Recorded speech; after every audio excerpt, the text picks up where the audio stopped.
Alright. I'm like 90% sure the ad should be done by the time I click this. So, for people that are watching that aren't subbed, I'm gonna do my best today to try and make sure the ads don't roll over gameplay like always, but the delay logistically makes that harder, so there's a chance that I might miss on that. So apologies if that happens.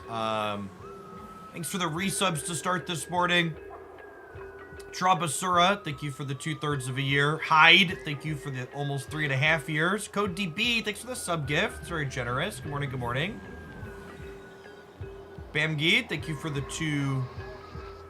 23 months. Scurvy, thank you for the 1/4 of a year. Actually, let's make sure the delay is working. I want to make sure this is currently still on the loading screen. I think it is.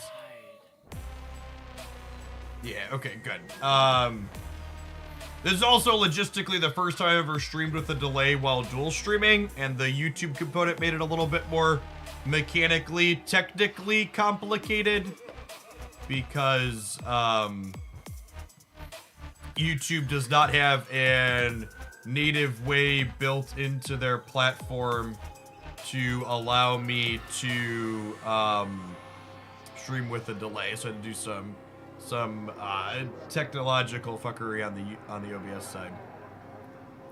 Scurvy, thank you for the 1/4 of a year. Welcome back. Sunshine, thank you for the 51 months. All right, I think I want to warm my brain up with, we're going to play a few different decks today, but I want to warm my brain up with the one that's more straightforward to play. So we're going to start with High Evo Double Up. I'm also not sure, I keep going back and forth on the last slot in this deck. Not sure that I'm sold on Invisible Woman being the thing I want to play.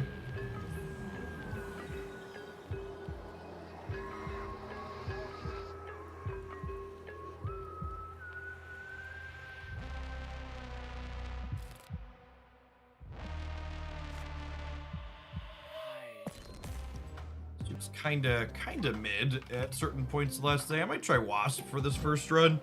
We might flop this slot around a little bit here and there throughout the course of the day. Ooh. I've played two Infinite Conquests off stream. The last batch of the second one of them, actually playing this same deck, is on my Jeff Oakland YouTube channel. Behold my creations. We fired 2 shots and hit twice so far. We'll see if we can keep the trend up. It's a little bit harder to do that while making content. I could get into trouble here with some things, but I think I'd rather not play all of my ones into the sewer system. That's perfectly fine for us.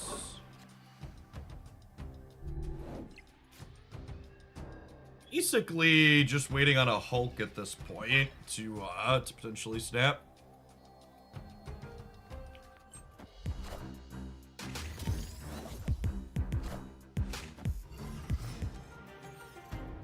Immediately punished for choosing to put Wasp in my deck. That's an exceptionally bad hit for us.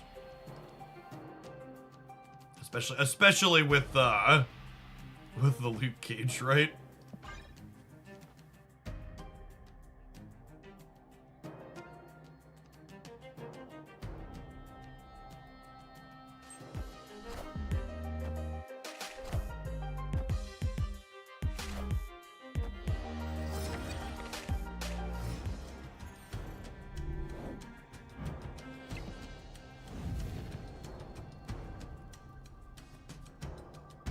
Magic's a nice pull for us here.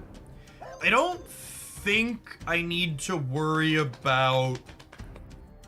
I don't think I need to worry about Killmonger out of their deck, so I'm going to play the Quinjet over here to leave myself more flexibility in how I spread on these lanes.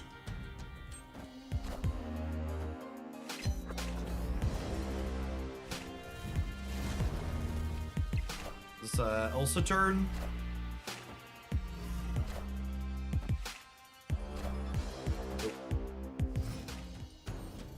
Their hand's not very strong, but my hand's also not very strong, so...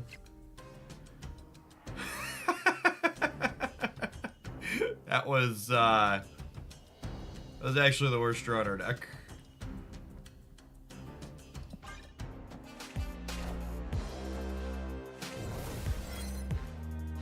Oh, they're a Sarah deck. Okay, Quinjet might not be long for this world then.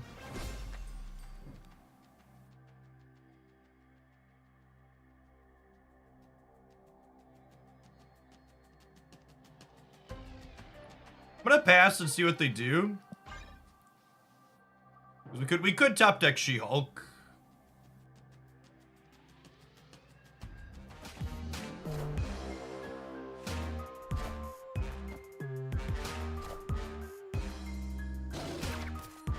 Okay, good to know they are a Killmonger deck.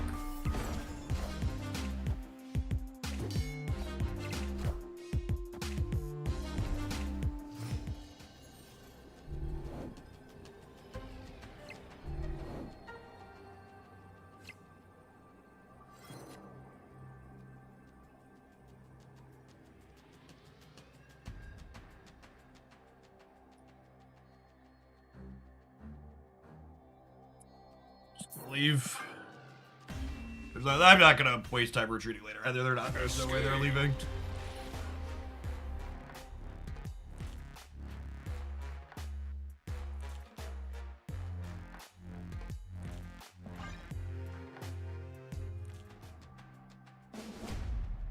Behold my creations.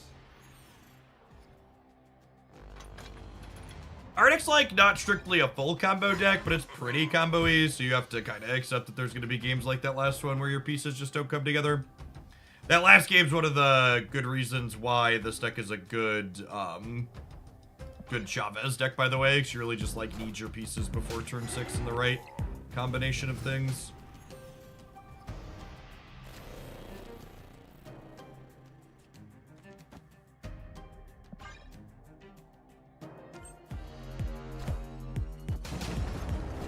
Played into Vibranium Mines. Interesting. We need Moon Girl in our next 2 draws.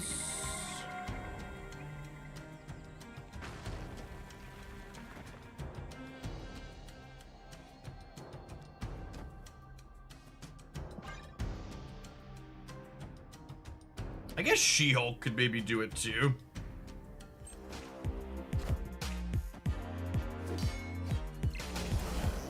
There's their Nico Minaru, so I don't have to worry about getting rug pulled by that, which is nice.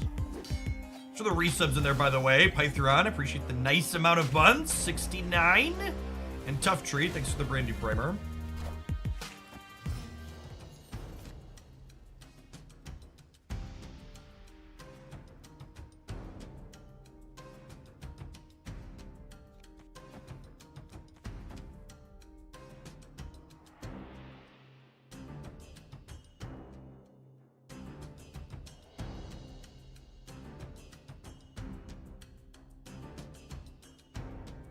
I could... So they're going to have priority left and right.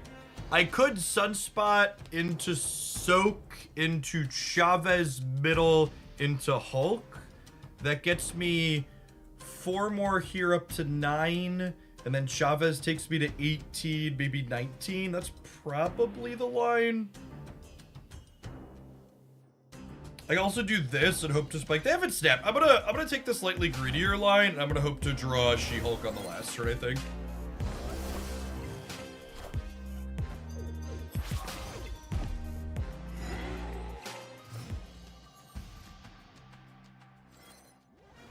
Cosmo also means in case they're packing like a random Scarlet Witch.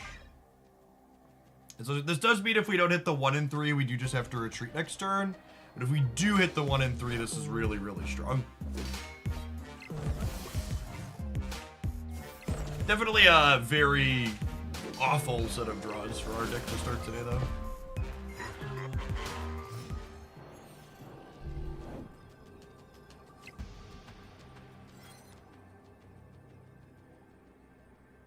Yep. Like I said, you just don't You don't need to, you don't need to make bad choices. My opponent did not snap their kind of reasonable draw at all, so we just get to leave for another cube, and we'll wait to make our move in another game where we have a bigger draw. Here you say you won 2 Infinite Conquests with this deck. I won 1 Infinite Conquest with this deck this season, and 3 or 4 others in seasons past. I've won 2 Infinite Conquests this season in total, though. 1 was with the Mountain Stalk deck. Behold my creations.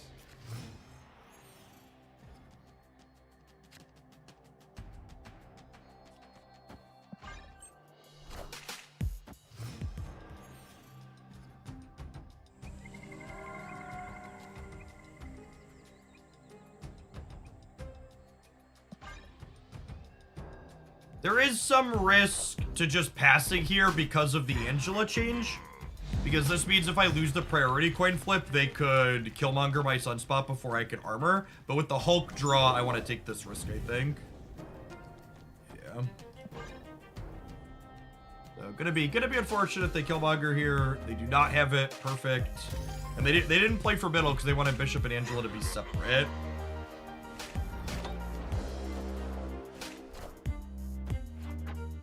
Yo. Sweet.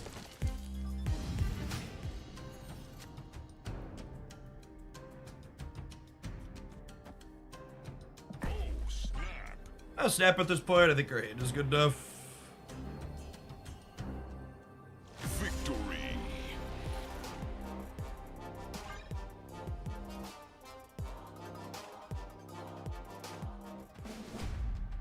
Behold my creations.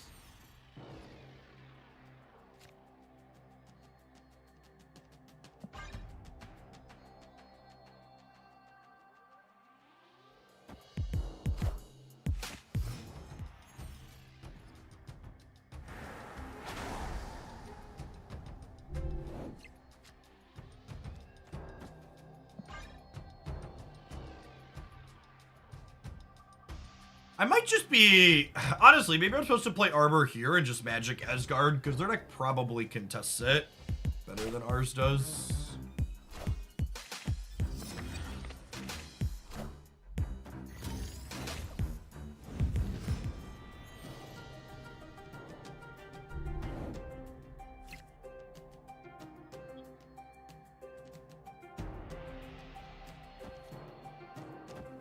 Think with this flipping up, I have to give them Asgard.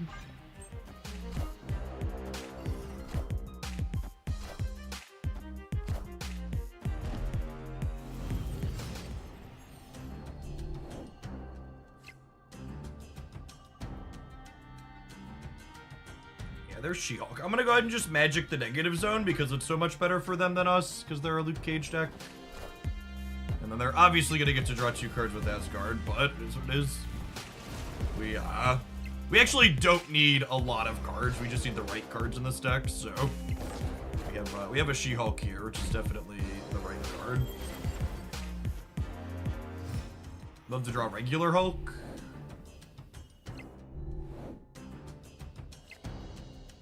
Okay. We cook in. I'll snap them. I know they have their entire deck in their hand, but I think this is good for us.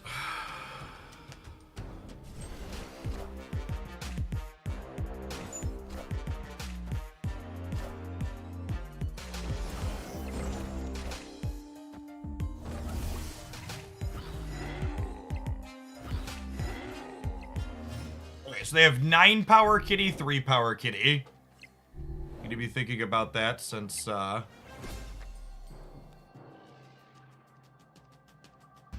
I guess there's a world where we have priority going into the last turn, huh?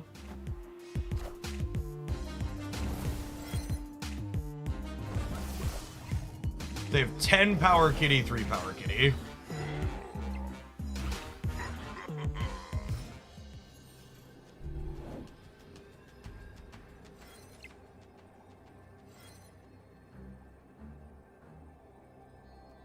We do have priority, which sucks.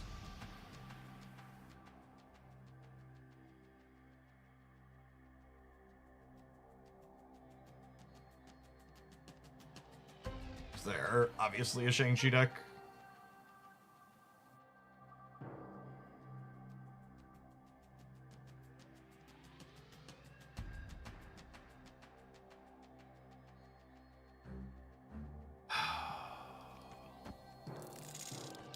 Is there ever a world where this wins the game?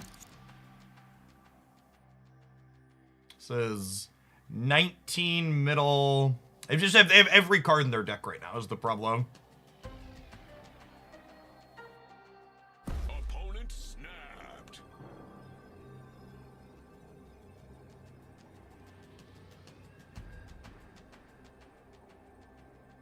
I'm worried about getting shanged on one of these and then losing here.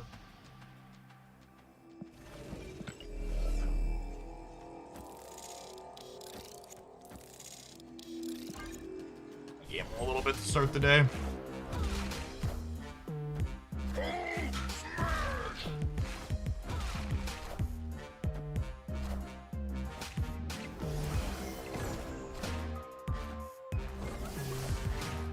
Alright, so they lost the left, even if that's the real Mysterio. Oh, and then they have two big kitties in the middle, right? And I'm dead there. Damn.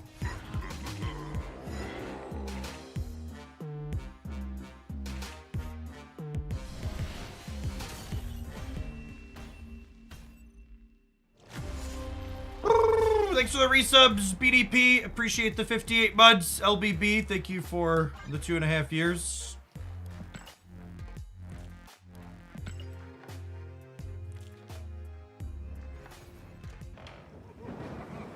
Watch it on the YouTube side. Don't forget to tap the like button while you're hanging out. Appreciate it. That's fine. We have enough infinite tickets that taking some risks in the first run's probably fine. It's all a free roll anyways.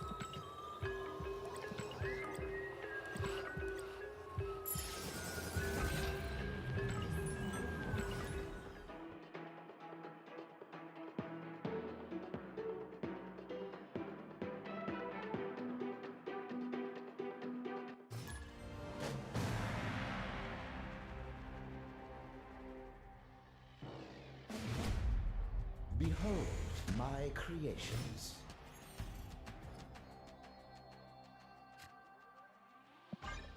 It's certainly getting magicked.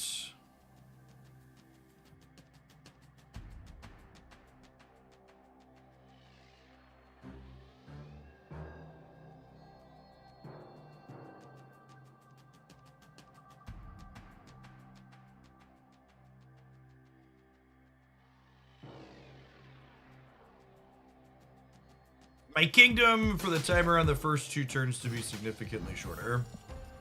Alright, Patriot Gamer. With the magic in hand especially and the Hulk draw here, I'm just going to play off tempo here.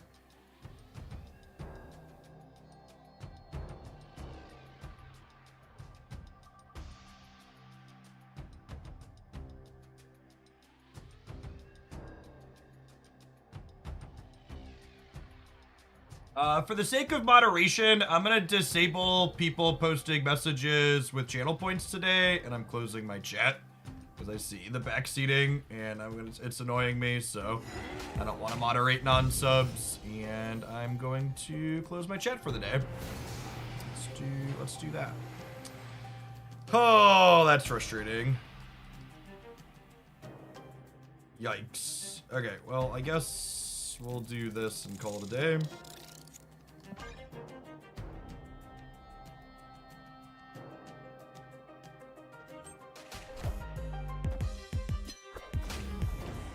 Mindscape's definitely more detrimental long term than Adelan. And they're putting 5 cards back, and we're putting 4, so this technically is ahead for us, but our deck doesn't just need raw cards, it needs the right cards.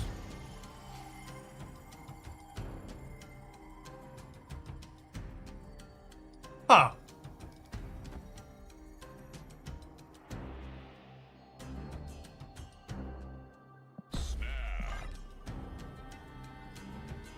an interesting 4-card hand. I'm gonna snap on that. Like I said, the Adelan was worse for them than us for sure.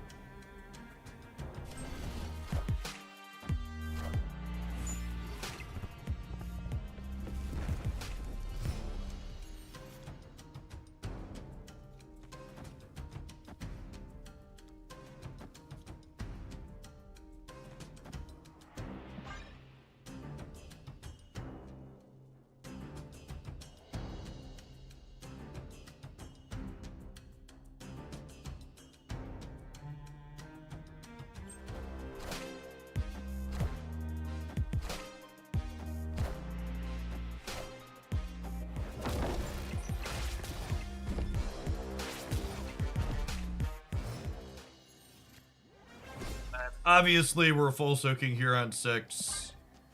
And then we're hoping to draw She-Hulk next turn, so we could just, like, play a 9 stat plus full soak again.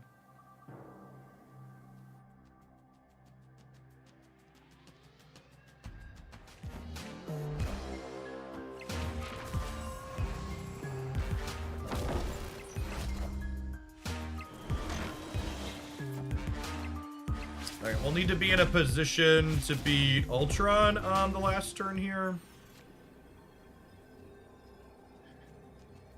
Ultron right is +9, so they go to 21 there. And then Ultron bots are +5, which means they go to 15 in the middle. Do I beat Ultron right by passing? I do, right? Oh, sorry. Ultron right is 10 because of this one. So they'd be 22 to my 22. And then they'd be +10 here to 15. So if I play Quinjet here and soak 6, I go to 23. And then I soak 6 and I go to 15. I need a Misty Knight trigger to hit no matter what I play.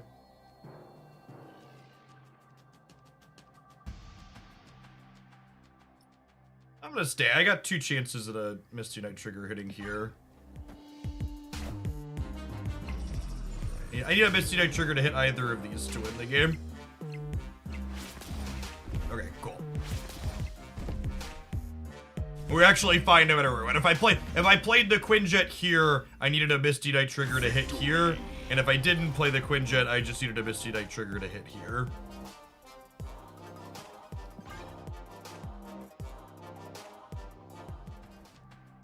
When your big top-end flourish loses to your opponent passing the game, passing the turn.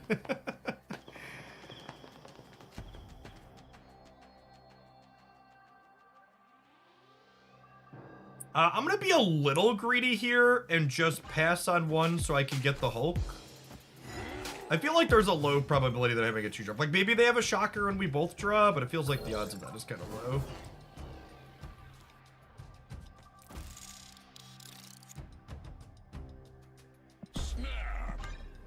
I'm gonna snap here with the draw into the Moon Girl Hulk plus the Quinjet.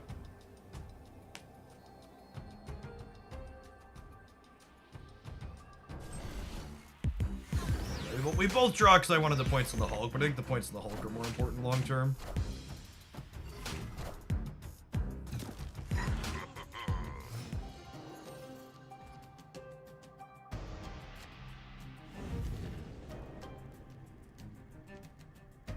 Magic's a great draw.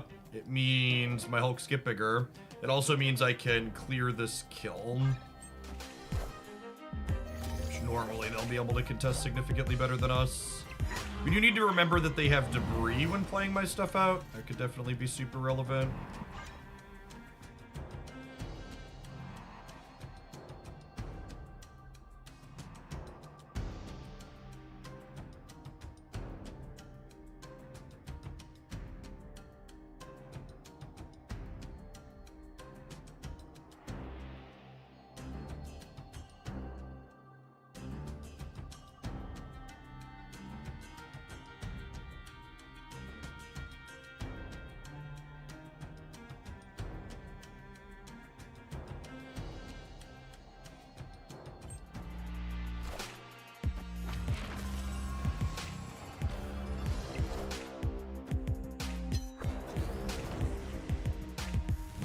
Ultron bots are 5. I feel like I just want to kind of like remind myself of like how big those are going to be at different points.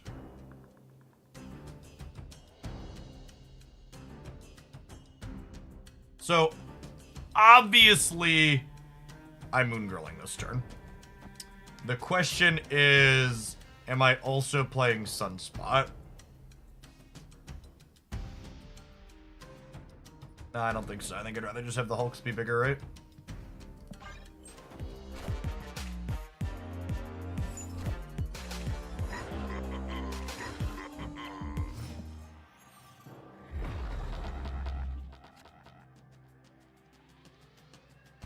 Alright, I mean, that was a hub leech, but that, like, also just doesn't really matter, right?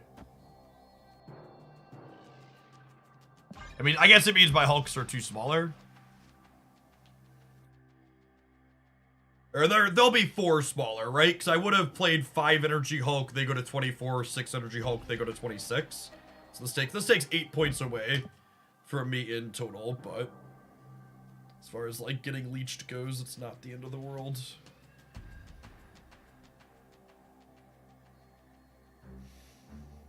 I wonder if I'm supposed to play to the Abbey this turn, because there's a chance their deck is more likely to have something like Storm than it is to have Shang-Chi.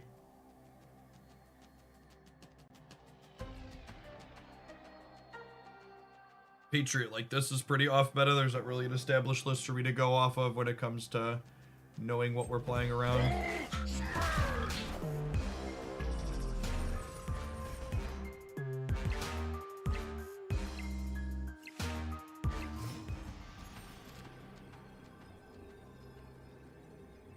Okay, so Opponent snapped. the f could that possibly mean? What are they doing with 1 slot in a path that's armored where I'm winning by a ton? So I'm going to 28 here. There's no way a single card gives them more than 4, right? Confused.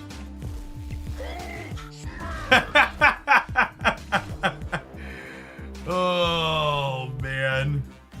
I forgot about Onslaught. Holy shit.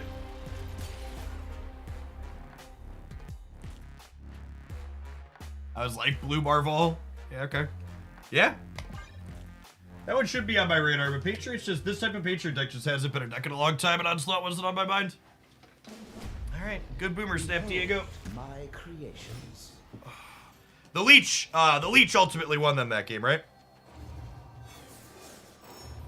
If I'd had extra points, we'd have won easily. Oh, snap. Definitely snapping on one here. Hand's great. Hand's great, super flow's good for us. How do they get more than 10 here? Yep. So the resubs in there, by the way. Hobbit, appreciate the 3rd of a year. Evictius, for the brand new tier 1. Fredwick, thank you for the 71 months. I'll continue playing my cards out.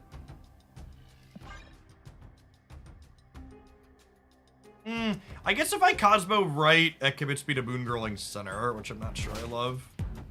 Cosmo's also a little bit of a non-bow with,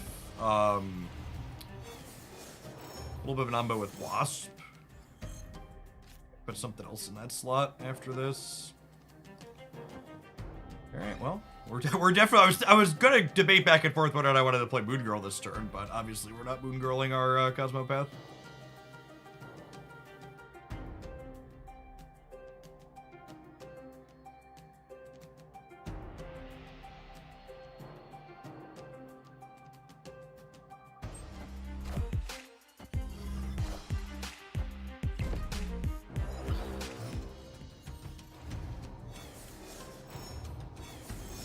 Hulk? Tonight.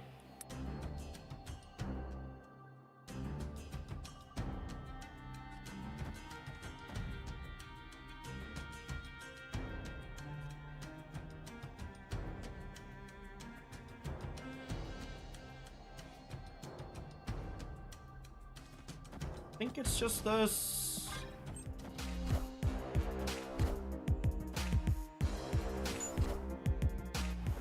And then the Superflow being here means that Hulk's a great draw. The Superflow being here means that I get to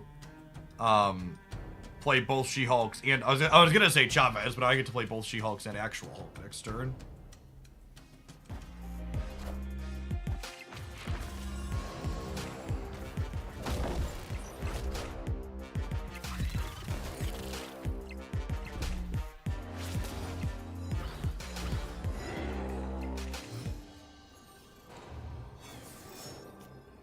Okay, so Onslaught middle is +4, 5, 6, 7 here. So this will be 23 if they Onslaught.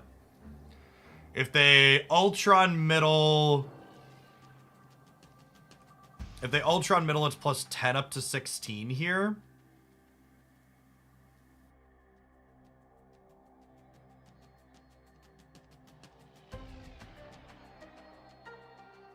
If I Hulk right...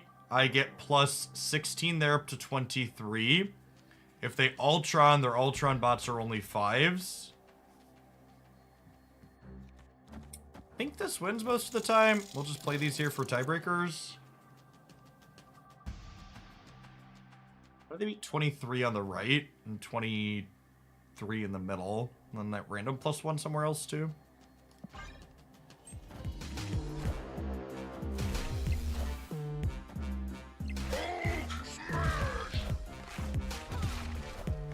Yeah, we're good, right? Because we're soaking an extra 1 on the Hulk thanks to the Superflow. Extra 2 on the Hulk thanks to the Superflow. Wasp is one I wasn't counting. Alright, we have two shots to grab the last one.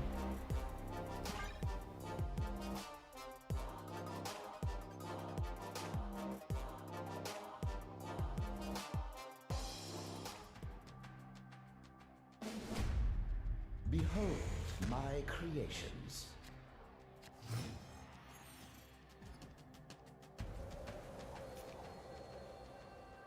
Snap. Opponent snapped. I could technically take a free retreat here, but my hand's very good. I'm just going to press the button and we'll play.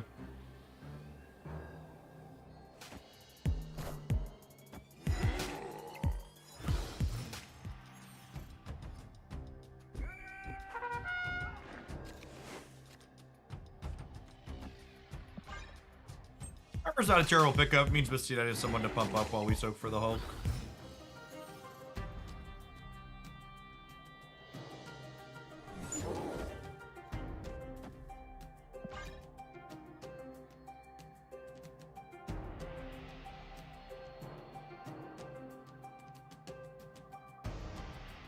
So I just be like a pass on 4, She-Hulk on 5, Hulk on 6 game. I want to draw like Magic or Sunspot this turn, I think.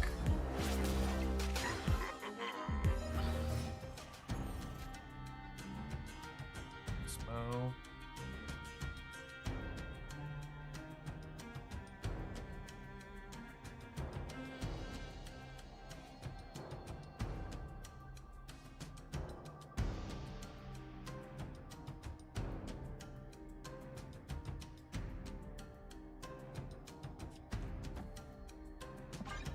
Well, Cosmo mid, so they can't Ultron there.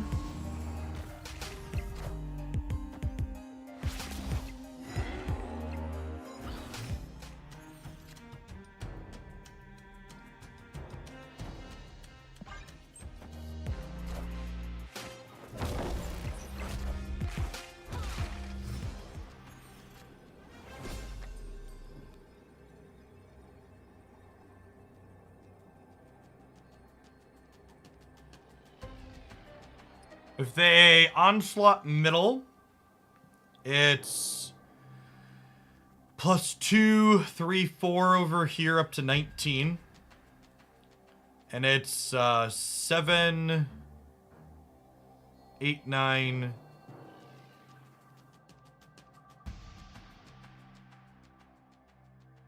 Seven, 8, 9, 10, 11, 12, 13 in the middle. I think I'm inclined to Hulk right, so I can play for a tiebreaker if they onslaught middle. I think we're losing middle, so our best chance is like a tiebreaker situation here.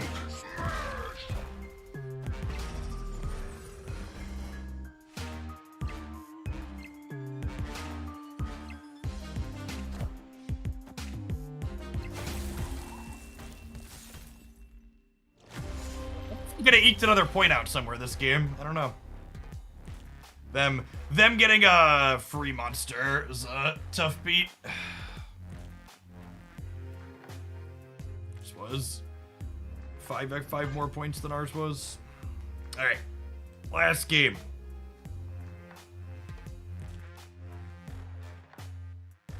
So 7 months Strix, appreciate that. Curious to see what metrics look like today. Behold my creation. I feel like this type of content is bad content that a vocal minority likes to say they like. So we'll see what metrics look like. And then when I say that in chat, a bunch of people will be like, "No, I really like this," but all in all, I'm not really interested in. Individual takes like that, we'll make a decision based purely on metrics at the end of it. Diego has shown us that they understand where the emote button is, so I'm gonna go ahead and mute them preemptively here. Zero desire to emote with gamers. We would like to draw Magic followed by Moon Girl.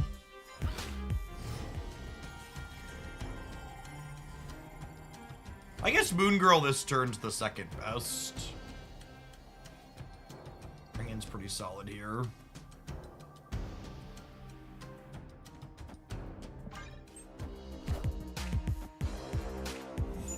It's clobbering time. Then Dream Dimension doesn't really bother us, right? Because we're just gonna pass on 5.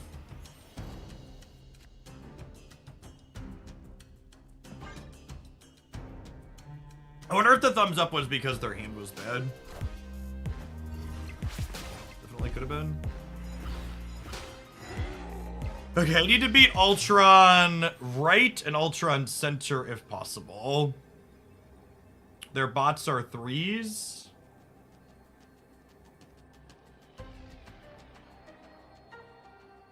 I have priority. I can just Cosmo both those places, right? If I do this, and then they Ultron left is only 9, 12 here, and we have that covered. And Ultron, yeah, okay.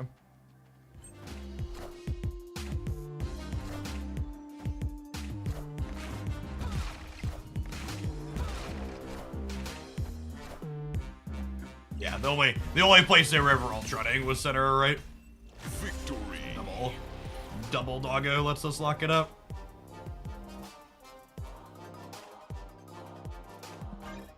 All right, we've been live for an hour. We have a pretty reasonable break point here. Let's go ahead and run a block of ads. I'm gonna run slightly longer blocks of ads today than I have in the past. Just so I have to run them less frequently.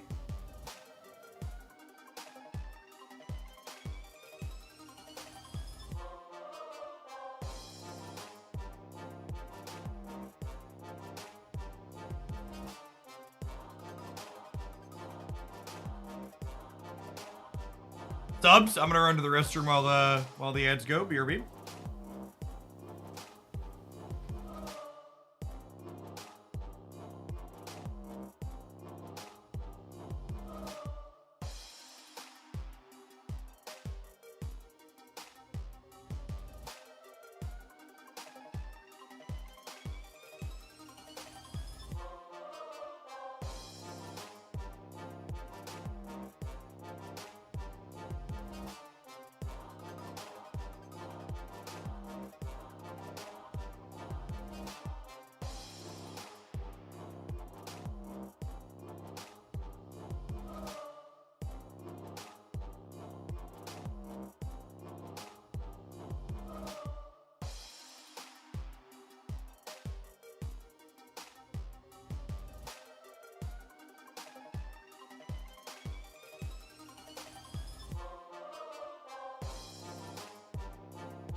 80. Let's go ahead and get back to it then, shall we? It's weird because the way the delay works, I wait 3 minutes and then I run the ad, actually run the ads at the end of the 3 minutes. That way you all see it at the start of the 3 minutes. Is a dynamic.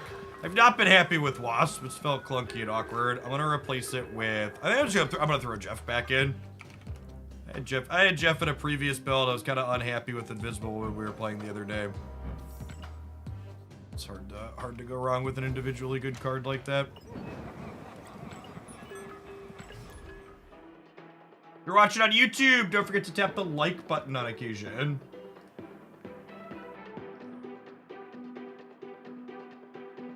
$143 watchers, 56 like button pressers.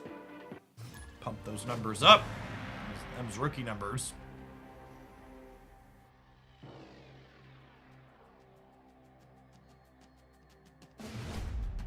Behold my creations.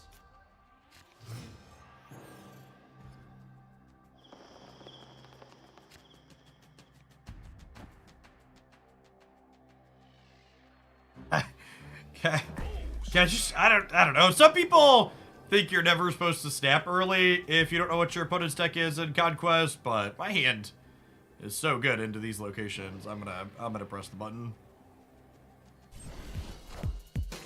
See my Misty into Quinjet, they're gonna pay me an extra cube. I don't know, like obviously things could go wrong, but our deck wants a specific combination of cards, and Abby's a good way to get that. We would like to draw Magic here. She-Hulk's not bad. They're armoring my stuff, okay. I think Shuri has the potential to be a hard matchup for us. It's not the only armor deck, obviously, but it's one of the more common ones. To continue leaving an unspent energy every turn. I want to draw Moon Girl or Magic next turn. Magic would be nice so we could play for Kiln.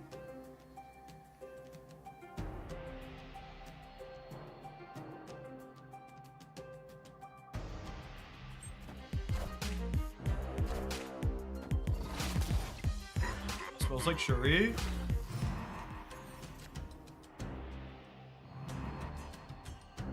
I suppose if they're Shuri,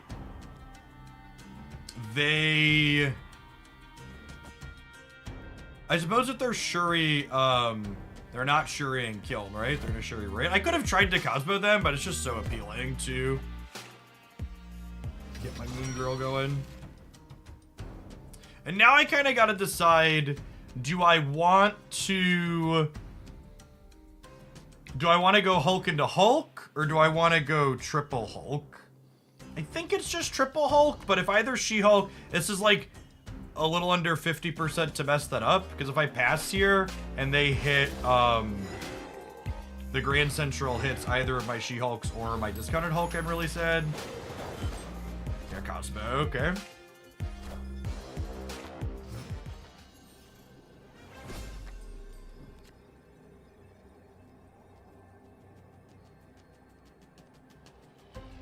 Opponent snapped.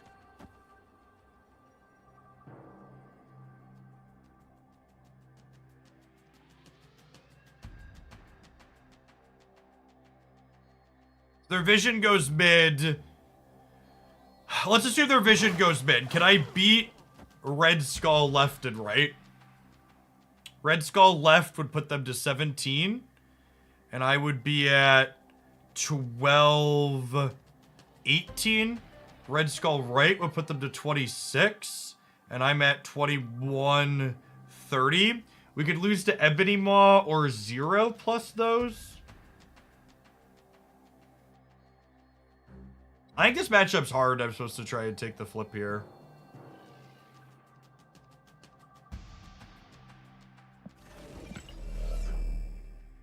I think they play for hard for right because I think I just can't beat them there. And we'll play hard for right and we'll crush them.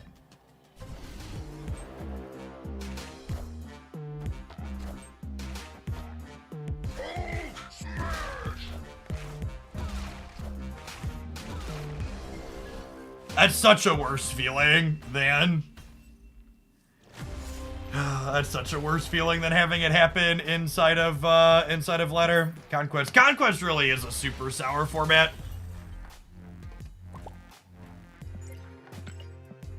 Permanently go to the Shadow Realm, boomer snap me on a coin flip, and then win it. And pound like you played a good game. I think I'm supposed to stay there because I think this matchup is bad for me.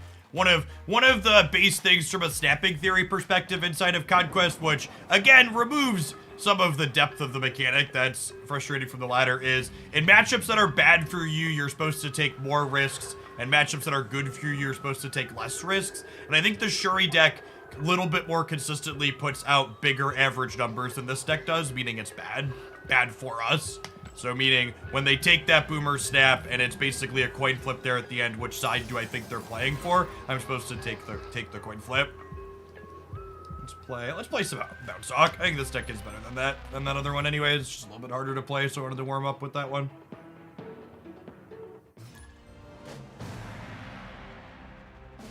People always ask, like, Jeff, do you ever consider the fist bump BM? And I think that's a good clean example of, like, yes, I consider this fist bump BM. Like, a game where not only was it a coin flip that they happened to win, but they also raised the stakes significantly into a coin flip in a matchup where they're favored and then won it. That's like the epitome of, nah, no thanks.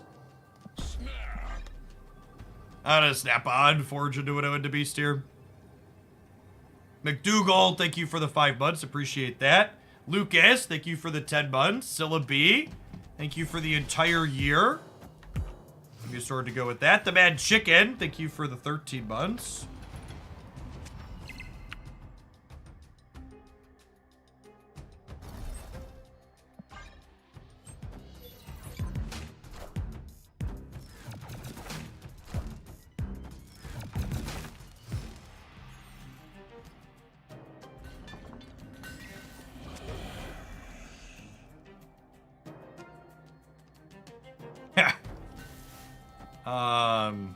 Well, this is really appealing, right? Means I don't get to get my werewolf going, but...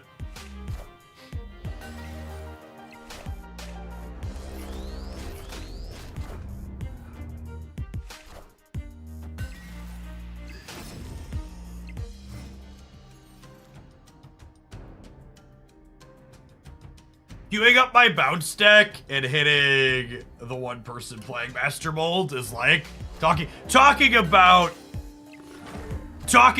Conquest and feels bad, like the truest classic.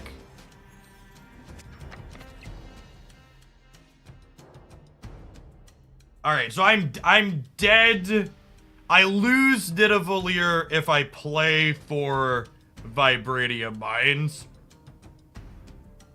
But I think I'm kind of behind there anyways. I think I need to play into the Vibranium Mines in order to be able to do this. I think I want to Nico an extra copy of Forge next turn. So we'll go Wolf here, into Black Widow here, into Nico here, into Forge. No, wait, hold on. We'll go Wolf, into Nico, into Forge, into Widow, into Korg. I didn't want to forge the thing I was playing here because I'm giving up the right.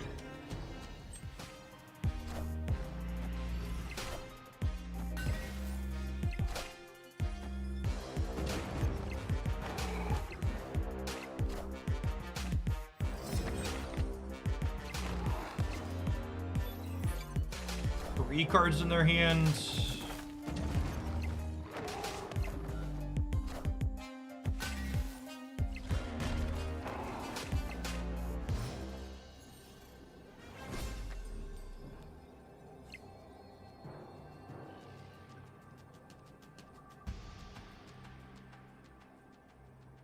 I do have priority here. So I think it's just this.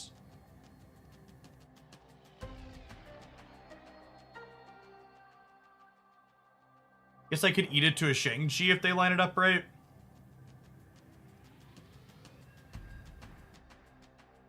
Maybe I'm supposed to do this because it's better into Shang. It leaves me at 12 here.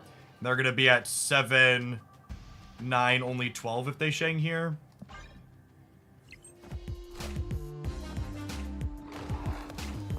I do a Shang on the left. Our lack of armor in tandem with Vibranium Mines is quite frustrating. Nope. Alright, sometimes lucky, rubber ducky. Victory.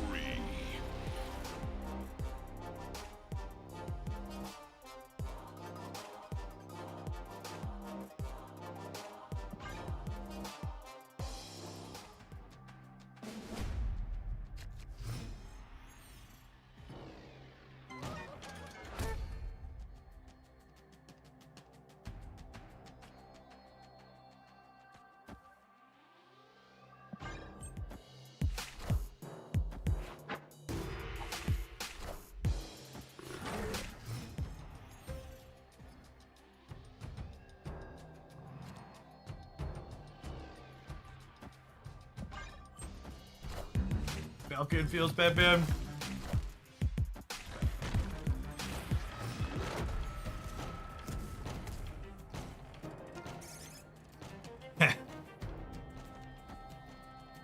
Oh, they desperately need to fix this icon. Guess we'll do this.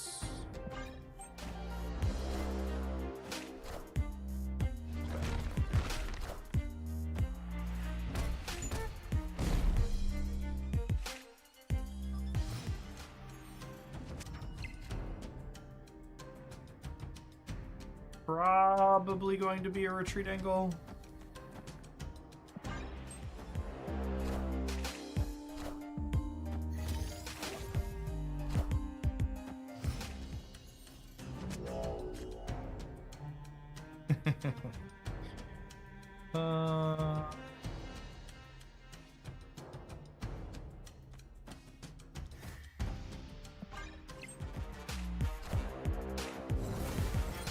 Their Sarah deck. That's interesting. All systems go. Woo! Thank you, Wanda. I don't think Chavez is enough to close it out, though, huh? I guess they only have 3 cards in their hand. They probably can't fill more than 1 location, right? And this ties the right, and I've got a really good breaker. Alright, I've talked myself into getting scammed out of an extra cube.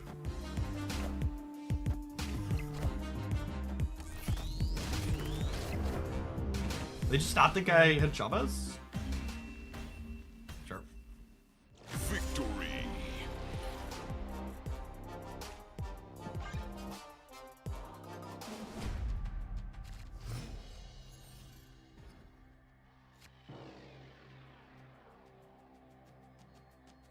If this location wasn't detrimental to us, I'd have snapped here. Because our hand is quite good.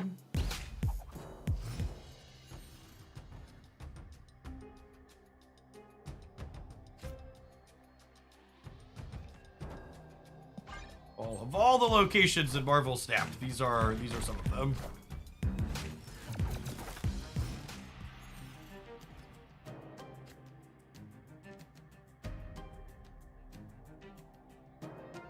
I literally can't move this out of the right?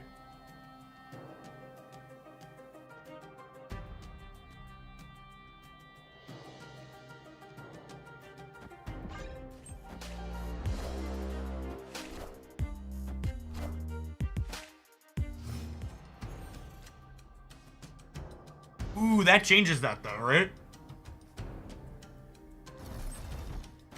Because now I can have 0 energy on reveal things. Is that a snap? Thanks, Max. Snap.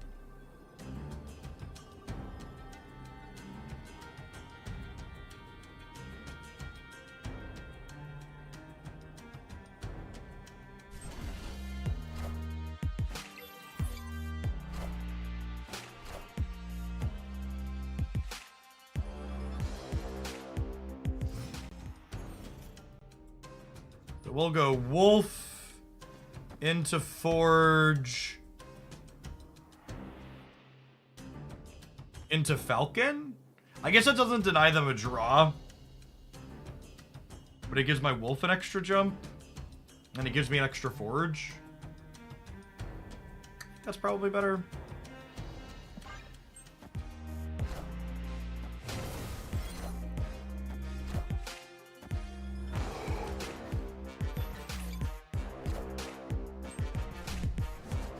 Oh, Falcon loses me mid.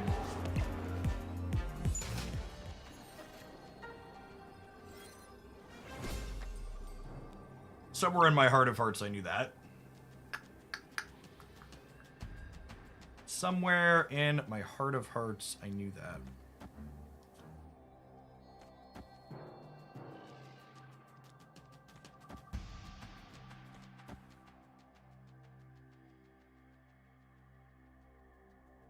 This gives me +4, +7 over here, up to 22.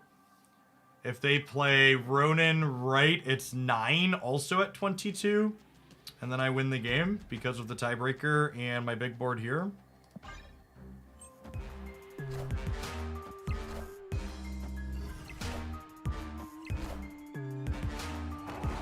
Okay. Small mistake, easy game.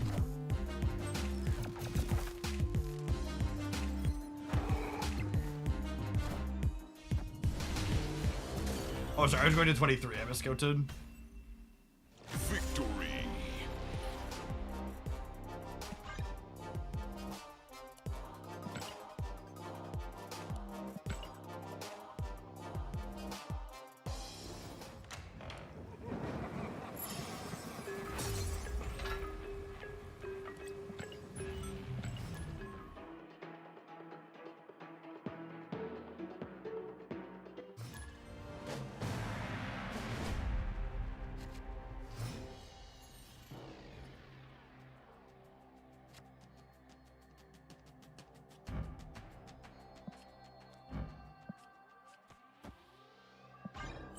Okay. Forge probably into Widow.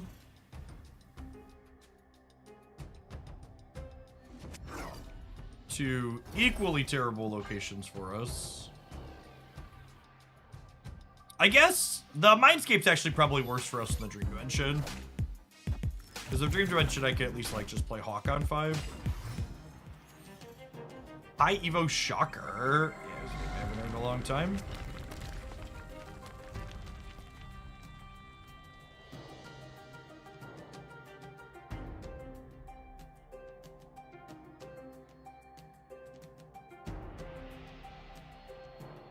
So under normal circumstances, my hand would be obscene. Under the work conditions of this board, not so much.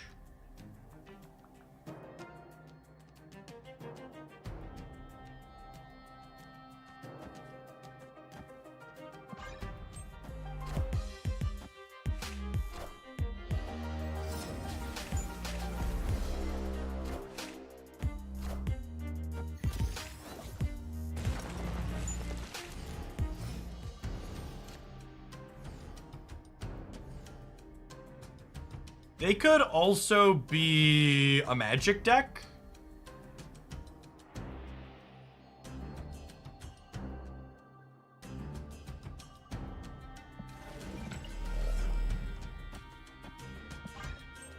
It's gonna get rid of this Mindscape. They might be the high Evo deck that we've been playing with Shocker in that flex slot.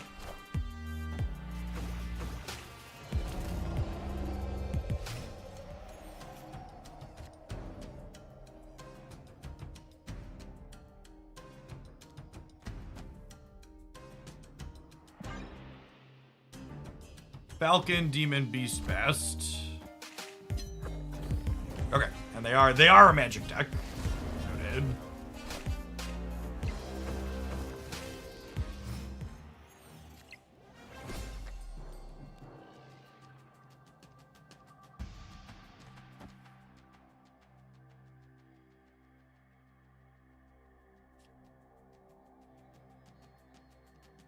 If I do this.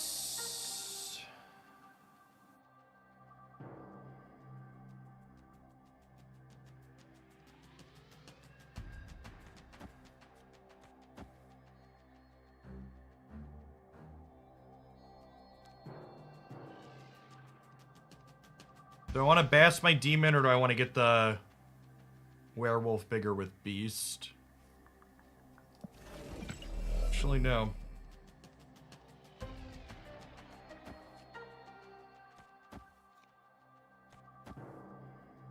I kind of want to do this and just like amp the werewolf up.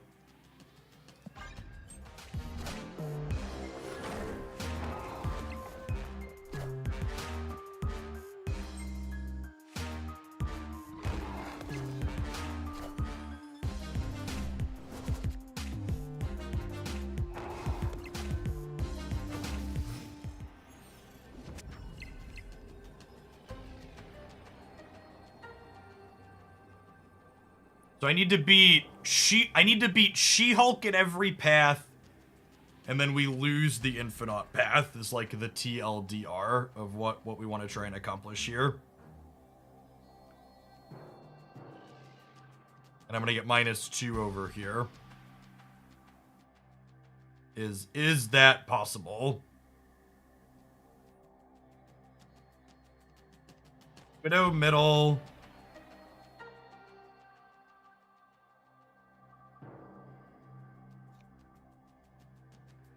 Go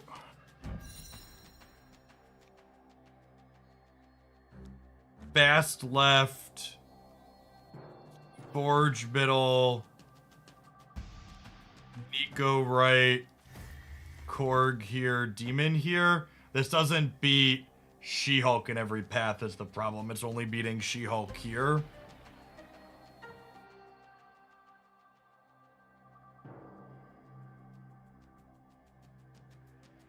I think I'm supposed to go. I guess I'm beating She-Hulk here, huh?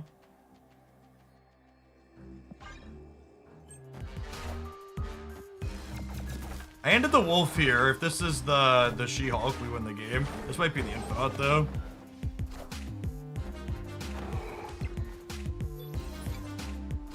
Although I guess my wolf is kind of huge, huh? Do I beat infinite on the left?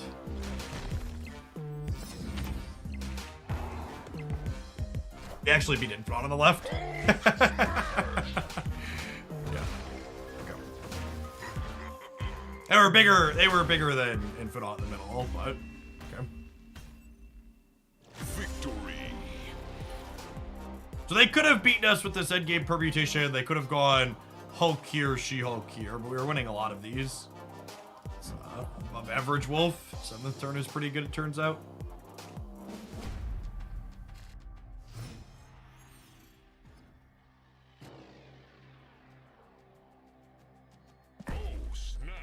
I think our breaking up their draw hands like this are quite good.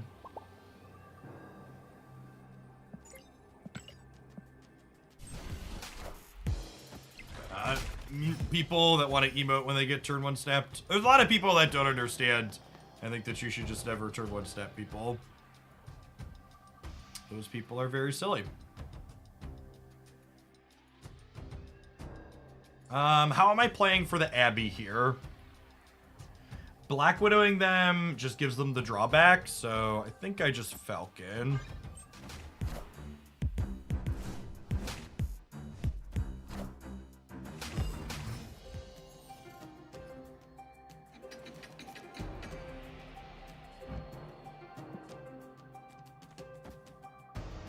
And then I think it's Widow into Hood, and then Korg into Beast. Now let's Widow into Korg, because I don't want my hand to get too full.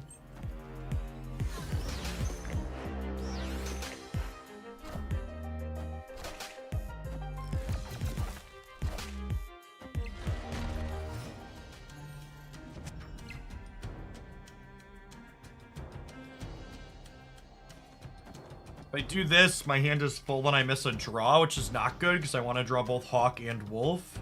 I guess we'll do this. That way we can bast this. Yeah, sounds good. And then a perfect draw, perfect world, we'll pick up a Wolf next turn. We're 1-3 for that to happen. This also means there's only one thing in the middle for Cyclops to shrink, which is ideal.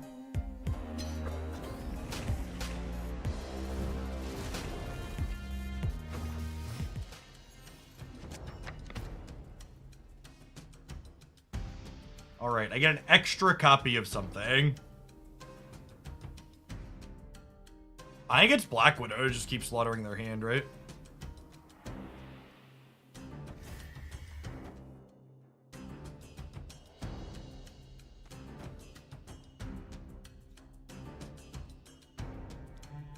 Actually, let's forge Nico so that way if Nico rolls,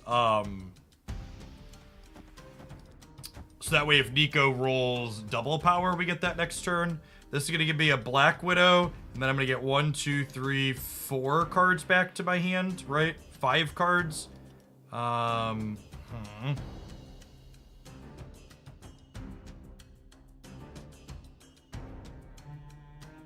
I guess we'll do this then, because I'm guaranteed to draw Wolf or Darkhawk next turn, and I don't want to miss either of those.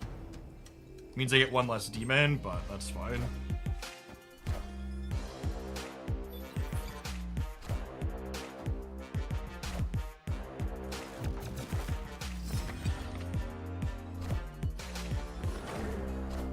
And the top half is less than ideal. Now we need to draw Darkhawk.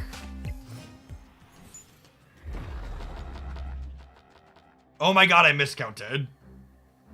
That's fine, we were just drawing Chavez this turn anyways.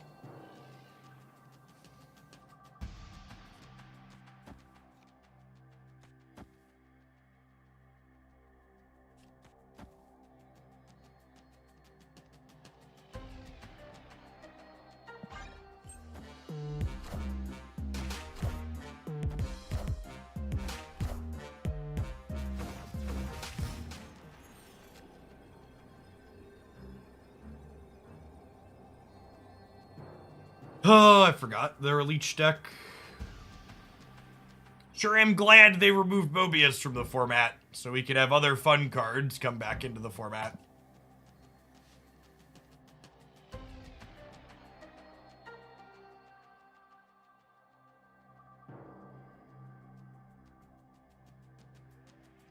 I just lose a Hulk left and then a thing in the middle. Escaped. Us double Widows biting them plus Korging them for them to have magic into Leech on curve into big finish is a good time. Snap.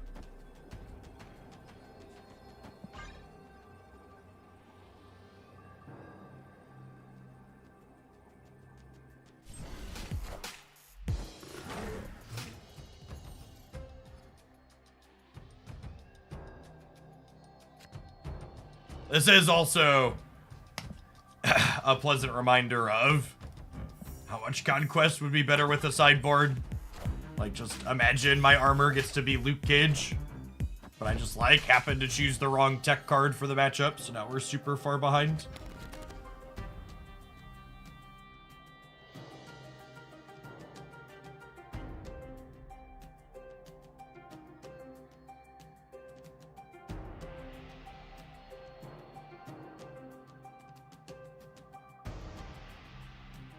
I don't know here. Am I supposed to draw 2? Probably.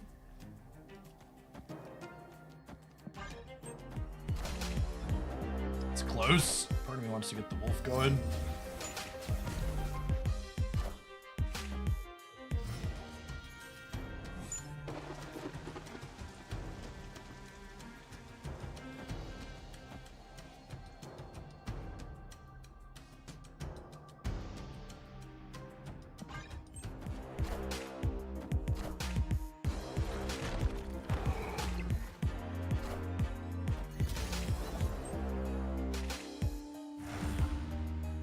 Alright, well they can't magic and leech here is noteworthy.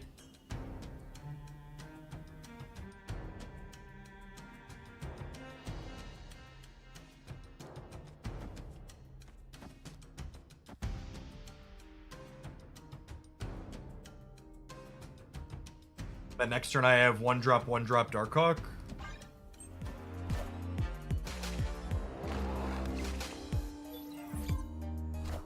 I guess if we get leech, I'm a little low on stats. Ah, I still have okay numbers. I can't move the wolf if we get leech. Just a She-Hulk.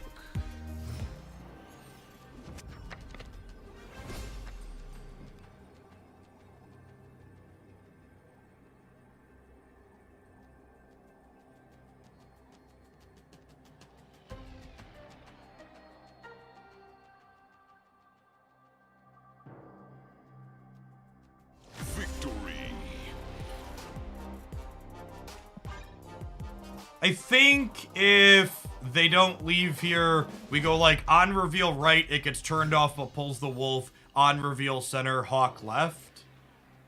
It's probably the line.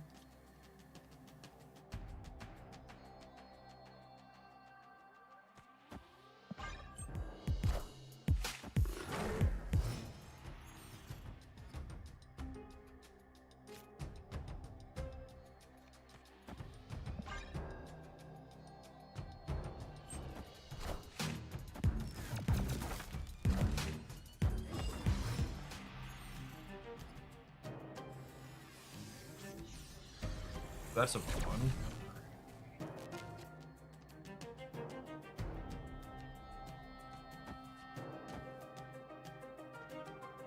Oh, snap. It's probably better for us than them. Maybe it like gives them extra point on their Hulk, but in general, feels like a strong pull for us. Priority here, so don't have to worry about getting Cosmo'd.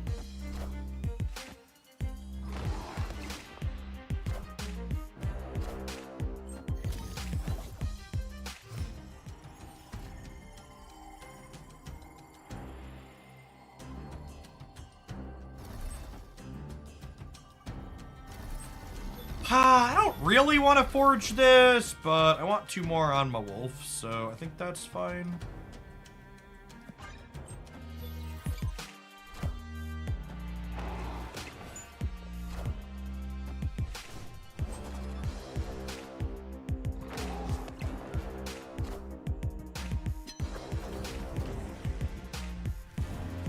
Magic this game. I want to think about Leech going into this next turn.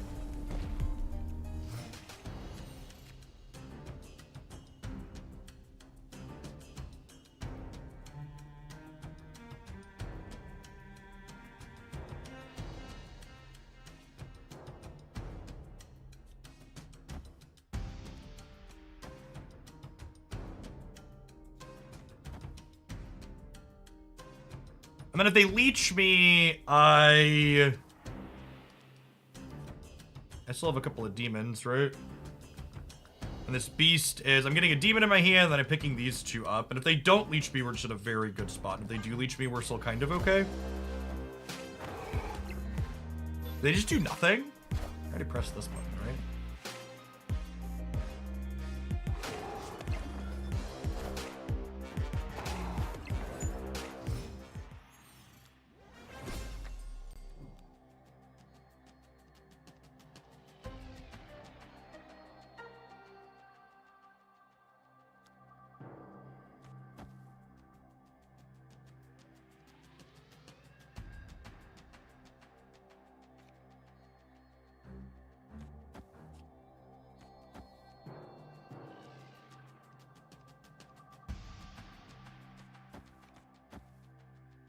I'm just playing these out.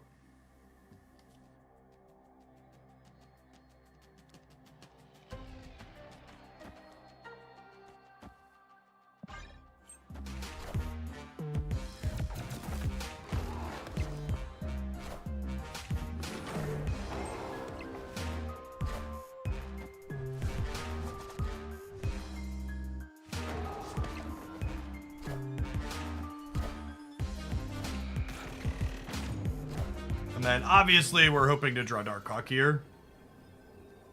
Pre-recorded, etc., etc. Hawk is 8. It's actually not that big.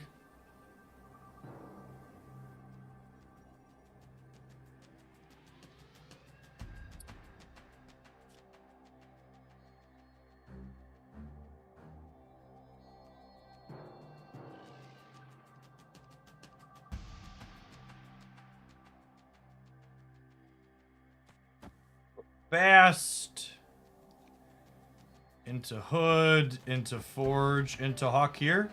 I'll wind up with the Wolf. The Wolf ends up center with +6. So it would be 27, 30. We'd be at 36 in the middle. And we'd be at 8 on the right. And we'd be at 9, 10, 18, 20 on the left.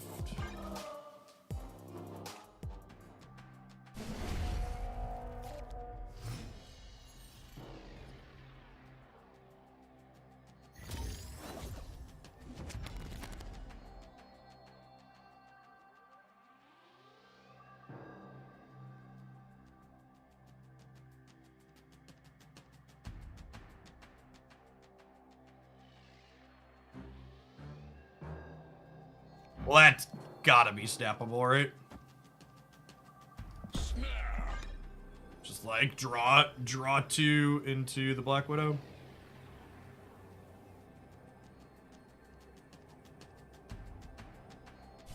I'm sure this person thinks I'm just like a bully or a joke or something, because we've like snapped them on one in a lot of these games, but genuinely I think one of the strengths of this deck is you have a lot of hands where you like look at it and you're like, this hand is very good. We're gonna press the button and get their cubes in here. And this is one of those things where like you'll note how I got burned on an early snap in like the very first game of this set, and I haven't shied away from snapping aggressively despite getting burned on the early one. And if you're gonna play a deck like this and you want to play it optimally, you have to be willing to be like, okay, we snapped early on this one where I was a strong favorite and I missed, and it's okay that I missed. We're gonna continue snapping on hands where we're strong favorites.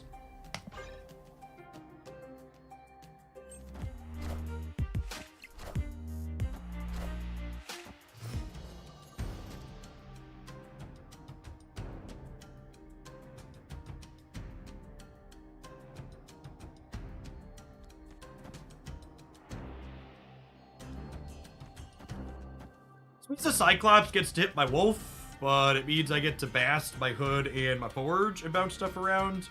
I'm actually better off Falconing this turn if they're going to magic us. And honestly, maybe I'm supposed to play to the out of them magicking us just because the game where they magic us is harder for us.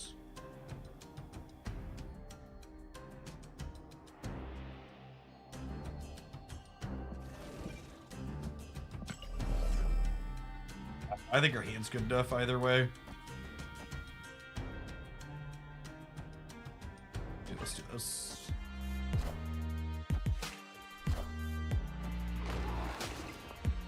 I wasn't thinking about Cosmo being a possibility. It's like annoying, but not the end of the world.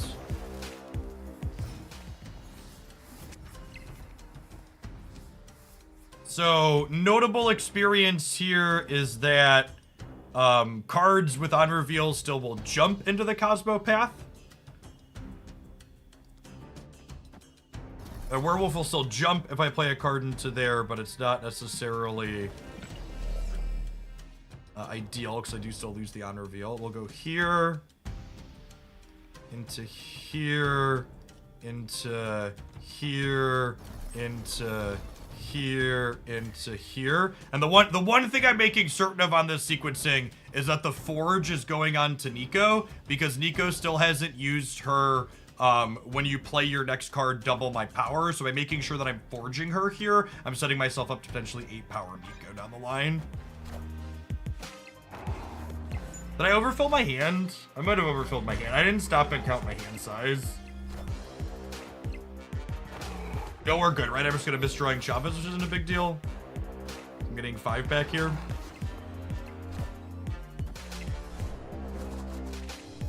Okay, cool. I didn't stop and count that. I should have. And getting the Cosmo out of the center path here is great. This also means I'm not getting leeched, which is really good for us.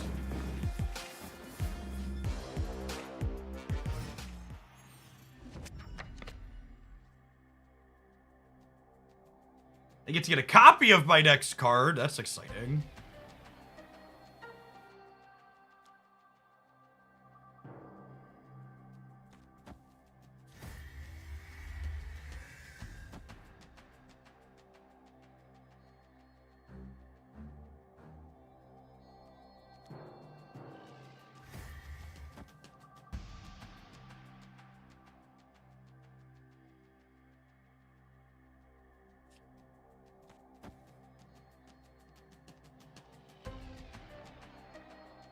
Wolf goes here. Wolf goes here.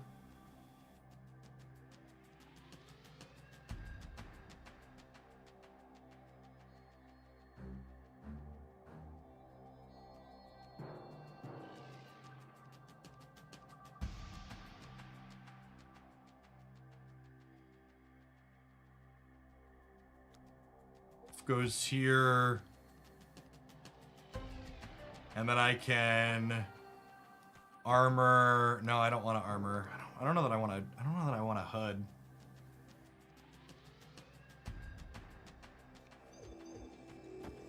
I'm gonna do this.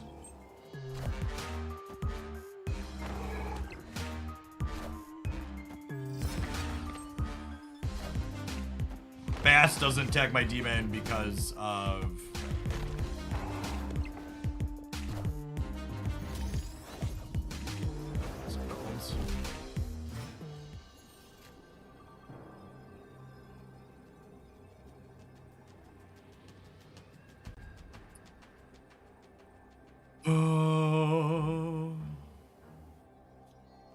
So Wolf wins the left, Hawk beats Infinite middle, Demon wins the right.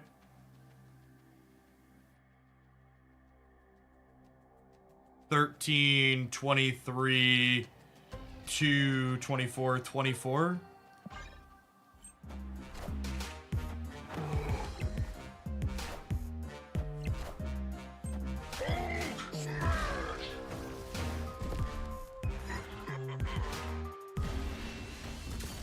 Wolf very consistently breaks 20 when they give us a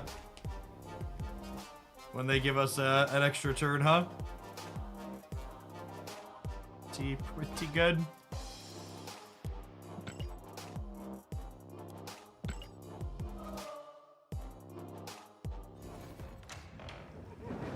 All right, we are 2-0 with the bounce deck. It's like a good time to take a short break. Go ahead and run our ad chunk here so we don't miss that before we start the next one. Jezeb Kasuri, thank you for the year of support. I appreciate that. Welcome back. Megacord Smack, thank you for the 7 months. Dama Martis, thank you for the 10 months. Frisky Oreo, thank you for the 11 months. Tactius Rex, thank you for the half a year.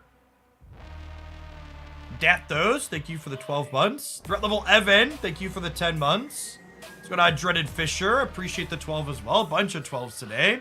Blade Tycon with the Hawaii 5-0. Thank you for the 50 months. Welcome, welcome, welcome back. Let's dole out some mod swords here while we're taking a break real quick.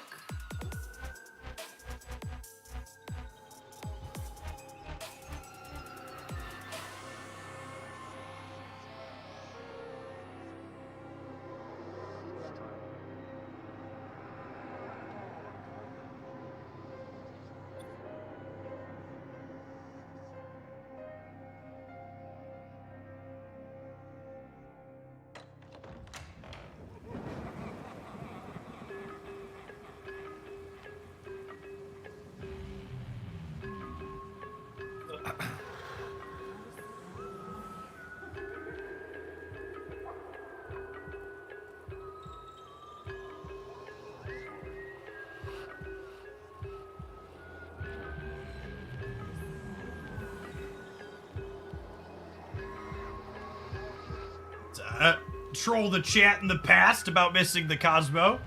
Would it really be a day streaming Marvel Snap on Twitch.tv if someone didn't miss a Cosmo or a goose? If you're watching on the YouTube side, don't forget to tap the like button on the stream. Up to 194 viewers, only 98 likers. Believe in your ability to find that button to push.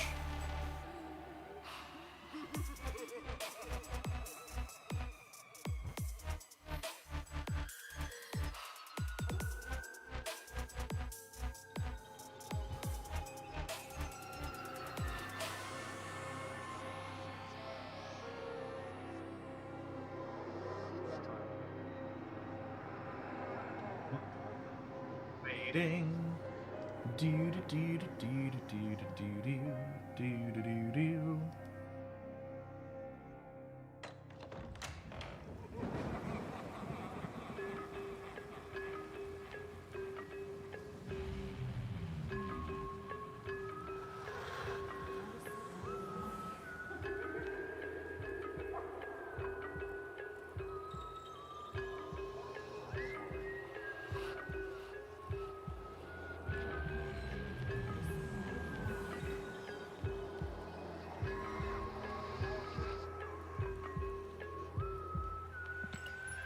All right, let's get back to it.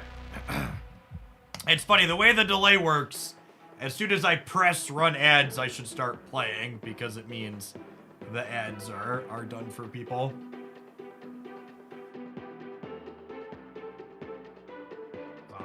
On the 3-minute timer.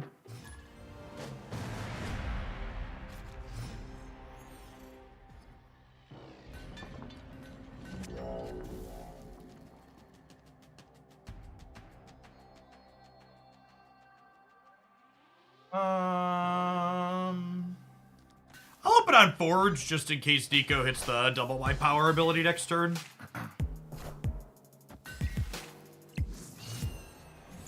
Loki matchup of the day, perhaps? Demon. Let's do this. Usually I don't like to burn the demon mode early. So I want to use that after I bounce some stuff back and forth. Mirage. All right, they're guaranteed to have our Nico. Sedge.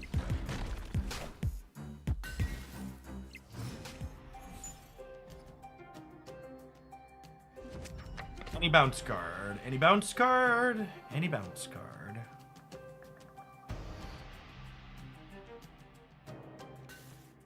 Not a stellar opener for us here. No werewolf, no falcon, no beast, no Black Widow.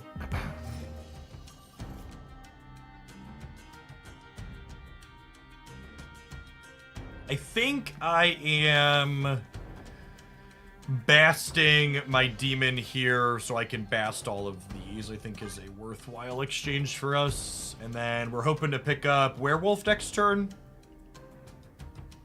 We'll have a bunch of cheap on reveals. I don't know that Falcon's gonna be enough to do it. I need one of my stat sticks. I don't know that Darkhawk is enough of a stat stick without Black Widow drop.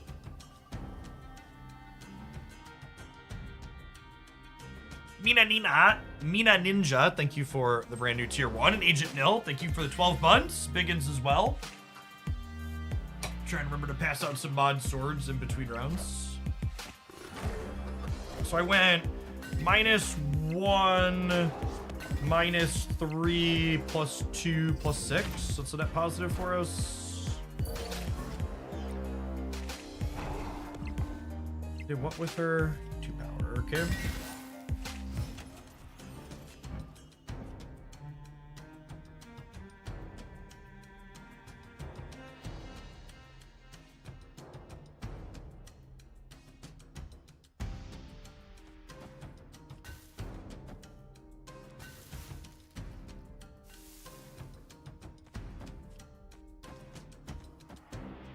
I can contest the center is the problem. I think I'm probably supposed to leave. I think this matchup is pretty solid for us on an average draw, and our draw is very solidly below average here. Just give him 1 cube and try again.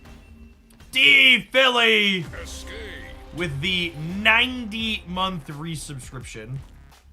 Thank you for the 7.5 years, 3 minutes in the past.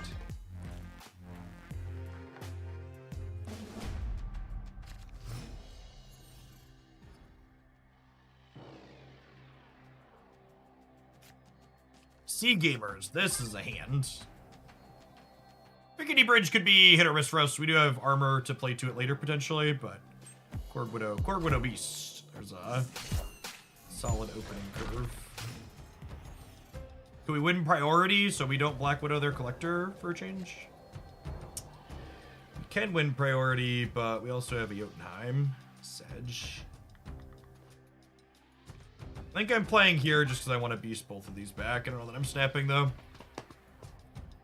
These locations aren't necessarily great for them, either. I'm going to snap. I lied. They haven't seen all of our deck. Maybe they think we're a Luke Cage deck with the snap. Yeah.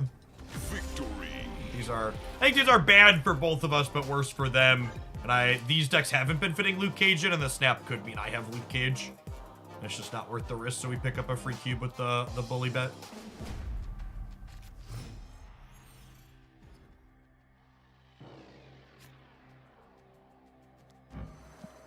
I will say, little things like that are things that players don't think about enough that lose them cube equity as they play the game.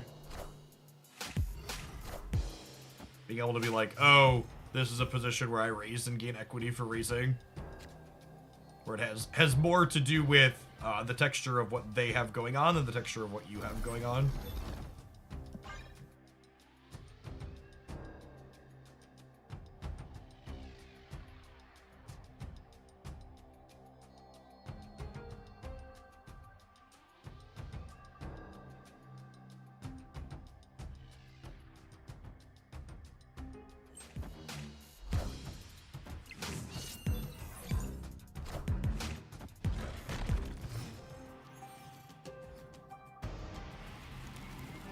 Parker!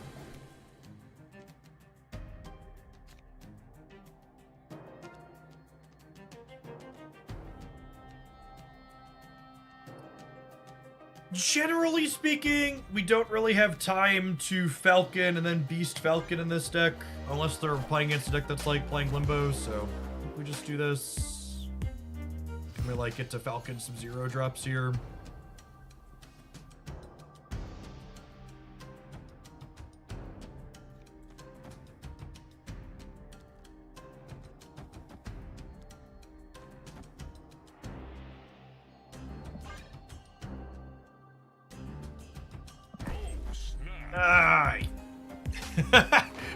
My kingdom to literally not be able to snap while the animations are going. It's just one of those things, like why it's optimal to run the timer out every turn, and it's frustrating when it bites me because I don't.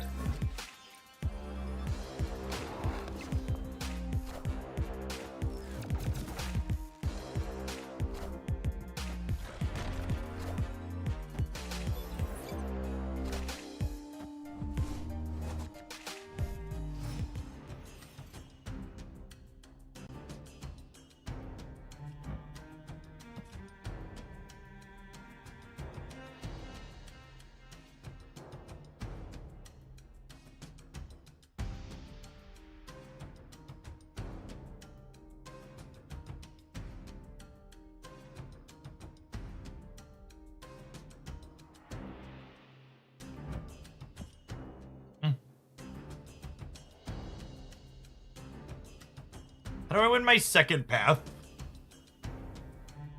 Because obviously Hawk plus armor wins 1. How do I win the second one's the question.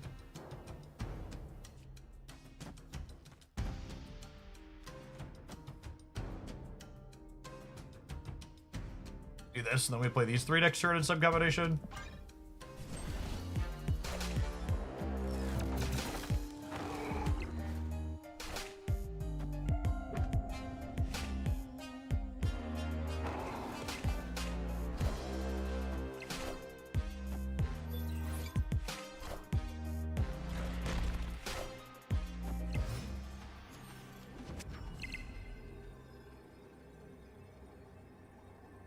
Okay, and I do have priority here.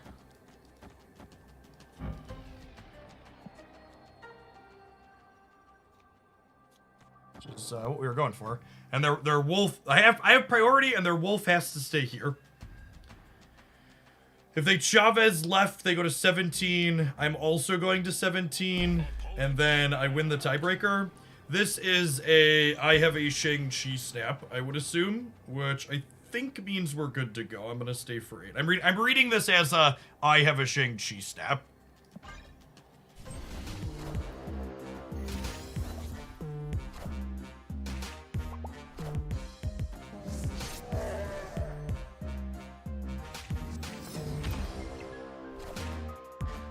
Yeah.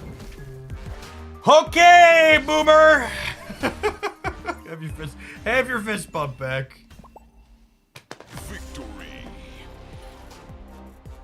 KM Best posted this deck list, 11 of these cards on Twitter in his best decks roundup, and he cut armor for Jeff. I really can't overstate how much I think cutting armor in this metagame is incredibly wrong. Not only do you gain an incredible amount of cube equity into people boomer snapping their tech cards that are obvious, but you also get to randomly hose destroy in a lot of games, and you get extra insulation against Killmonger in the early and mid game that forces your sequencing to be less awkward.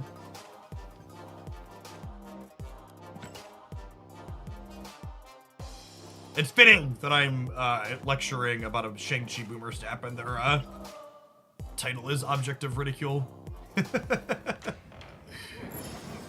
Checks out.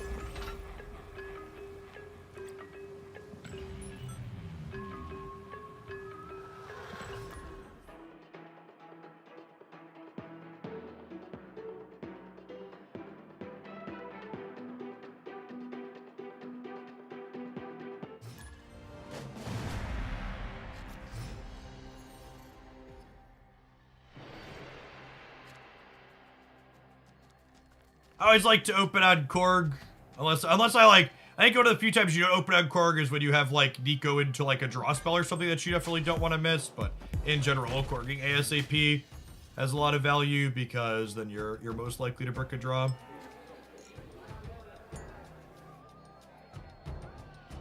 Awkward.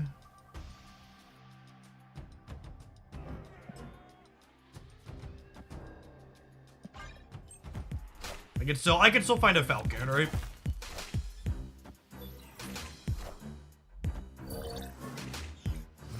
This is likely the bounce build of Loki.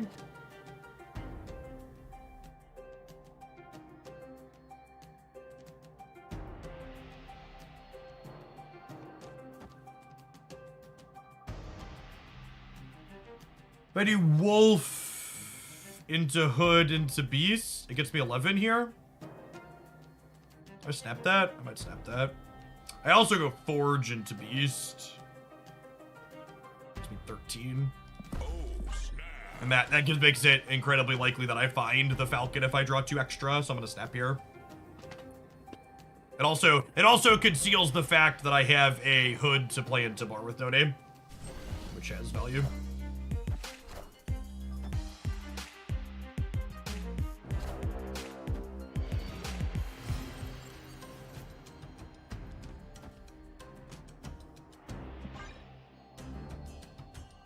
Alright, we have priority, so we can't get Cosmoed. Although I'm not sure, I don't know if this is a stock bounce build of this play Cosmo. I'm gonna look that up real quick.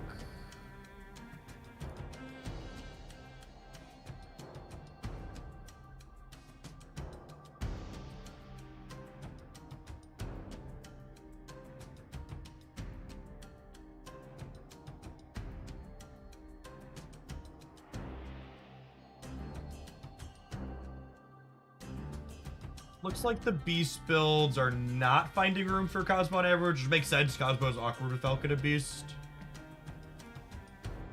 Opponent snapped.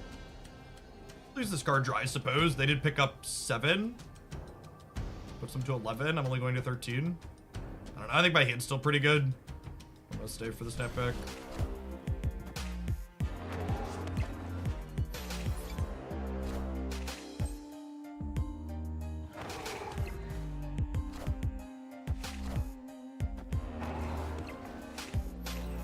So I have Wolf. Yeah.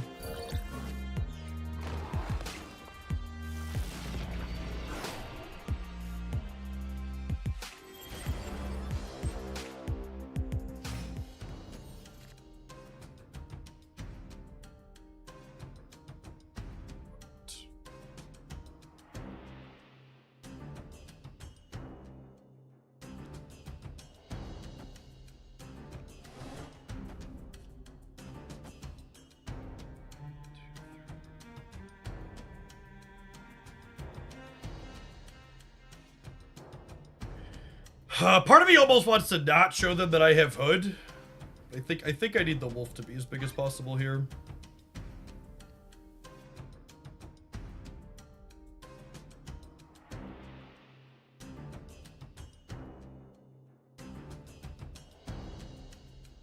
Well, Glenn, thanks for the quarter of a year. That guy in the corner, thanks for the 3/4 of a year. Sir Miss a lot, thank you for the 27 months.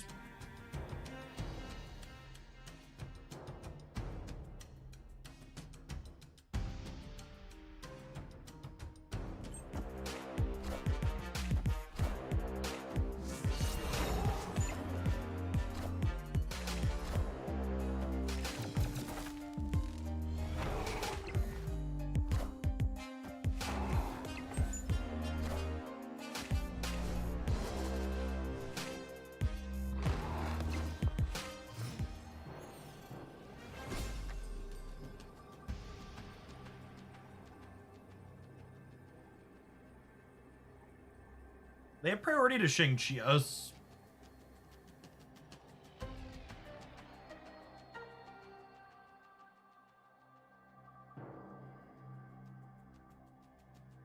I supposed to leave because of that?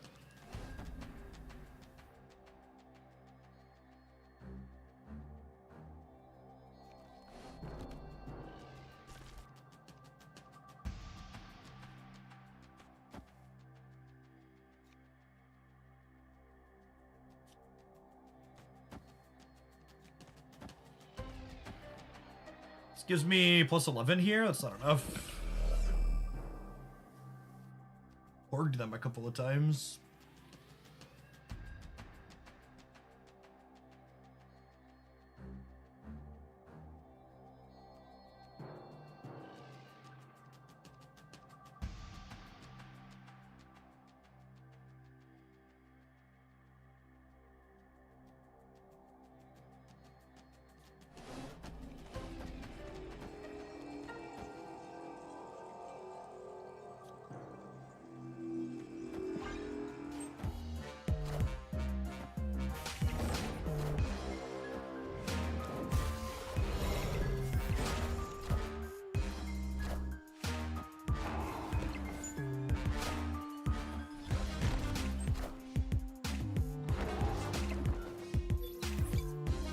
I don't know if I'm supposed to stay here. This might be wrong. They're definitely not supposed to stay here. I can't believe that they stayed. Victory. Not all of these decks have room for Shang, but there's probably enough of them that I'm supposed to not be here. I don't know. Maybe they're staying because they think I'm supposed to leave. It's just a weird leveling game where we're both bad.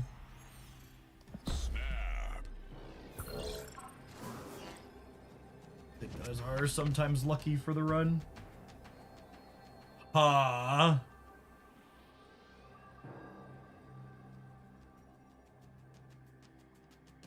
think I'd rather just have 3 power Widow than a second Widow. It's close though. Oh, no, I'm already gonna be able to beast the Widow, right? So like, you know. I am ego. We're no stranger to This is ego. my domain. You know the rules, and so do I. We wouldn't snap it for any other guy.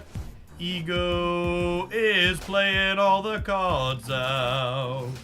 Don't think he understands how the Marvel Snap works.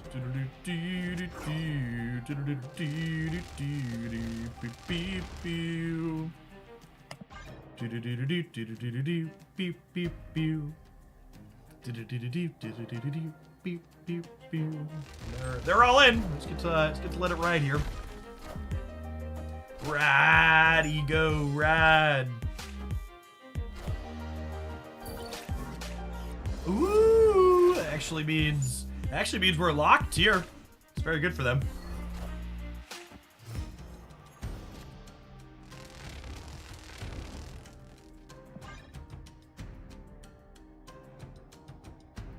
Four more shots at this if Ego puts this one in the trash can.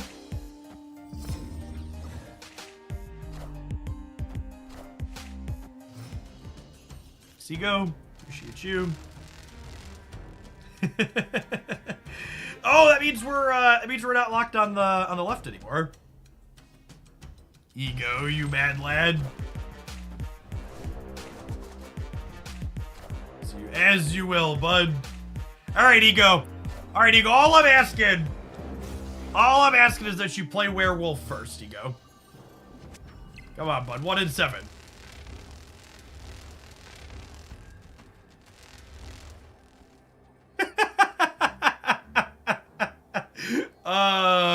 Actually just can't win, right? Because it all goes mid.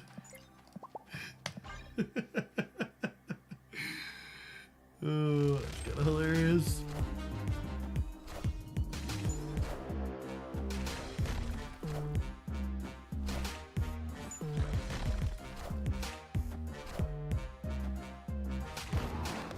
So close. So close, Ego. So close. You tried, bud. You tried. You won one of the past for us. They are playing the Shang-Chi build too. Good to know. We're just super lucky from the last game. Get lucky to win your 8-cubers, chat. A truly skill-based Marvel Snap experience. Snap.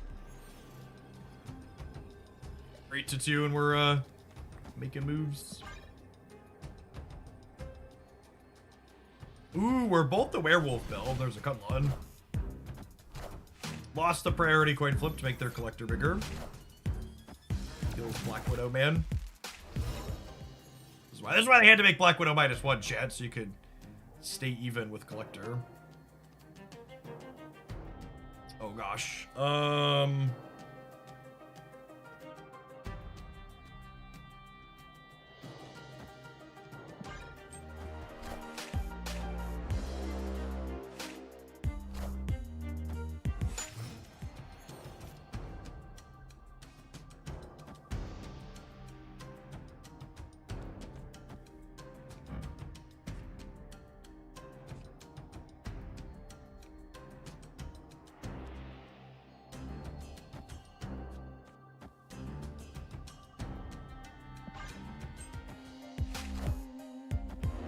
Oh, I was wondering why they're just not... Why they just weren't playing their cards. That makes sense. I'm setting up to Loki.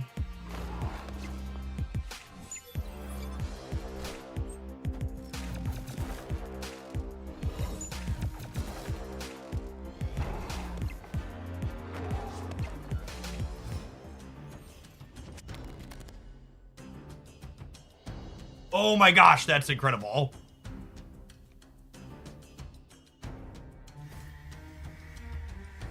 I get to go this into this, and then both the wolves actually get to jump here, right?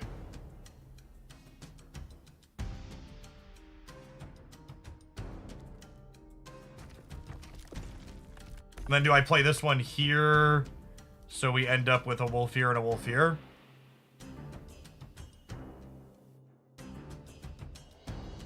Yeah, because I want this one to be open, I think.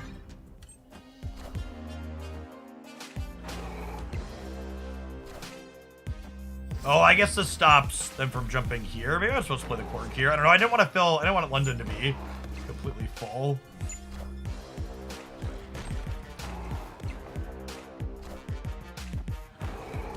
I was actually kind of hoping to draw Falcon here.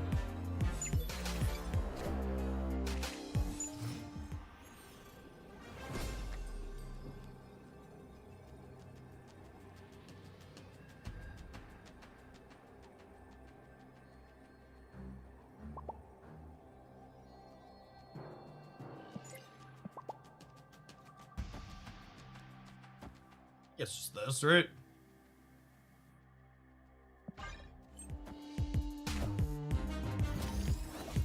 Said nothing. Oh, right, because their hand has been all Widow Bites this entire time. They knew they didn't have the board space to play them out, so they were just working with what they had. Their last two cards are both bites here.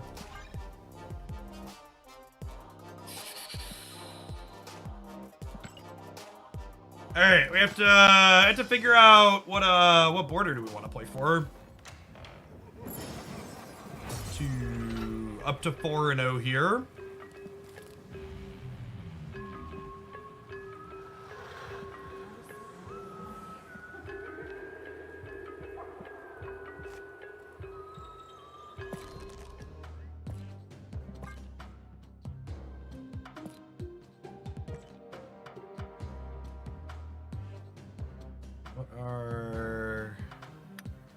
I think it's just my Justina ones at this point.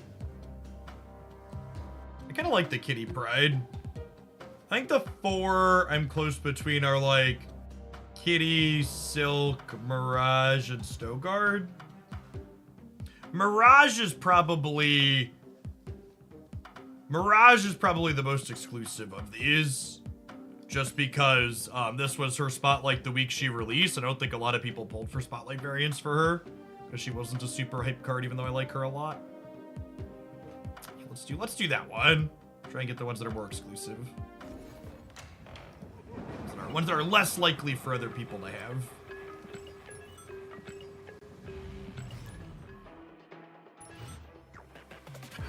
Alright, and if the deck is invalid because you changed a cosmetic, and then it'll go back and go again.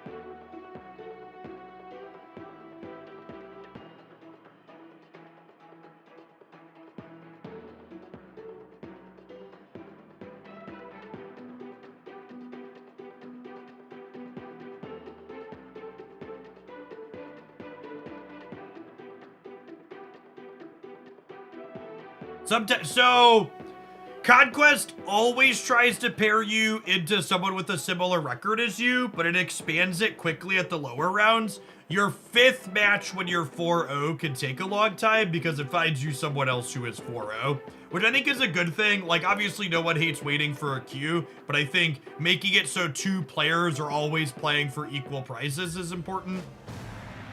Like having one person prevent someone else from getting a infinite border when they're not playing for an infinite border would be a pretty huge feels bad man.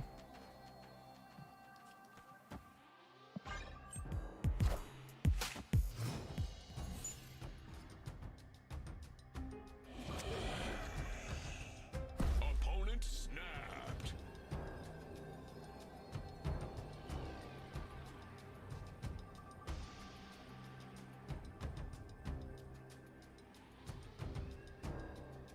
I feel like my hand is pretty good and I'm gonna stay.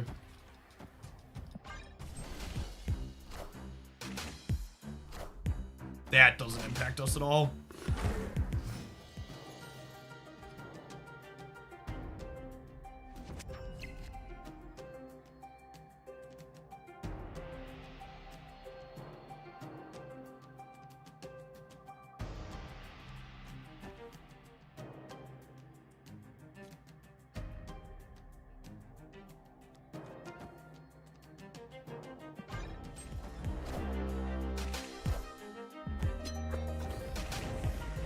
Magic and Goose.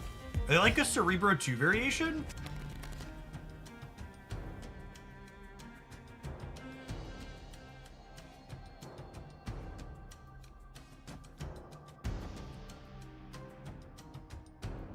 God, part of me wants to snap them back here, right? I have armor for the Nexus. I guess I could get like Shadow Kinged, I suppose. But outside of Shadow King, I feel like we're in a great spot. Oh, snap. I'm gonna pick up my entire deck here. Wolf is very big.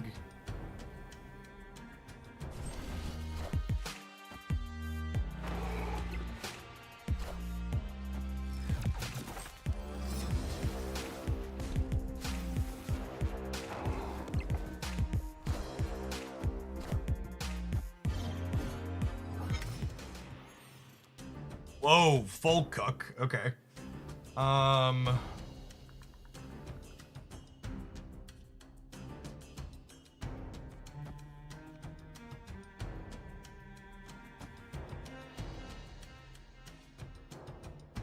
Just do this.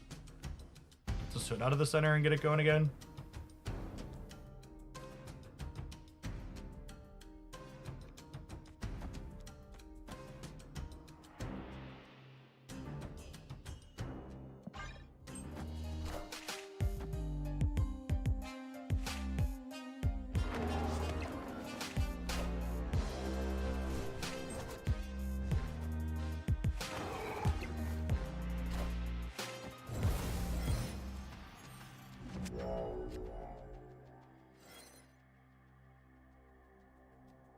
I want to end with Werewolf on the right.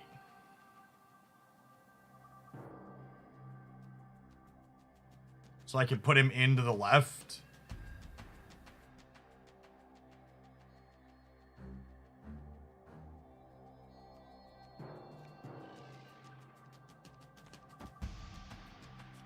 Oh, I could also just rug pull them.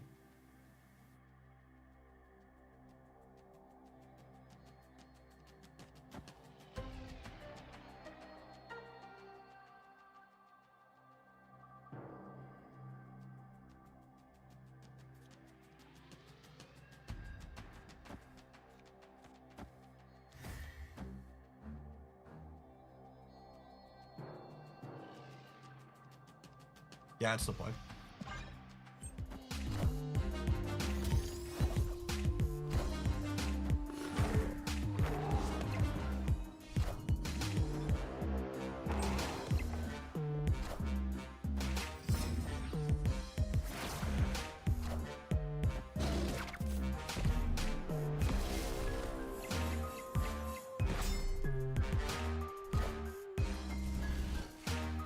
Play more armor, gamers.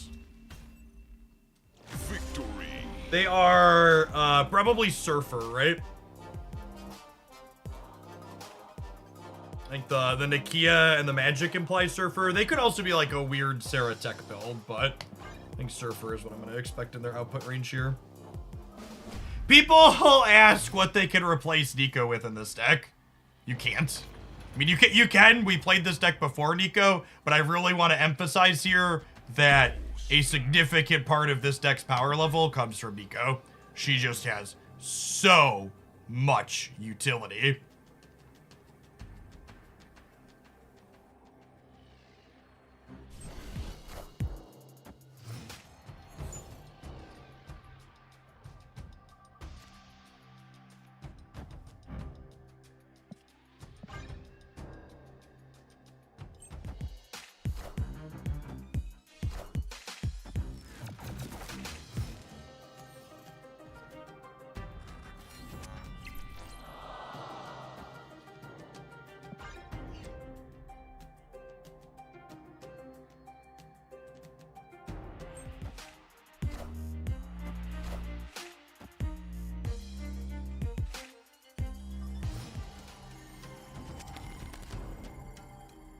Mother of God.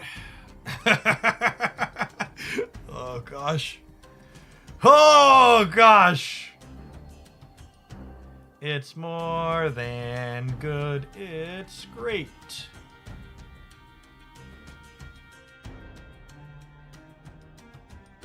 Listen, chat, if this deck is wrong, then I have no desire to be right.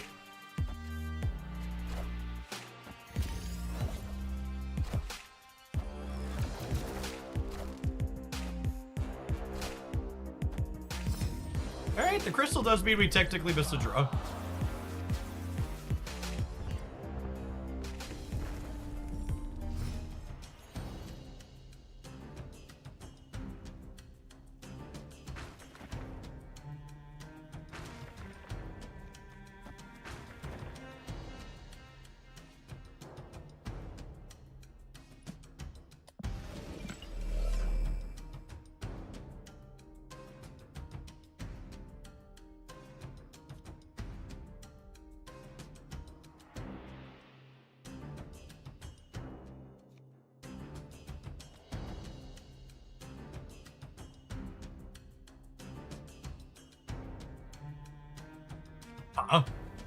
I can't play any ones to the right and expect to live there.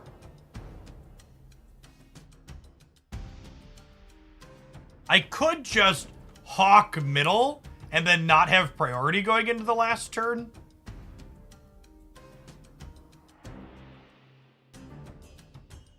I kind of like that.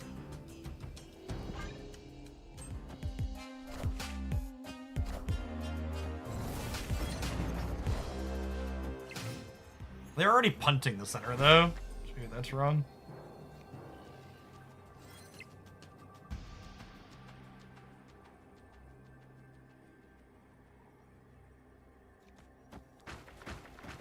So 6, 12, 14, 19 on the left. 19 on the left or 18 on the right. If they go...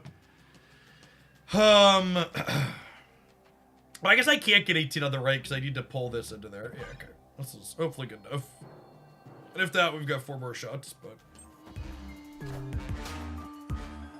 Whoa!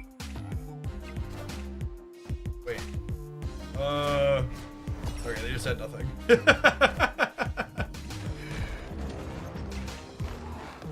Oh, no! I forgot we were about to make our deck huge. Well played, opponent. Rogue's a good one to know about. Rogue's a good one to know about.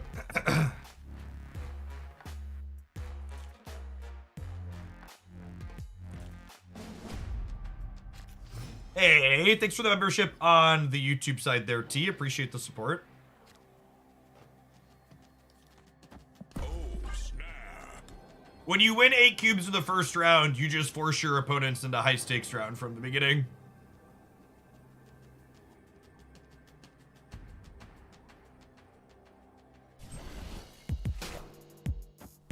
Tile Rex, thank you for the prime on the Twitch side. Good Gamora boy, thanks for the 10 months. Kino Poyo plays games, thanks for ripping for the 2nd month. Good morning, good morning.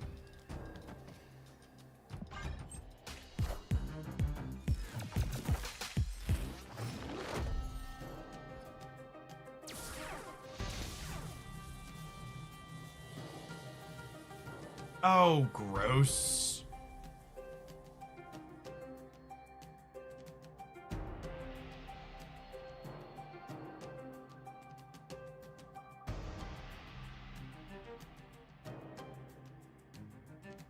I think since they're a magic deck, I'm gonna be a little bit greedy.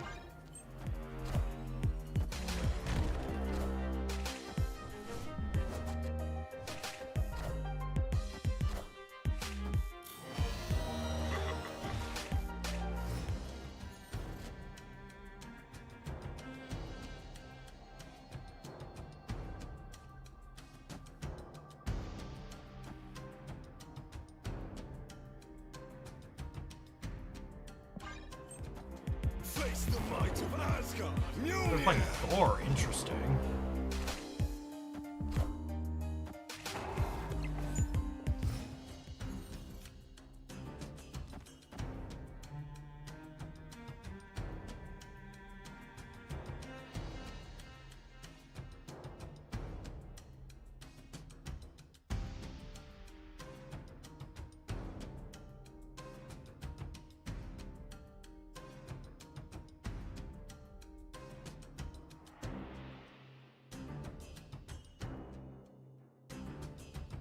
Trying to decide if I want to play this Bast out. It makes the Hawk bigger, but I don't really need the Hawk to be bigger, right?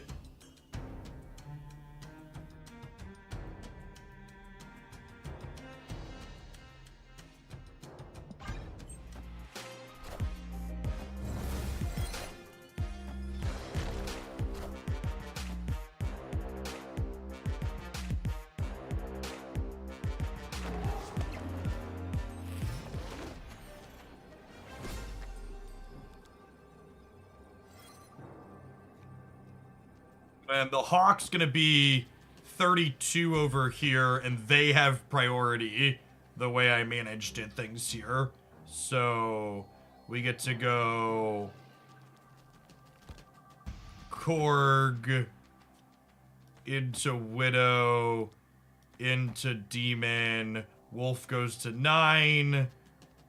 Wolf goes to 11, 11, 14, 20 in the middle. I think that's the biggest I can get there, right? I can play another on reveal, but then I lose the power from here.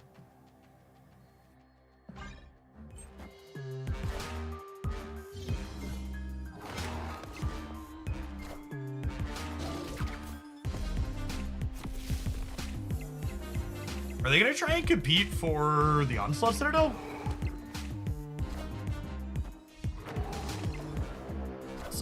Bold strategy against my Darkhawk deck. Like another infinite border in the bank here. Guys, gals, and non-binary pals. Oh. Victory. Bounce deck is real good. Bounce deck is real good.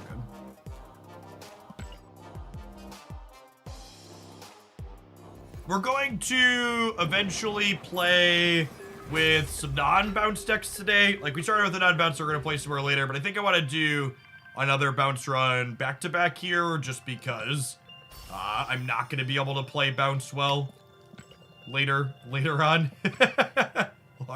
The longer the stream goes, the lower my capacity to play the bounce deck is going to get.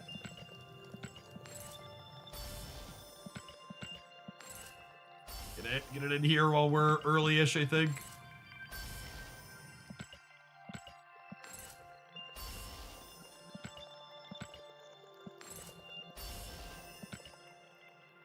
For anybody that's new here, I'm mostly ignoring the chat today just to stay focused because we're out of delays. There's a pretty big lag between them anyways. Normally, I am very interactive with chat. Today, we're doing something a little bit different. The delay serves a twofold purpose. It not only prevents stream sniping while there's a little bit higher stakes in the Infinite Conquest because people care a little bit more, but it also lets me just kind of stay a little bit more focused. Trying to follow chat while playing is a pretty big detriment to my playability.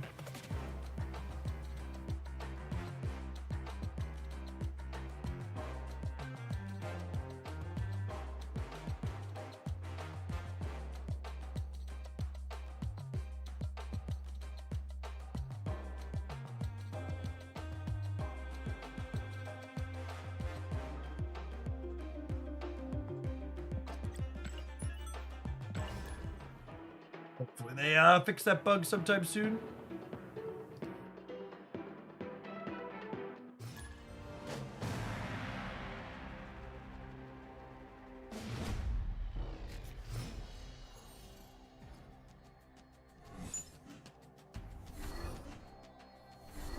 Magneto.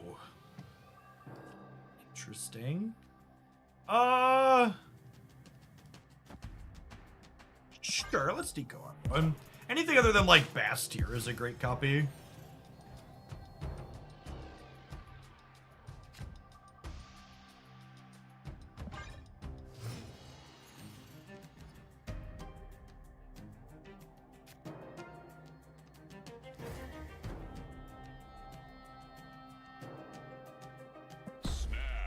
I'm gonna be honest, I'm not actually 100% sure how this is gonna work, but I'm pretty sure it's good for us.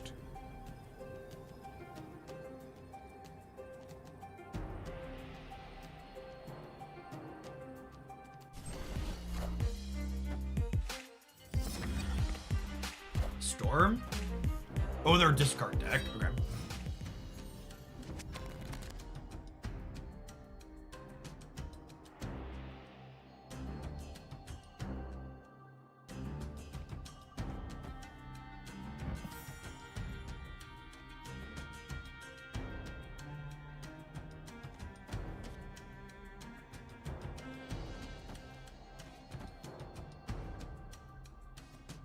Yeah. Do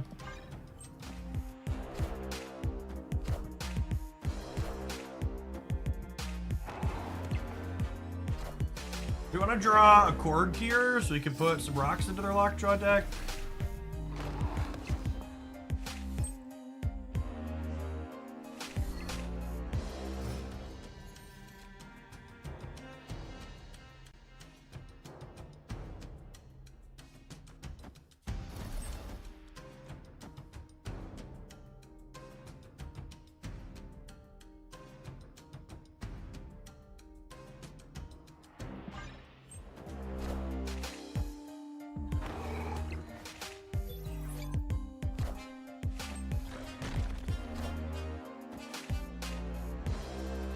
And then these are free, and this is 2. So I could go Beast 0/0 Darkhawk next turn.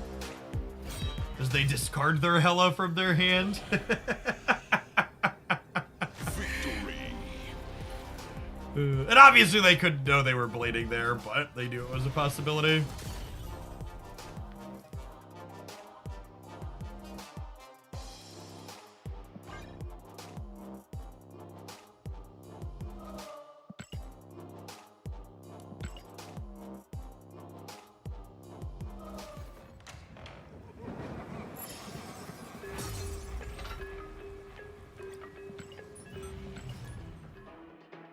We're 2 hours in, and we scrubbed 2 and got 1. This is our 4th ticket out of, I think I had 9 or 10 to start. Might not get through all of them today, we'll see. Depends on how strong our runs are, I suppose.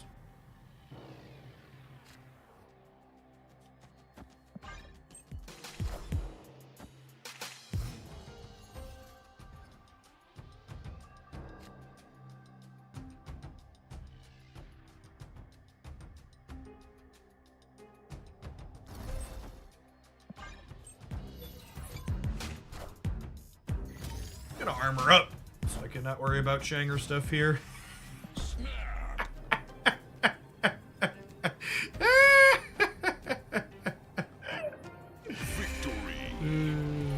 I should snap my stronger hands earlier, champ. Before we drew the cork, this hand was only okay. But I didn't snap it.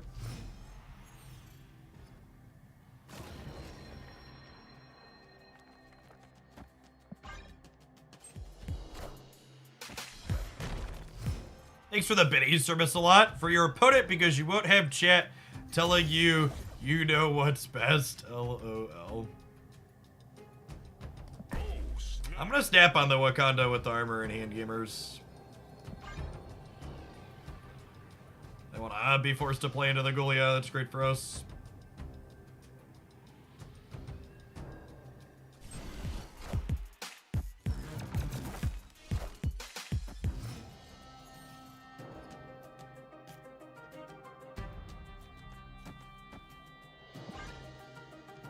Actually, just insane for us.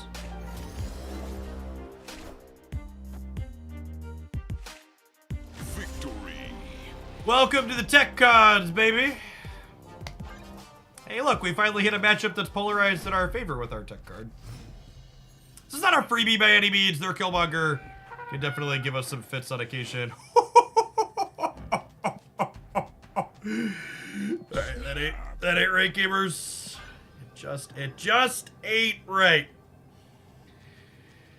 That's funny right there. We got the Rock Slide for the Hawk. We've got the Bast for the Hood. We've got the Armor for their deck. Okay, what a priority coin flip here.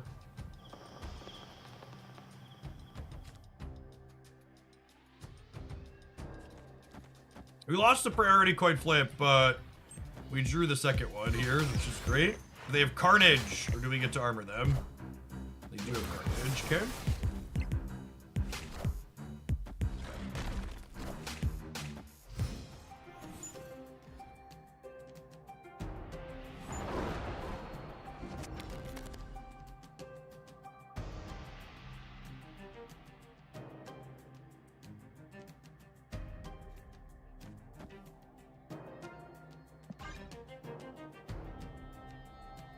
They can't play and blow up Deadpool this turn, which is great for us.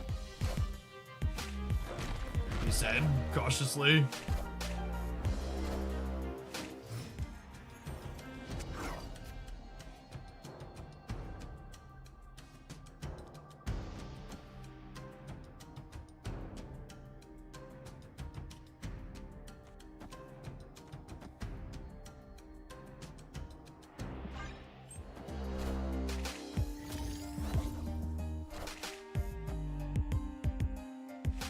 Obviously, we're putting the demon under here so we can duck and Killmonger.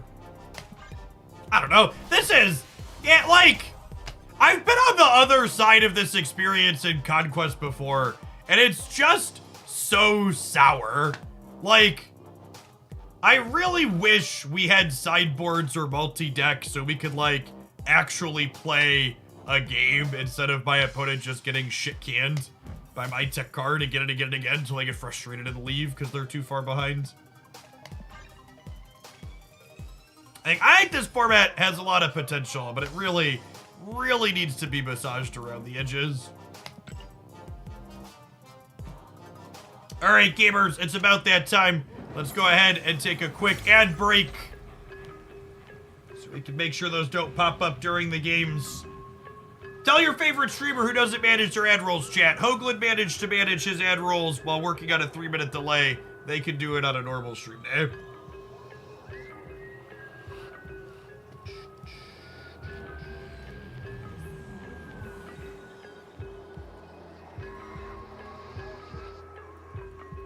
Oh, hey, the emotes work, T. Yeah, I added a $1 YouTube membership, and I added some emotes on that side, updated the badges, so they match the badges on the Twitch side. So we're gonna be streaming over there. I wanted to clean up the details.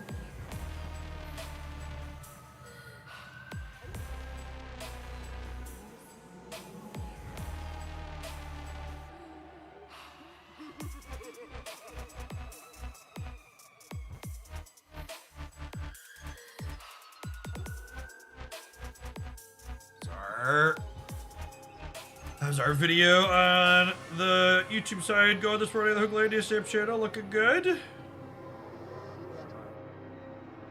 You missed it. We have a sweet discard combo deck up there.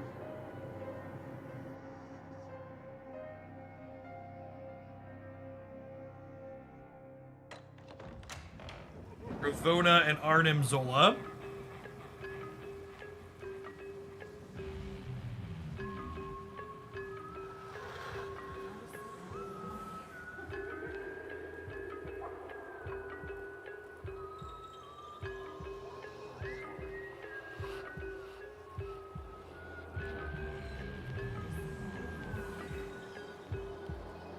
The opponent didn't realize Jeff is the protagonist today.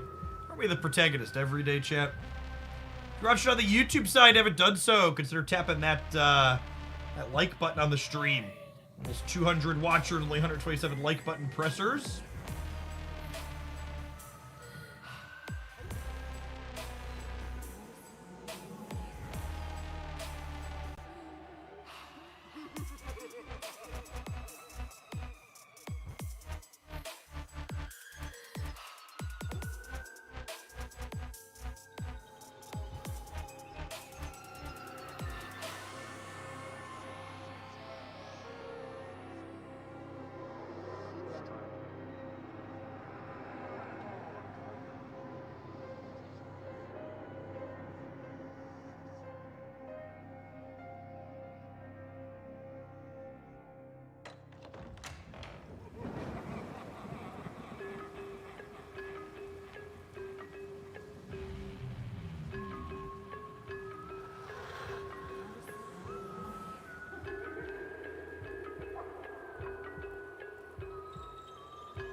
I love when I responded to it in chat in real time, but the comment on people always say, well, sideboards would make tech cards more prevalent. Tech cards are already prevalent in Marvel Snap. If you look at every one of the best decks in the game, they almost always play tech cards.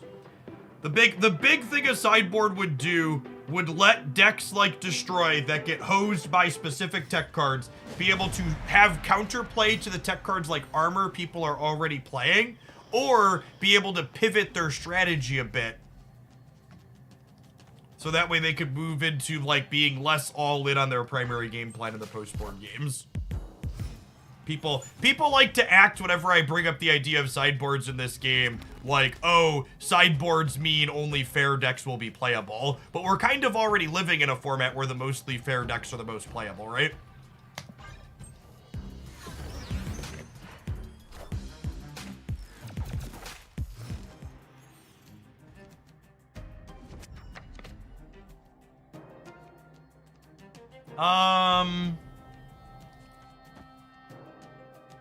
Werewolf into Snap here? Yep. We'll go Korg into Beast. We hit the Abbey, they didn't. We denied them a draw. We have Kunlun for our Wolf.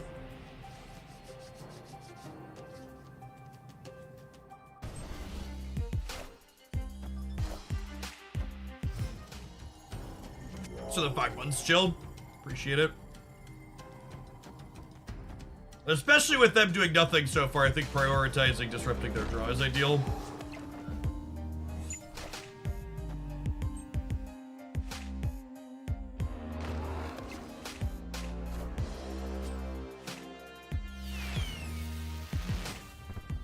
some kind of combo deck. And they hit Chavez off the Jubilee here because the Korg shuffled their deck, for those that are wondering how that is possible. So we're drawing Chavez next turn. The question is, how are we setting up to win? How am I setting up to win my non-werewolf path? It probably involves just playing Chavez out, right?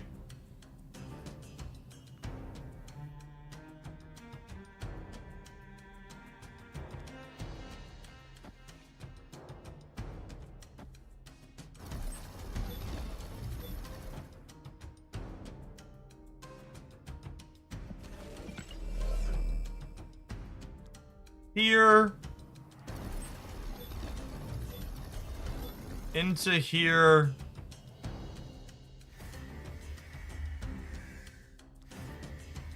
Into here.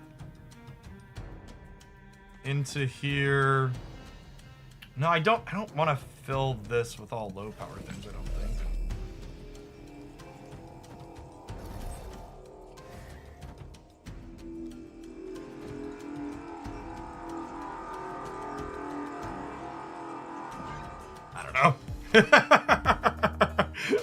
I kind of ran out of time there, gamers.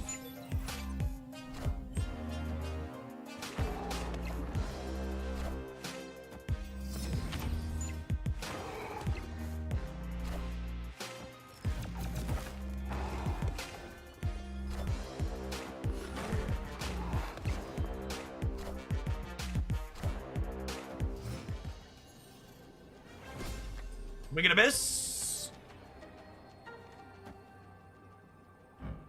Classic Shang-Chi Jubilee deck.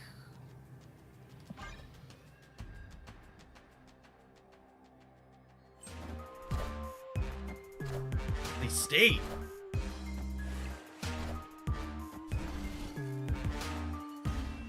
There's some kind of weird lockjaw build.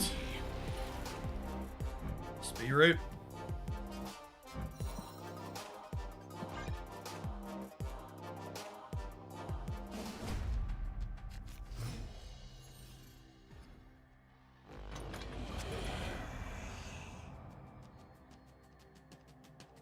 I don't want to demon my armor against the Shang-Chi deck, so we're just going to vibe for turn one here.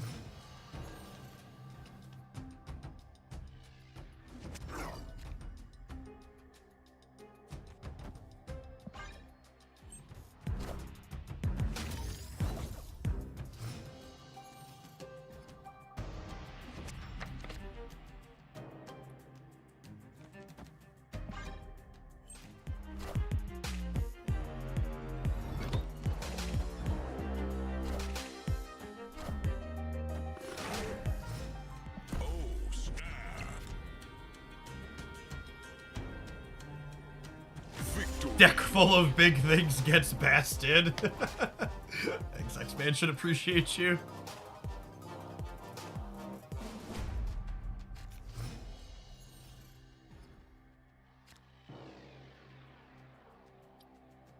Definitely just want to open on Korg.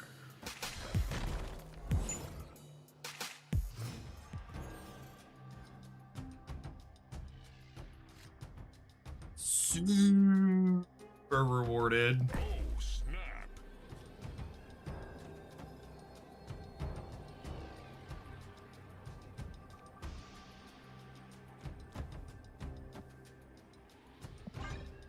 Fisk isn't like necessarily amazing for us, but it makes their Aunt Maze super awkward, right?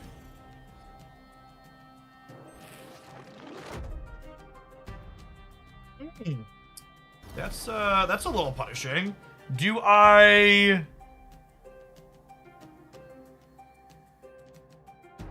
just Falcon now? I like give up. Yeah, I think I just Falcon now. Without the ability to move the wolf around.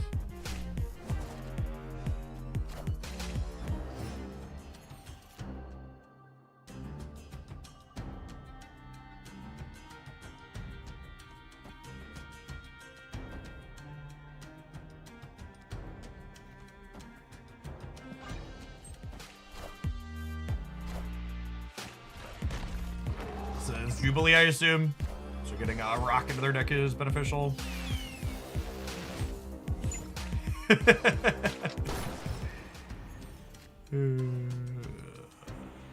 Nico on the wall.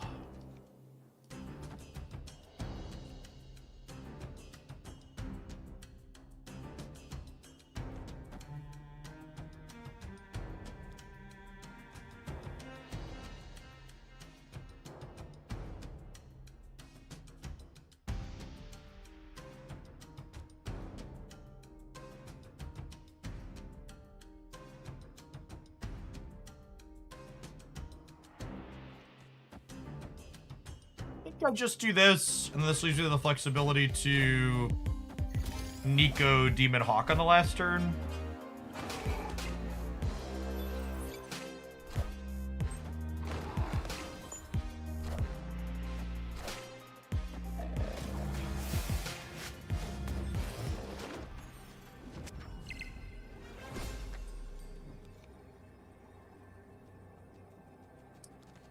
I think it's just this, so my wolf stays here.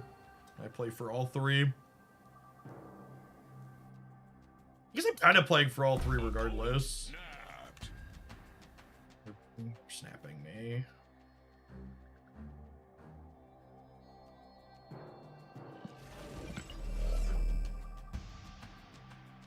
Even if they shang me, right? Like, what are they...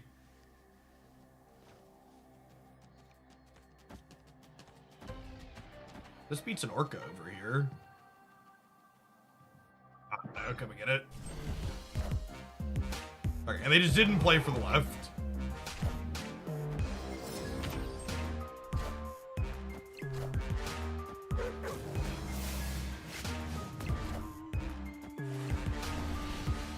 Honestly, don't hate that tap from them. They can't know where we're gonna play for, and they're pretty far behind. Like, obviously, it didn't work for them, but I think from choosing to take their shots, it's a pretty decent spot to raise when they're down 5 to 10.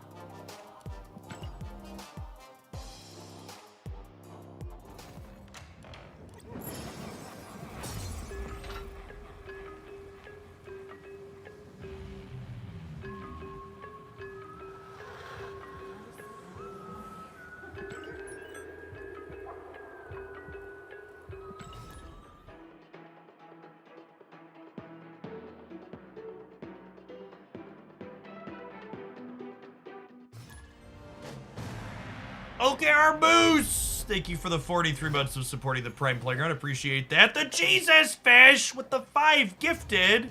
That's super generous. Appreciate the support. Charging Ferret. Thank you for the 7 months. I think I'm gonna vibe for a turn and get this Bass down on these. I could Black Widow more aggressively, but I think this is fine / ideal.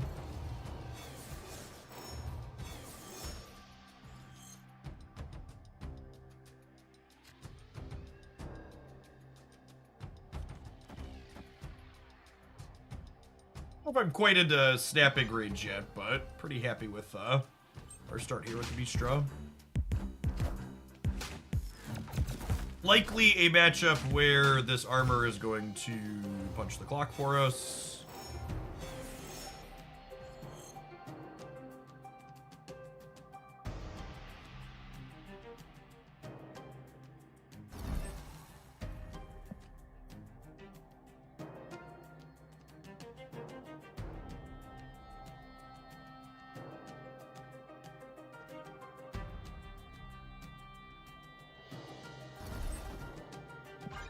Hoping to pick up one of our 3 1-drops there, so we can go 1-drop into Beast, but just take this line here. An Electra Gamer. I wonder if they're lower collection level.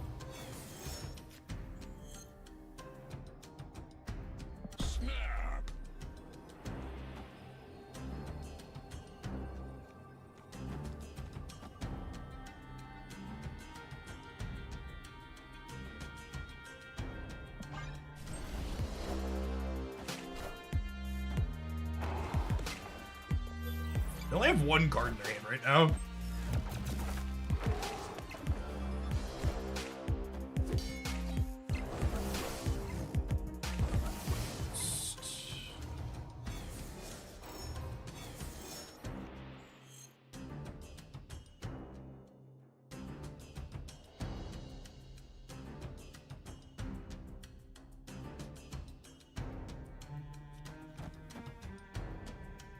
I can just play these middle, and then we'll go Korg Chavez here on the last turn.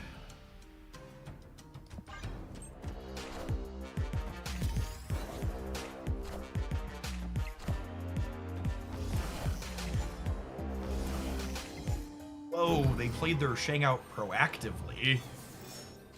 That's gotta be wrong.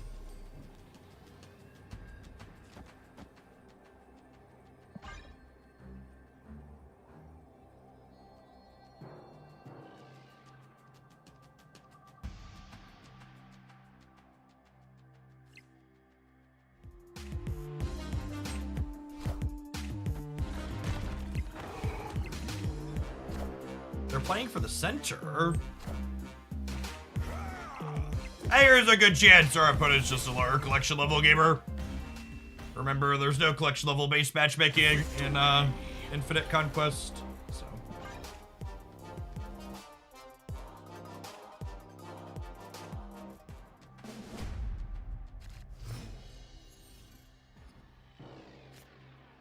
They've got some tech cards I have to think about, but in general, we're in a very good spot, obviously.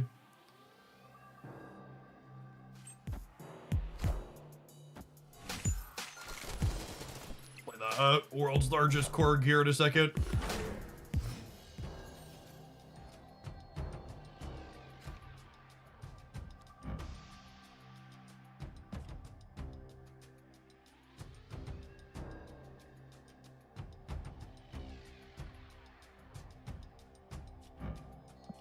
Huh? I think it's just this still.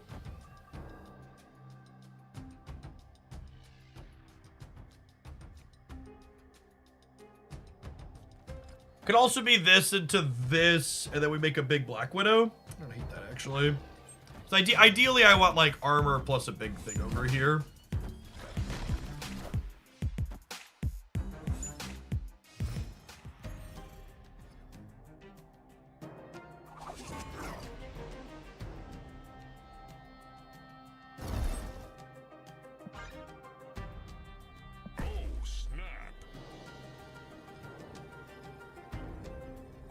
We haven't hit the destroy mode or the turn into a demon mode on Nico yet, and their board's getting nice and full. If we draw a beast or a falcon, our hand is great. We want beast, falcon, or dark hawk, so we're 60% strong draws next turn.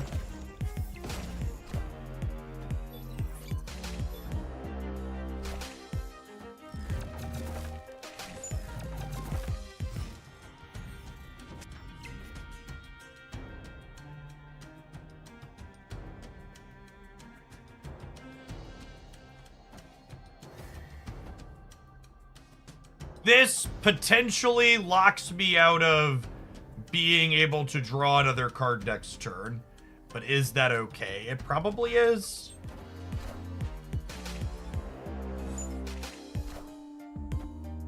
But we will get locked out here, because Beast is going to land in another pile of 3.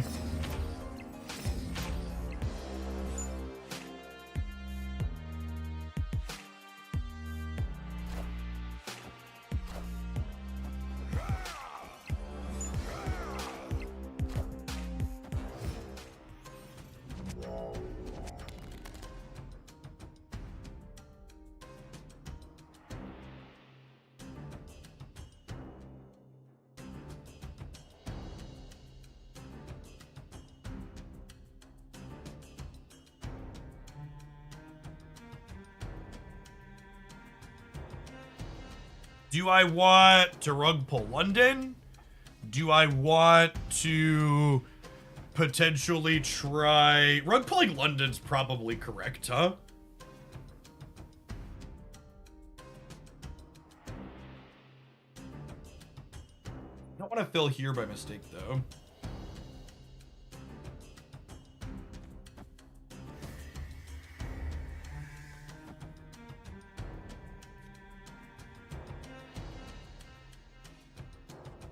I feel like I want to do this, and then we could hopefully find armor plus Darkhawk for here.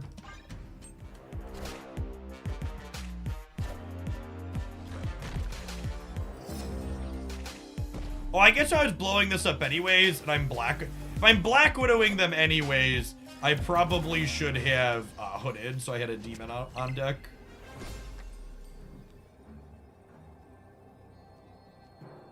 Opponent snapped.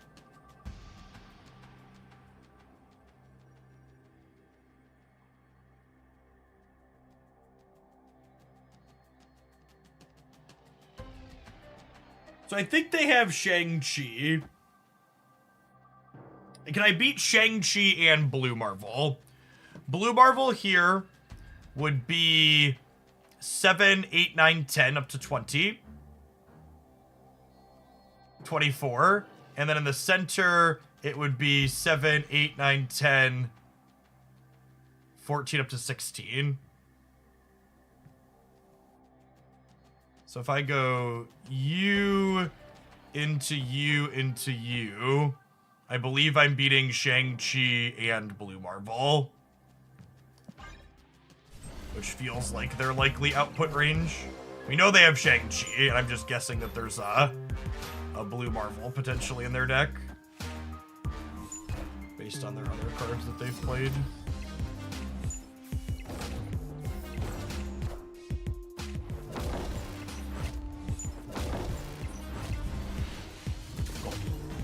And that's the number. I know our opponent's deck is obviously a little bit newer cards, but like being able to predict stuff like this based on the other cards that they've played is such a big part of being good at Snap, right? Like being able to look at their stuff and be like, okay, if they Shang-Chi me here that we know they have, we'll win here and here. And if they Blue Marvel me here, we'll win here and here and lose here. So part of the reason why we played the Hawk over here was to guarantee we had a big stat here instead of gambling on the London. So that way we were beating a Shang. And maybe there were other ways to do this too, but this was the one that most immediately jumped out at me.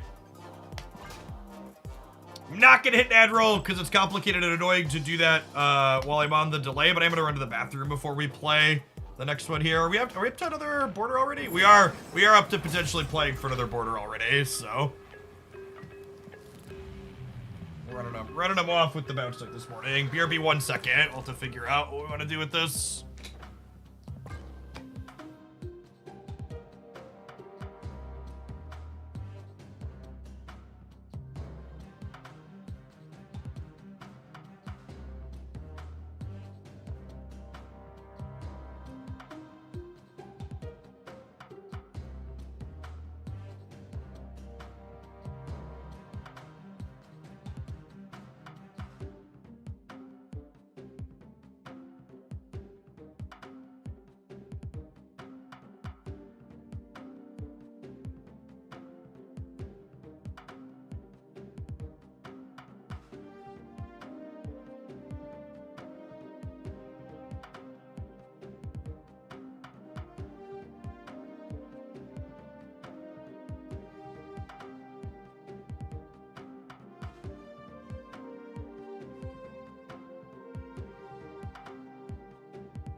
I think we're just gonna continue doing Spotlight Cash avatars. They are the probably most exclusive ones. Snow Guard, Silk Kitty are the ones I kind of want to do the most. We'll do our Justina ones first.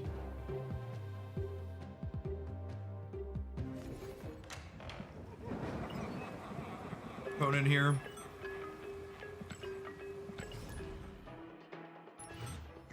Errors, because we changed. That error is directly related to setting a new cosmetic, by the way. I assume they're aware of that.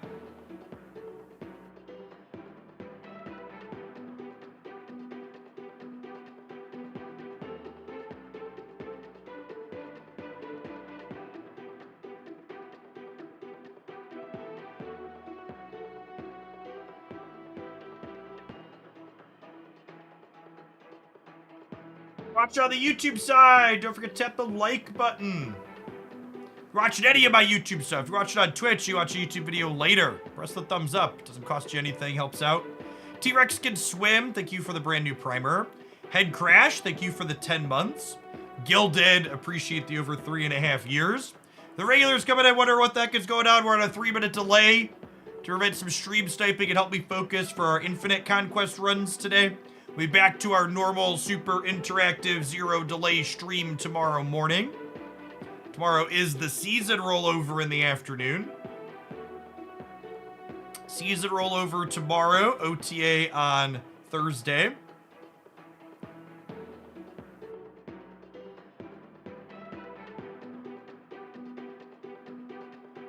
And again, if you've never played to a 4-win match, it takes a little bit to pair on here a lot of the time because it finds you someone else who's also 4-0, so you're both playing for equal stakes. You don't want one person to be a vegetarian while you have someone competing for a real steak. CJNJ, thank you for the over 5 years. I appreciate the 61 months. Welcome back. Is everybody hanging out today? I was wondering what metrics are going to be like today. It's been a little bit since we've done this. We broke 2,000 people, though, which is pretty solid for a Marvel Snap stream. If you enjoy this style of content and you want it to be a regular thing here on one of the days during Infinite Conquest Week, hanging out today is a great way to do that. Make most of my content decisions by being metrics driven, so if we continue to have strong metrics today, we'll probably do this again next season.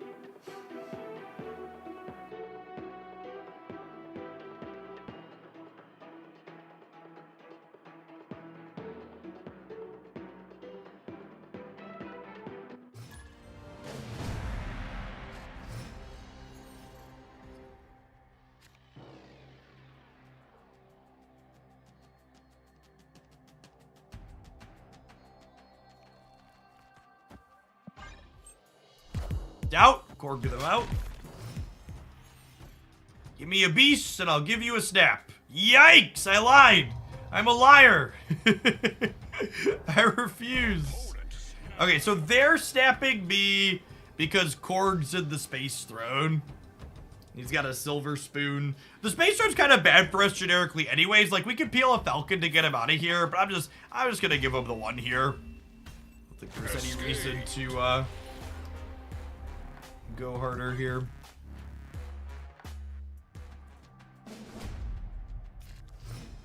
Hey, Devil, thanks for the almost 3.5 years. Welcome back.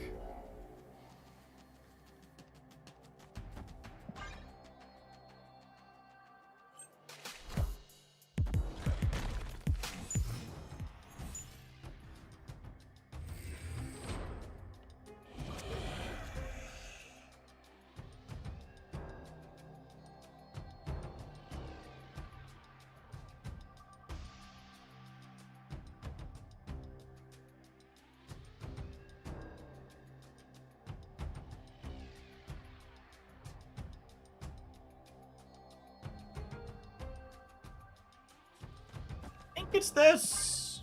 Not actually 100% though.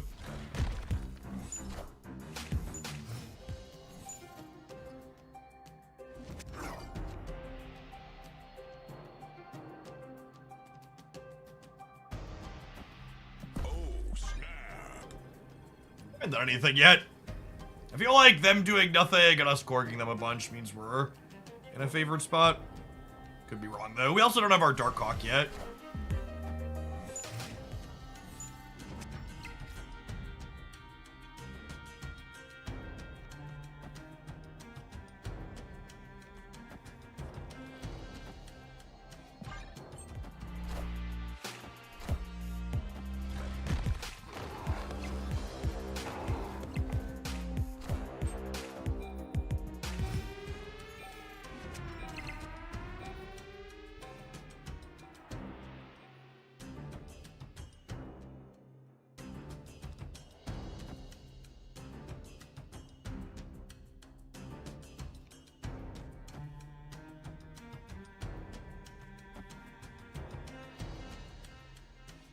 Two, three, four coming back to my hand.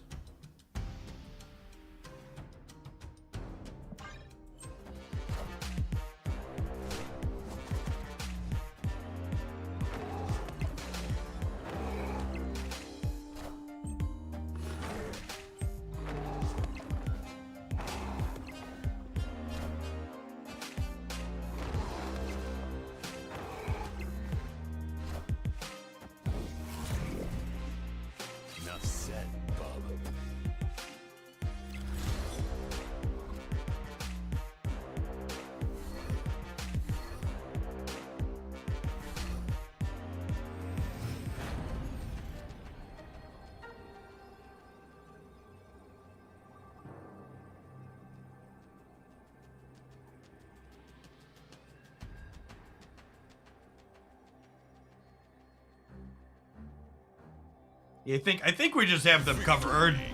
Because I'm winning the center, and then I stack a bunch of stuff right, and then I put like one thing left. The discard matchup's okay for this deck. They're not interacting with us, and I think on average we're a better linear deck than they are. Not always, obviously they could have some games where they get one over on us, but on average I think we're a favorite here. I'm happy to bash just a hood here. It's +6.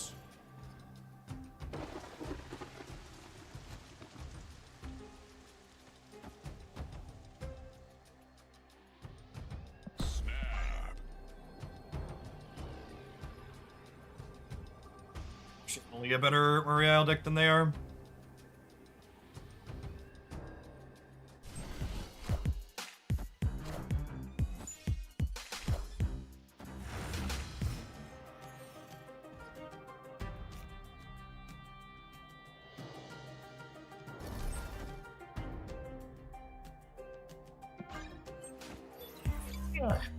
Dark Dimension's kind of annoying for us and kind of good for them.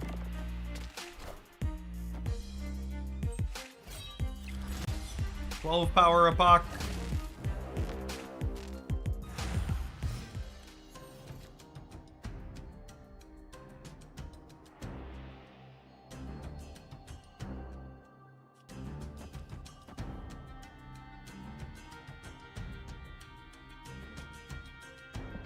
Makes less likely to have Modok next turn.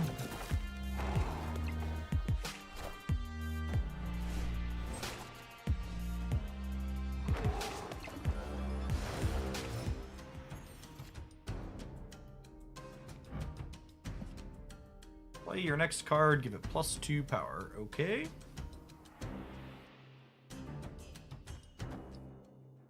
Go here. You go here. You go here.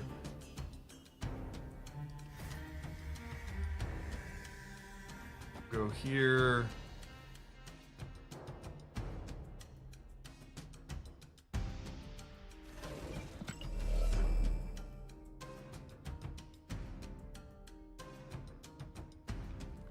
Borg, into Forge, into Hood, into Nico, into Demon, and then we have a Chavez to play next turn.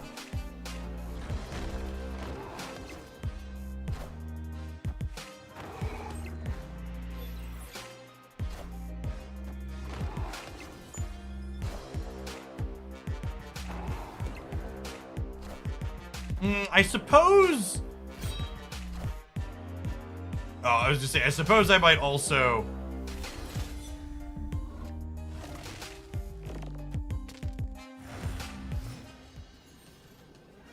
So their Epoch is 16.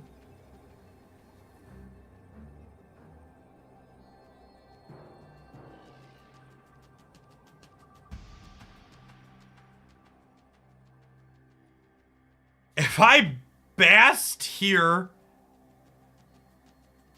No, wait, if I'm putting this on being Dracula, it's gonna pull to the left, right?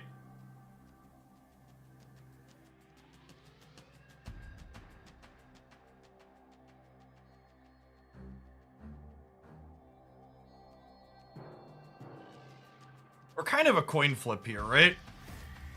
Where they put their Chavez. If they Chavez middle, I need to Chavez middle. If they Chavez right, I need to Bast right. I guess I just Chavez right.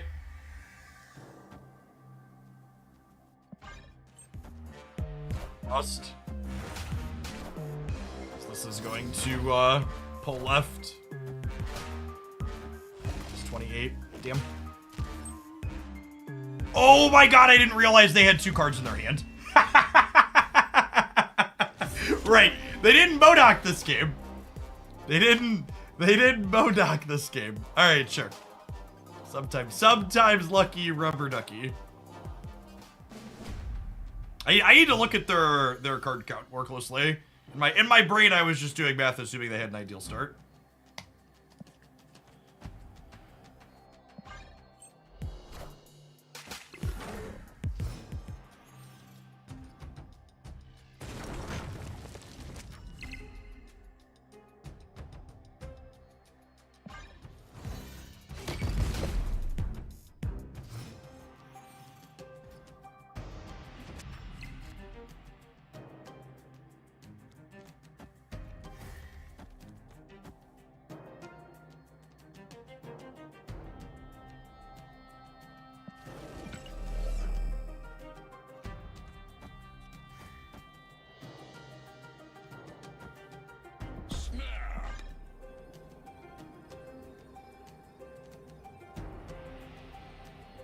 9-4. They've done nothing. Opener's pretty solid. Let's get him.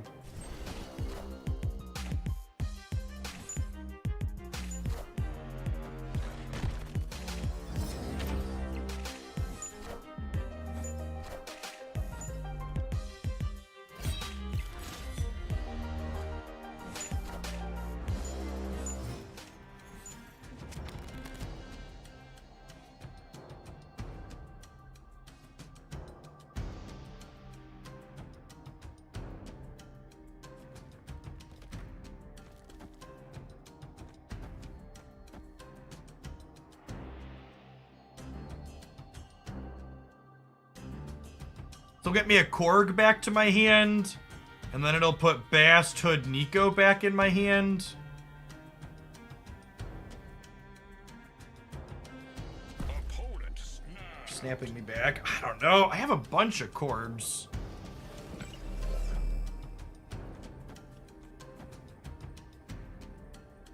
Get me a Korg back to my hand, and then it puts these two back in my hand. Okay, I think I'm staying.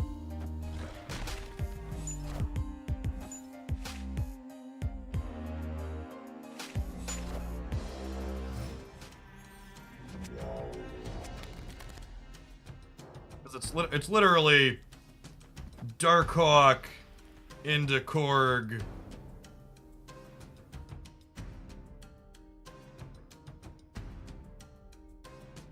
And then next turn I have a bunch of stats.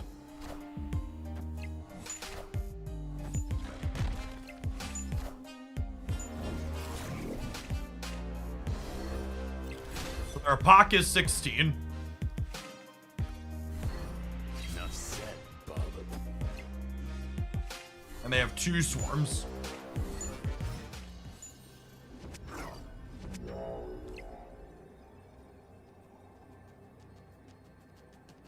$16 power apocalypse only takes them to 29 on the right. And I'm going to 30 because I have 2 Korgs in my hand.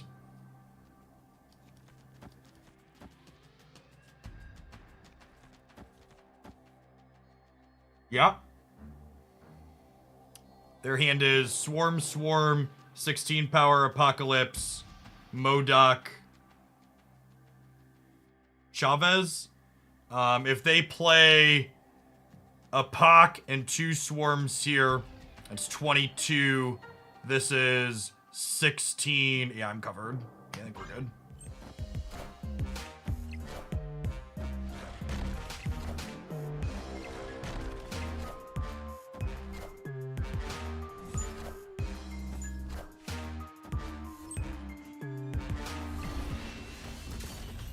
All right, that's another one.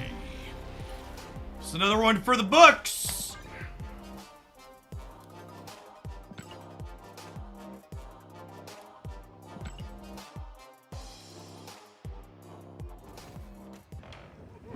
Purple Bubbly, thanks for repping for the 2nd month. Welcome back.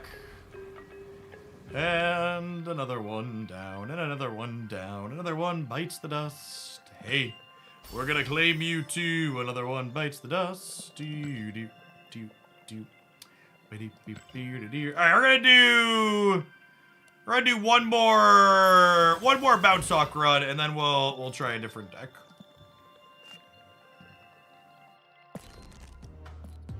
Shiny avatar on here real quick though.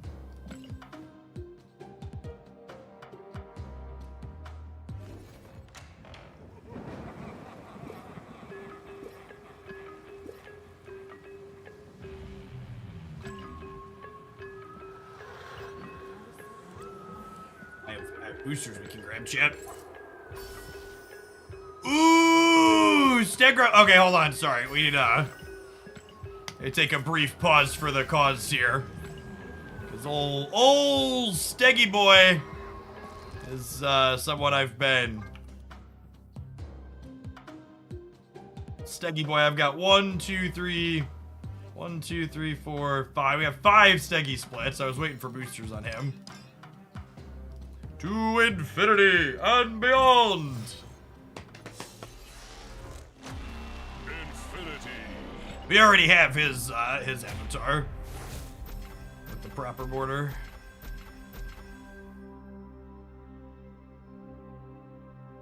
I'm so used to it scrolling back down. It feels weird when it stops there and it just doesn't do anything.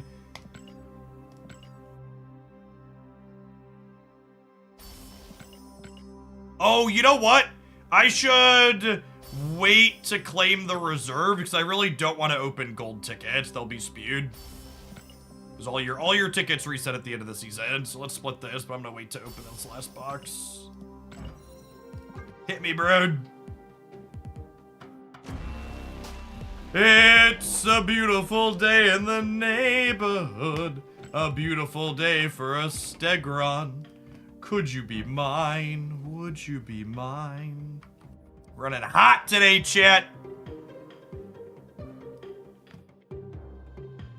That one deserves a Twitter.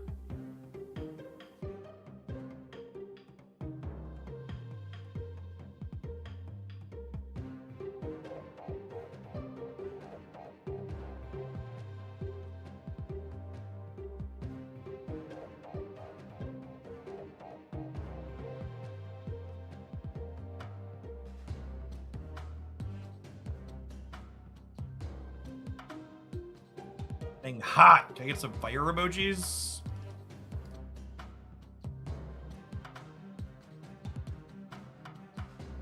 A cross post to threads.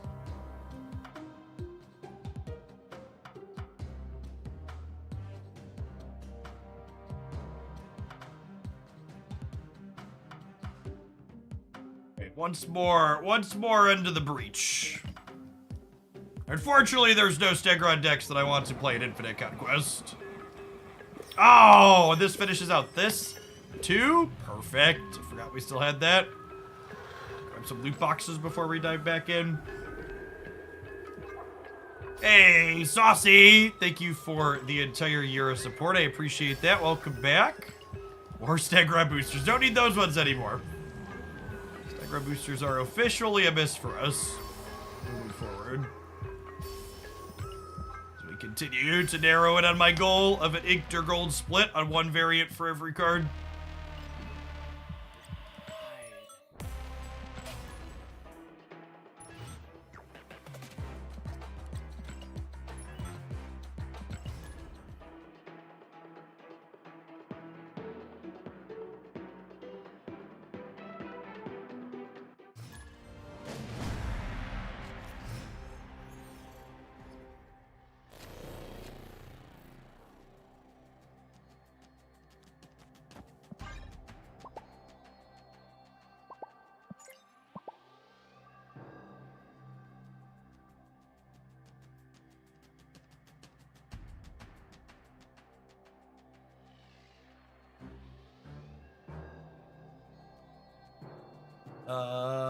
Opponent. Hello?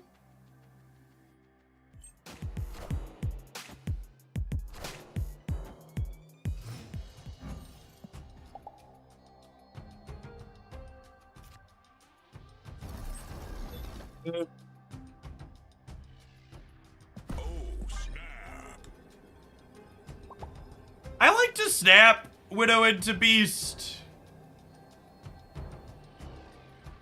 Feel like anytime I'm guaranteed cutting 2 of their draws, I'm probably a favorite, but who knows?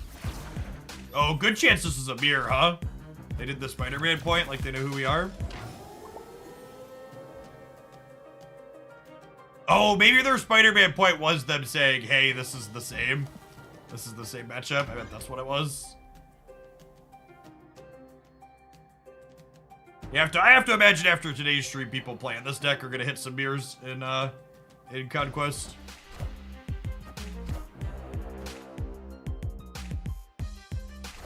I'd like to draw Falcon here.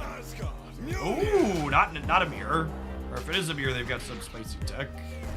If we hit Falcon, we could go Forge on the Bar Sinister and then bounce it back.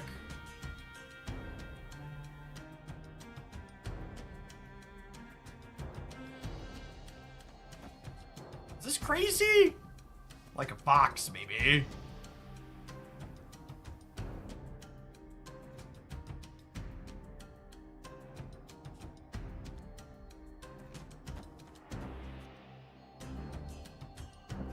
The problem is that I can't really play this hood anywhere. Their board just like gums up so much. I'm gonna do this and vibe on the hood for a turn. Mjolnir!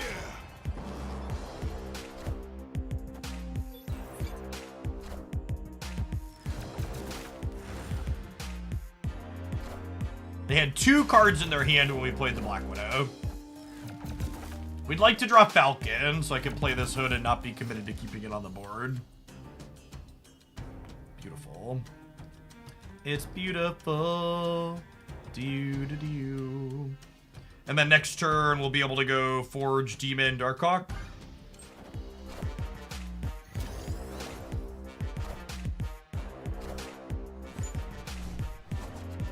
They played out 2 of the bites, but not all of them. Is interesting.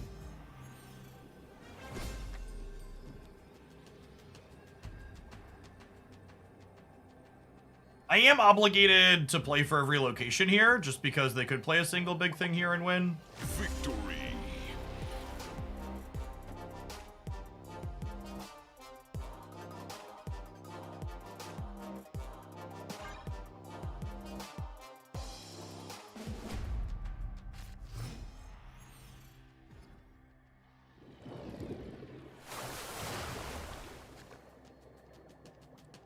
Lee?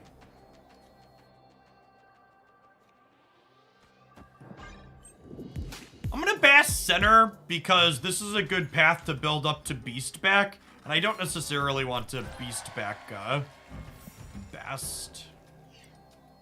Although with Mojo World, that kind of changes the dynamic. Oh, I guess I don't get to Bast my Black Widow because of this. That's annoying, but not the end of the world, I suppose. Let's look at to Bast the hood at least. It's +6.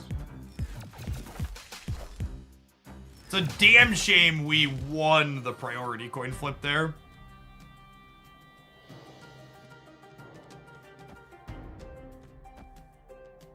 Yeah, if they would have had priority, we would have asked the bite. The way the timing worked out.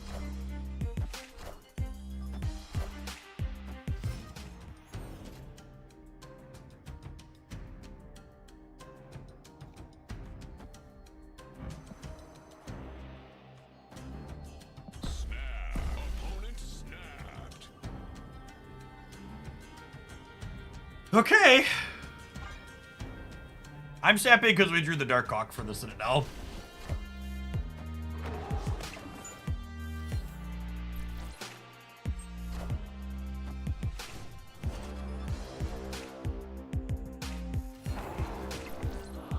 They could also be a Hawk deck, though.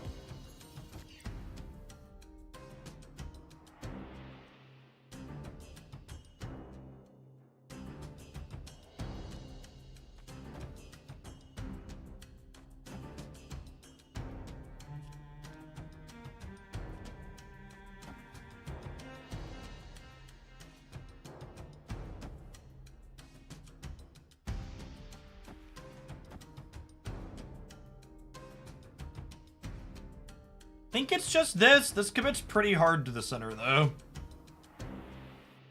I don't have a lot of stats there. I think it's right, though.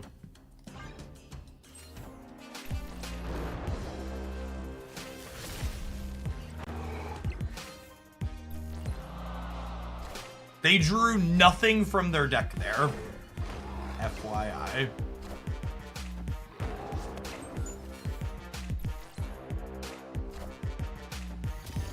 Armor up in the event to Killmonger.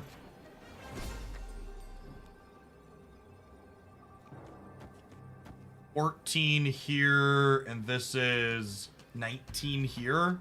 Their wolf's only 5. I have to imagine this is fine for us.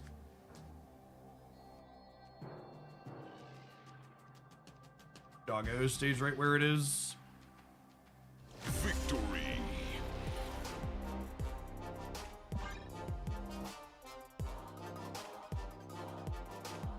What is playing a neat build? I bet they're looking forward to Beta Ray Bill at the end of January. Sure, check out my leaked cards video. You haven't seen that one? Our hand's, like, not super strong, but it's also, like, not terrible. And we're up cube, so I'm gonna stay for their turn 1 here.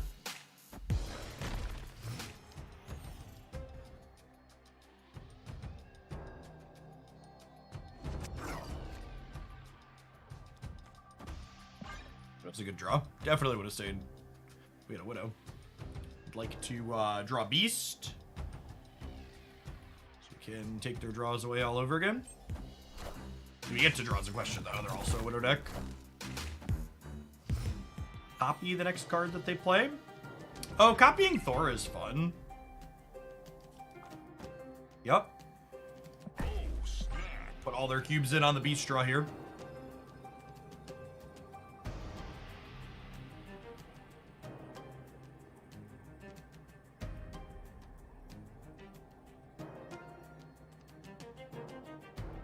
They're obligated to call at this point. They can't just be 10-2, I don't think. Face the might of Asgard. Yep, copying Thor.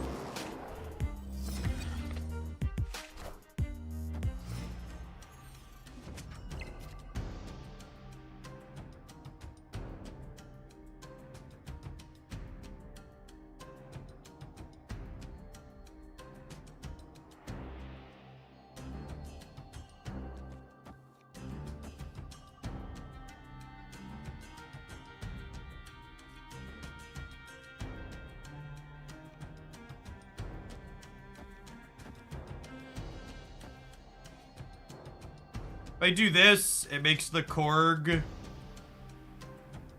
bigger. I think that's fine. The might of Asgard. Mjolnir.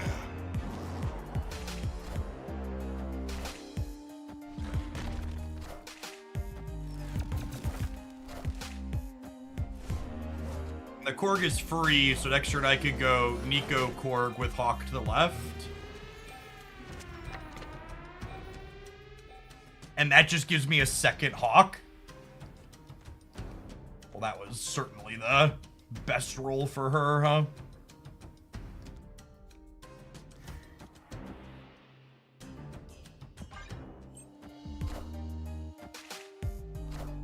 You can Shang-Chi us here, but other than that, I think we're good to go.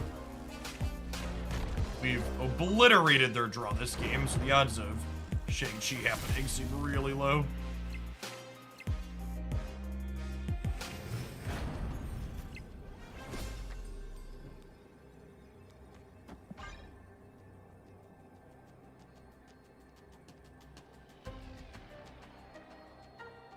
All right, is there a Shang or an Enchantress or another tech card in your life here?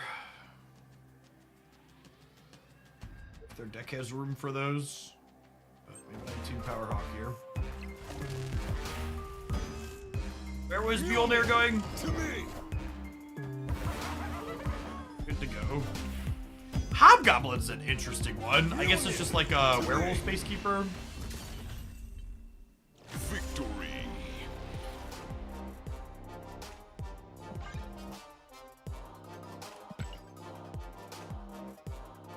Hey gamers, it's about that time. We're gonna go ahead and take a 3-minute ad break. Thanks for hanging out. Don't go anywhere. We've got plenty more Infinite Conquest coming up still today. We're gonna be playing for another 4.5 hours or so. Maybe more, depending on what the numbers look like. We got tickets to burn. Watch it on the YouTube side. Tap the like button on the stream. Sabertooth, those are not an exciting card, but they're boosters I like technically need because I don't have a premium Sabertooth split yet, I don't think.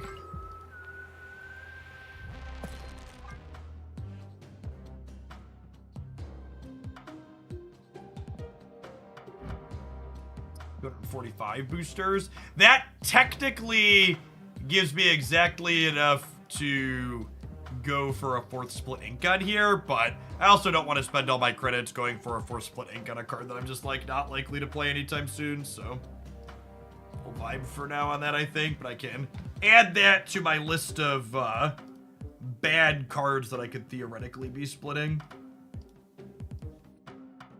The list is long at this point. Always more boosters than... I can take Stegron off of here. Always more boosters than credits. I'd rather spend my credits splitting one of these at some point. Shadow Kick. How close am I on him? How many credits do I need? Well, I don't have any splits on him. 578 boosters, so I need... Gosh, 2 180 splits is 1,800. I need 5,000 credits to go for ink on him. But Shadow King's a very common and popular card, so... probably worthwhile. I've seen some people playing Shadow King in this shell over the copy of Armor, and I think that's fine. Gosh, I totally realized I didn't have my Surfshark logo up on my main overlay. Whoops. Get that fixed. Remember, chat, if you're looking to secure your internet connection, check out Surfshark VPN. If you're someone that uses public Wi-Fi periodically, especially, encrypting your connection with a VPN is valuable, so that way you don't have your data sniffed by people honeypotting the public spaces. Also good at getting access to content that's geo-region restricted. You can make yourself appear in one of their many servers all around the world. You can get 6 months extra, as well as a discount on your start with a 30-day money-back guarantee using my link in chat.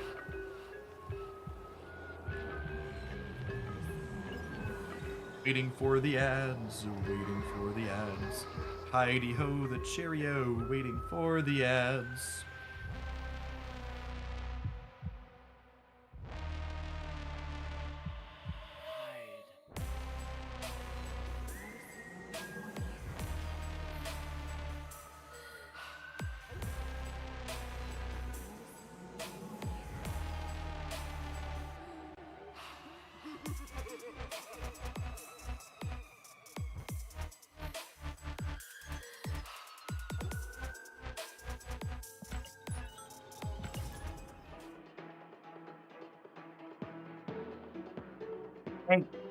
Out of the frying pan into the fryer. Let's do it. You're a 12-month sub today, and I missed your resub. Make sure you ping me tomorrow for your mod sword. I'm grabbing some of them, but I think I've missed some others. A lot going on for the tryhard stream. Forever Elk, speaking of mods, thank you for the over 3 years. Welcome back.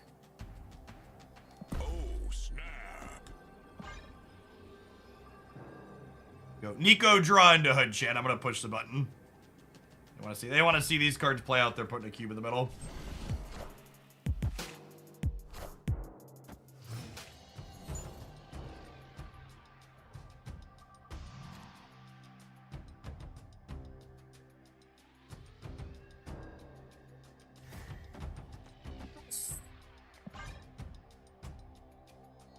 Dear Toady, please Viper me. Signed, the bounce player.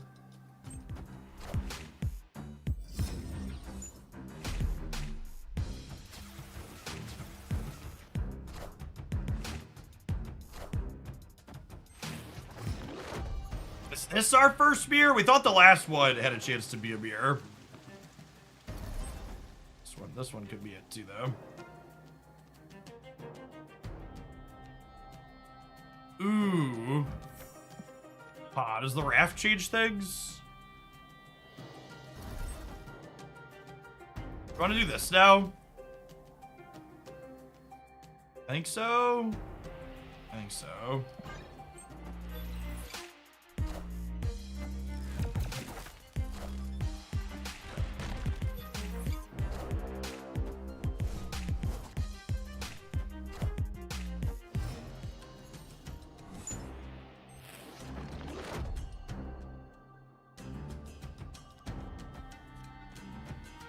If I do this, I miss a draw step because of the raft card generating. If I do this, do I miss a draw? Yeah, I'm missing a draw no matter how I slice it.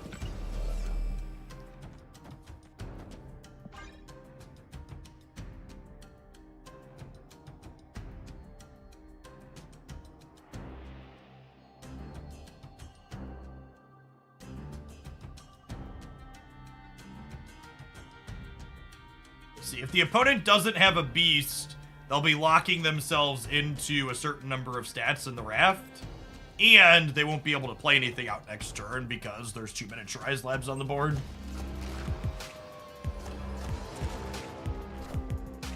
That could have gone better.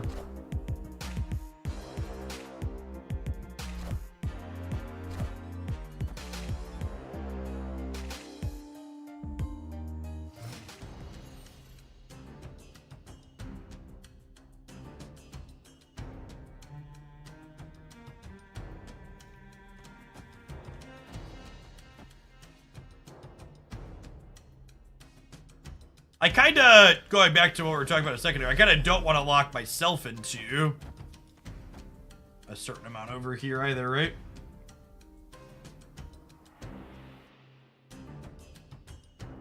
Means I don't draw Chavez, though. Do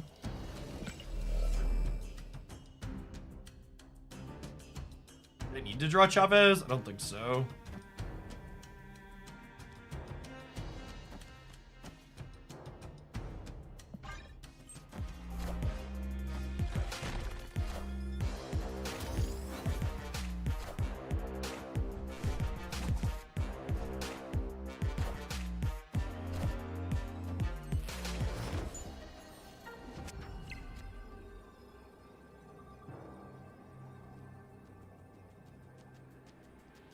Okay, and they hard punted the right.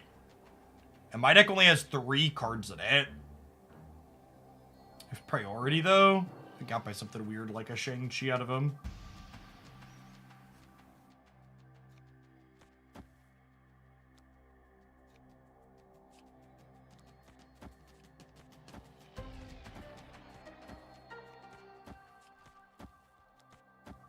This is 4, 9, 15, 20 on the left.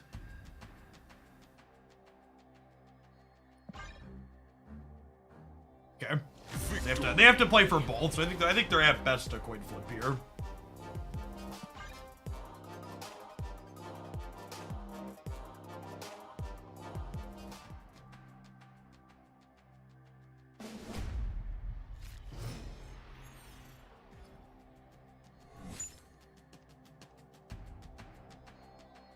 That's awkward.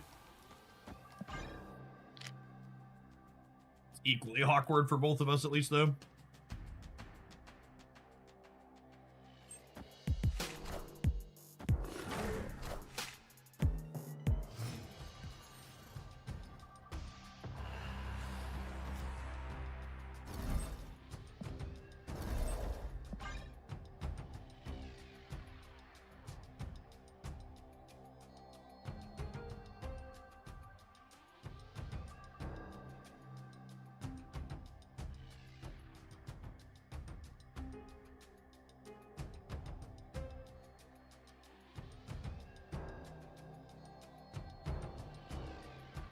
Thanks for the 5 months, Crimson. Appreciate it.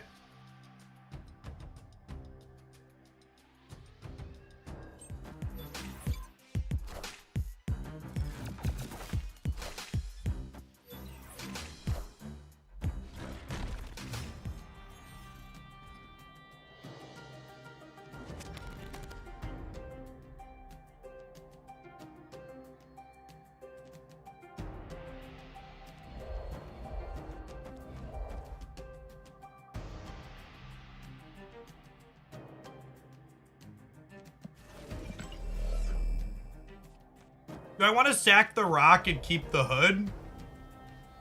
So that way I could bounce it? That's probably not unreasonable, right?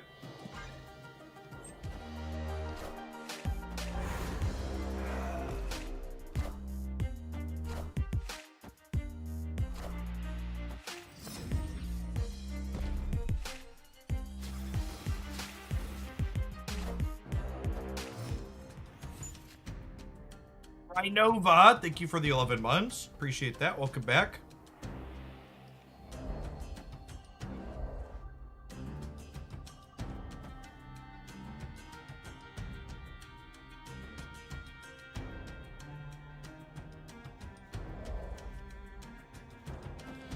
Do it this way so we can end here next turn and get the Stark Tower bonus.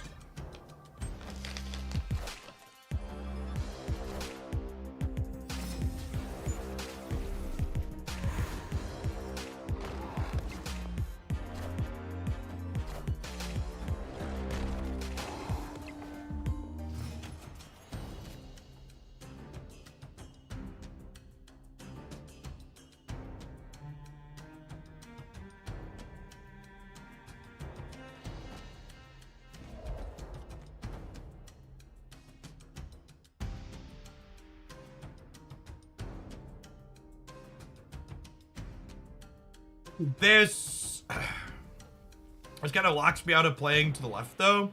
It's be a big Stark Tower bonus.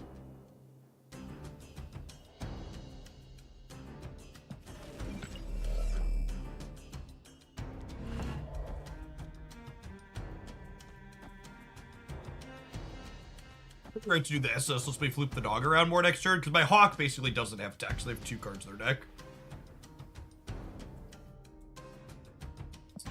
Let's do this. Oh, actually, I'm supposed to Falcon and then Bast, right? Yeah, it's a pretty big sequencing mistake.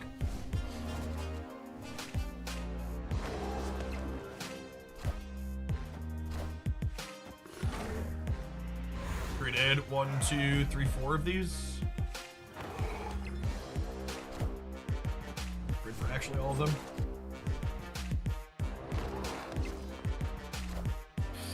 All systems go. Now, the thing that's interesting to note here is that my opponent can't add more to the right. They can only pull their dog out. If they pull their dog out, they're at 18, and I'm at 13. So I need to put at least enough to beat that here.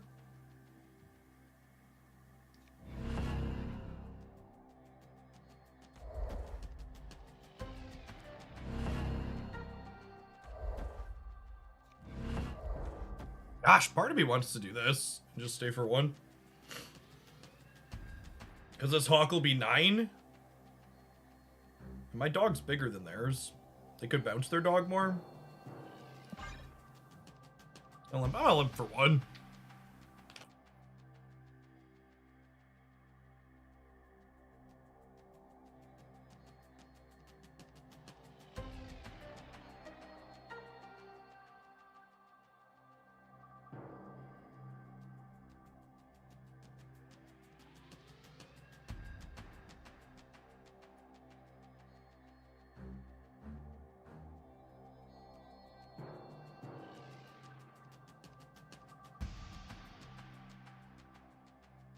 I should have played Forge here. If I lose by 2, it's my fault.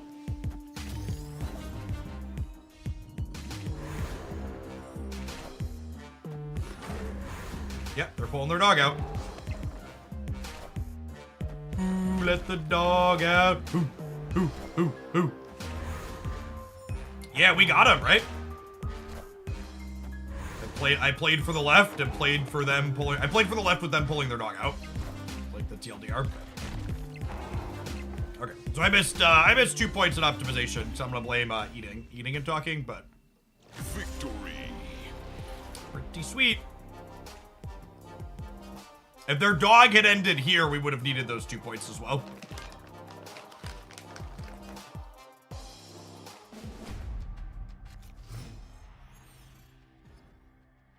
I also flubbed the Bast the turn before, which was a big deal.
Just do this? Or snapping, eh?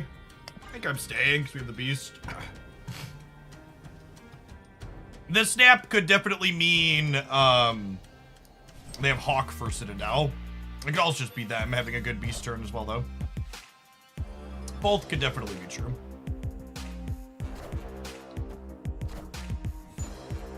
And then one real downside here is I don't have good disruption for...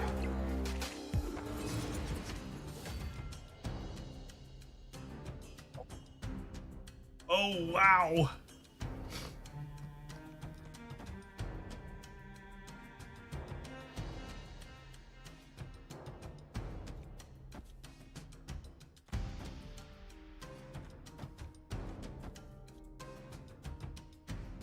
I need to do this turn. I don't think so, right? Because I'm gonna play all these out next turn as a surprise.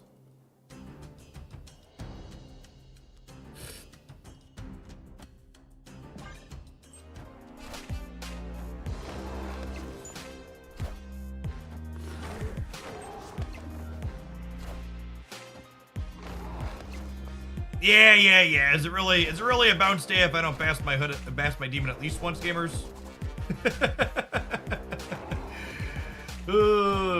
There's justice. That'll cost us the game.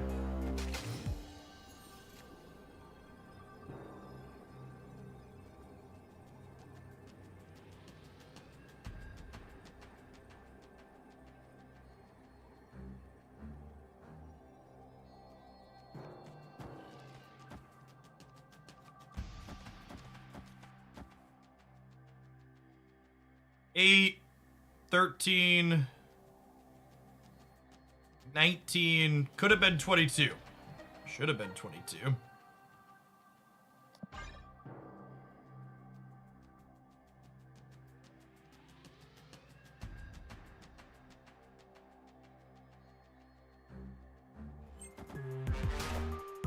Oh, they bet right.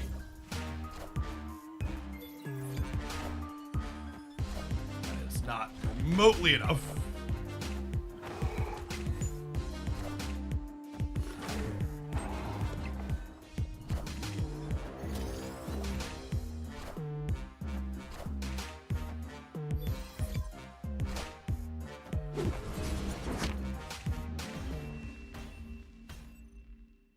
Victory.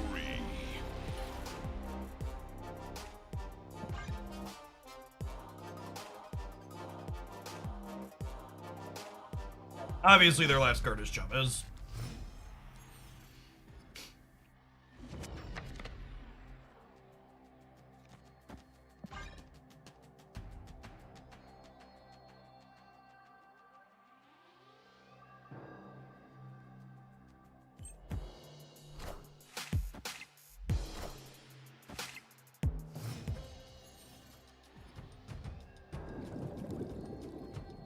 Oh, we're 10 to 2.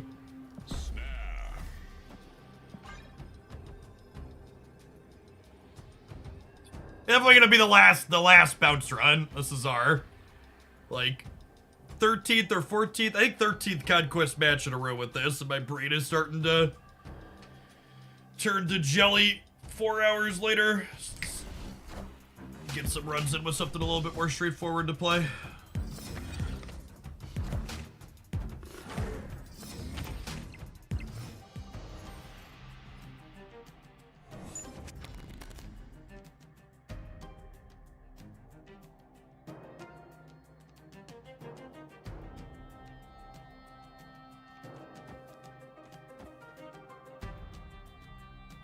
That, right? Does it? Does it gotta be that? Can you just turn this into a demon and get this werewolf going?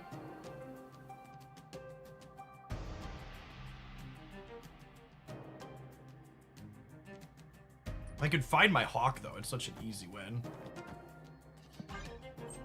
Not being resource efficient this turn is potentially very concerning. Definitely stronger than ours. Perhaps I should just be getting my dog going.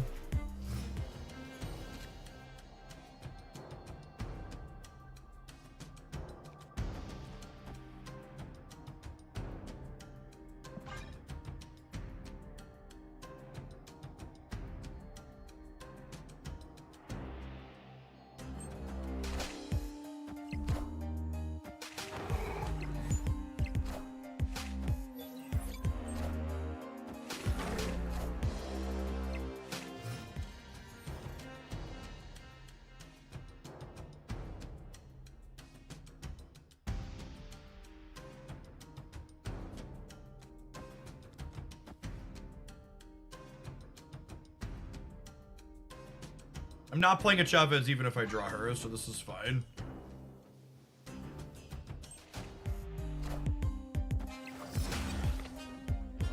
Heh. Yep.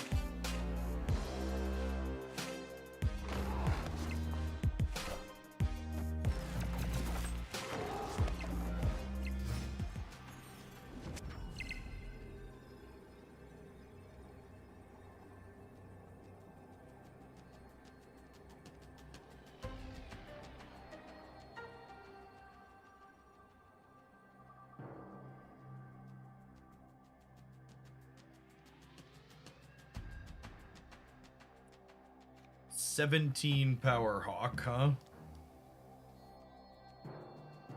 Wolf could only get +6 on my wolf. That's so sad. Cause I cut myself off of a draw on this last turn too. Otherwise my doggo could have tied it.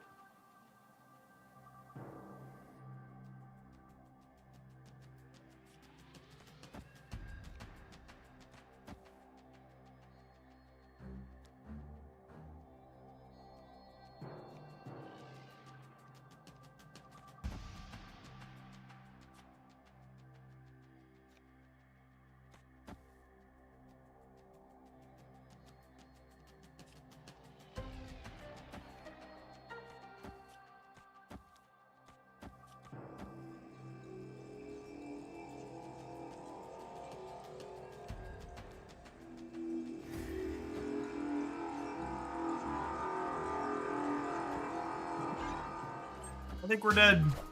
They hawk left, and I think we lose right and... I think the way I mathed, we win the center. Yeah, we're just too small on the left. Right, it's only... I can only win whatever path my werewolf is in.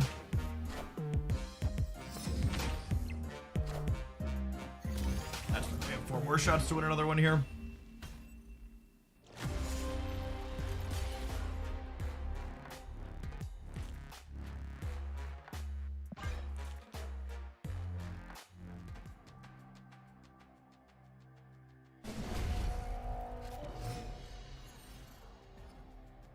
Earthwork logo up here, maybe? And then block the end turn button. That's a spicy one. I think it's just this, right?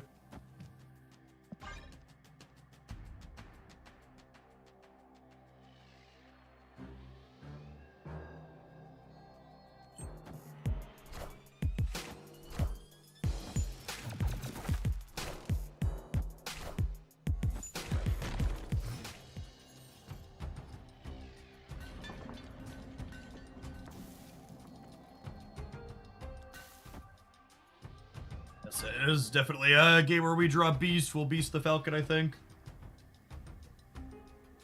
A solid spot here with the Widow, Double Korg, and the Darkhawk already teed up, obviously.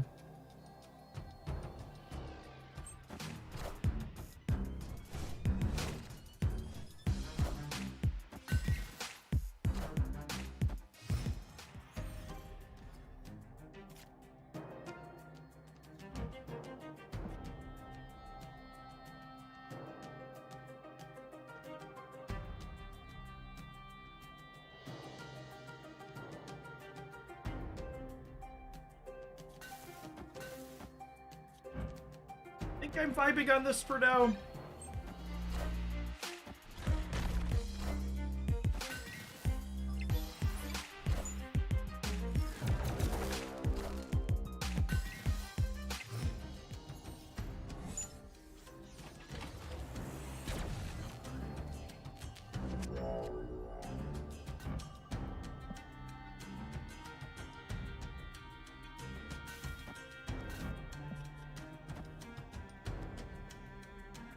I think I'm still just vibing on this.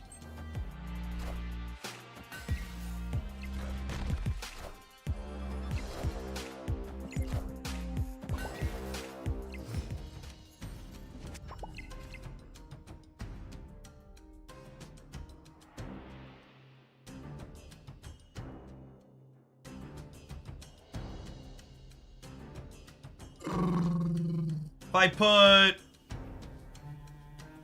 2 demons middle, it's plus 22 there.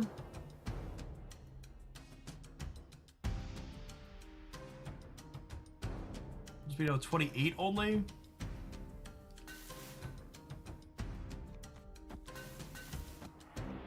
Just this and Chavez left.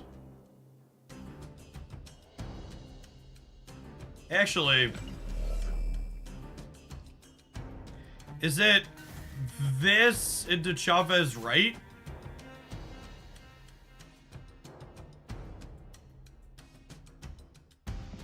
Actually, I don't even need the +2 there, right? 12 should beat anything they have. I guess they could Falcon me this turn. Dodge a Falcon, I could dodge a ball.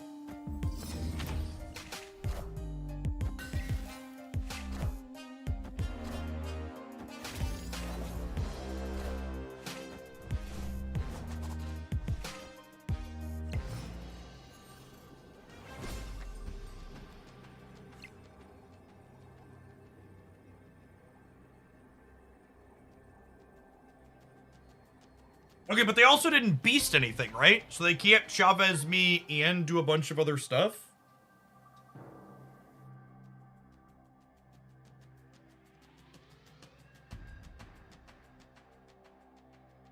Chavez center puts me to 29, and they're getting plus 15 passively from the Nidavellir filling in, so they're at 19.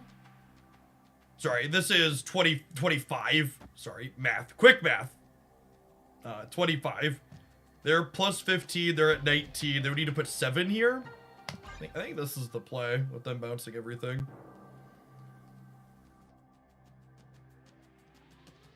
This play here means that they have to, they did get a Korg back, so they're passively at 18 here. So they'd have to put 5 here while also putting 7 here, which I think is unlikely.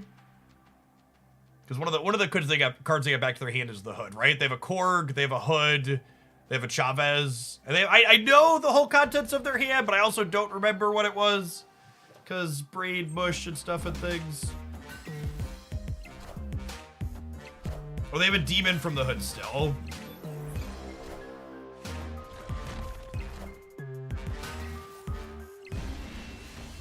What a close game. Victory. Really, my kingdom to be able to have. I wish the untap tracker was better about showing you cards you know are in their hand. Really, the in-game interface, I should just be able to like click here and like see cards that I know deterministically are in their hand, but it's just so difficult.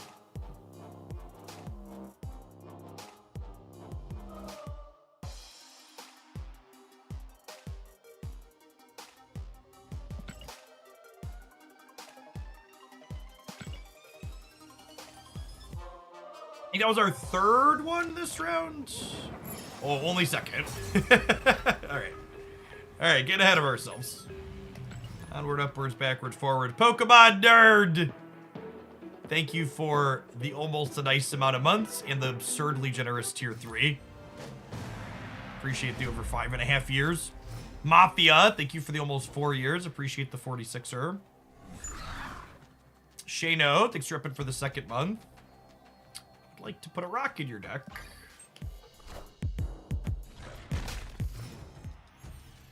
Shellers, thank you for the almost 5 years. 57 months.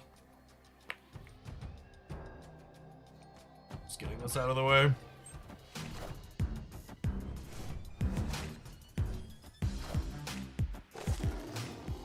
Abu Gaming. Think about things like armor and managing priority here.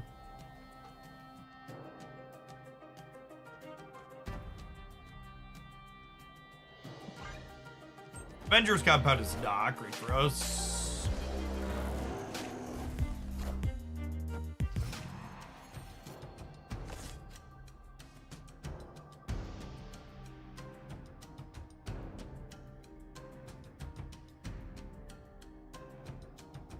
They're still winning because they have Zombie Man. I was like, how do we not have priority?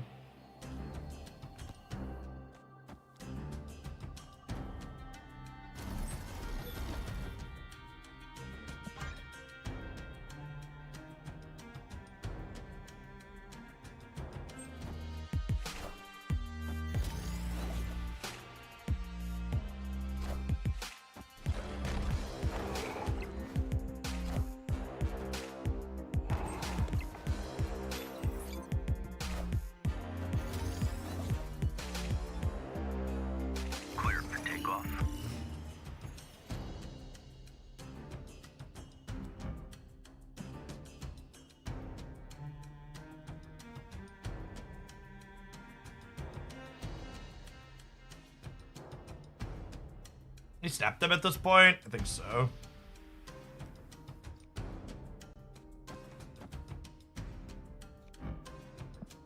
Snap. We have priority here, so they can't Viper this.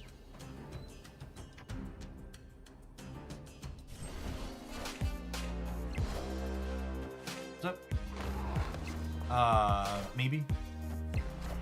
Oh, no, there's meetings.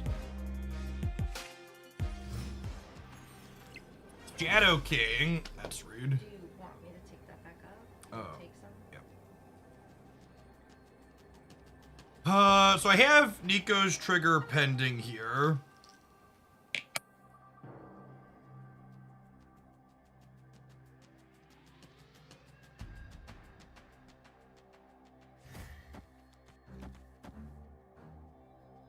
Six, 11, 13 in the middle. They have a 0 pending. I think we just die to Mary, right?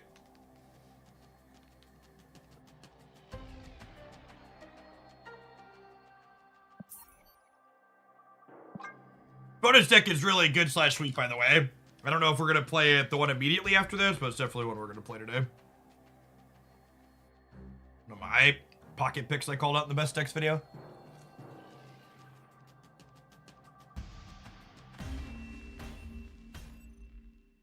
Escaped.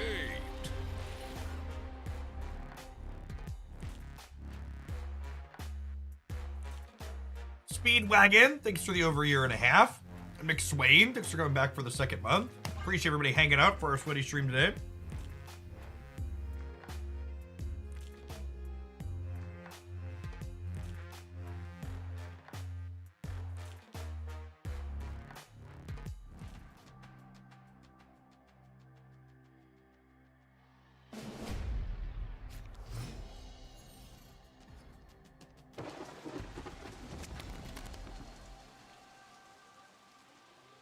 Oh, snap.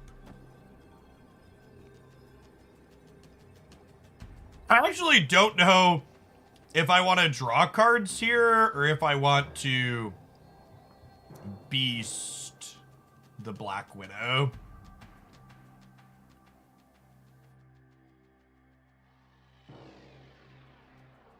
It's probably just draw.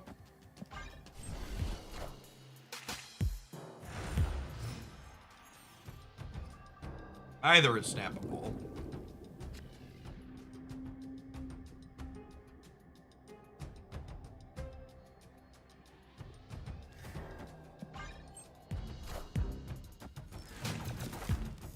Staying on no place till 3 into the island's a little bit ambitious.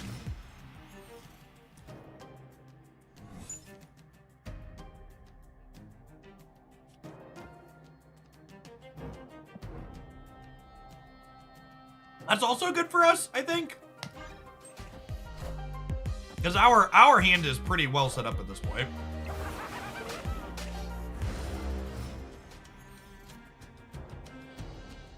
We're playing a build with goblins in it. It's not exactly the deck I was talking about earlier.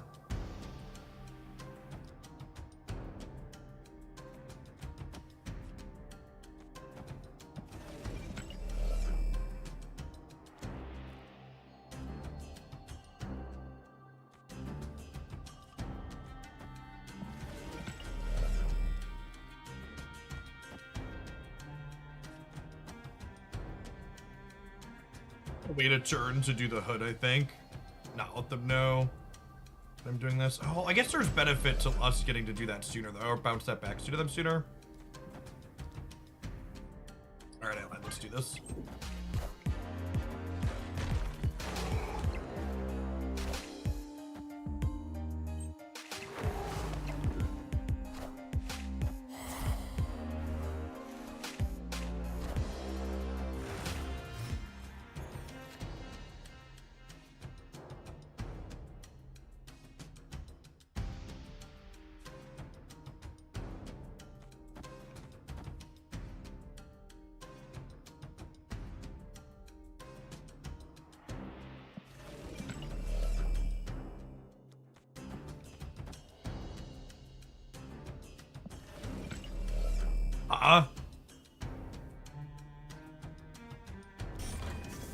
I do this.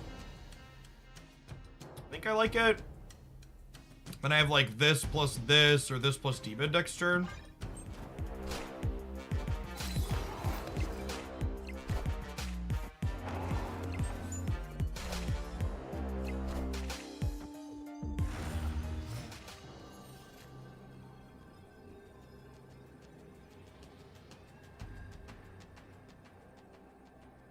Victory.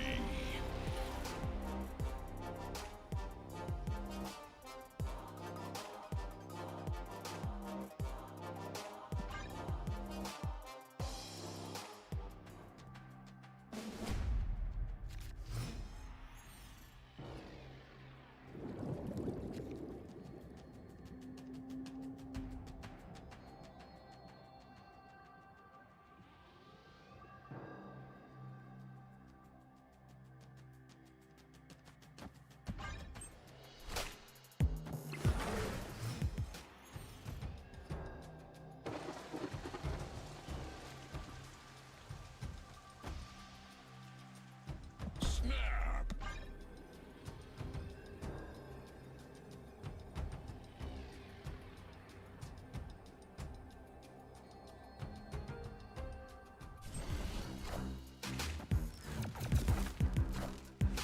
Well, the island is on average good for us.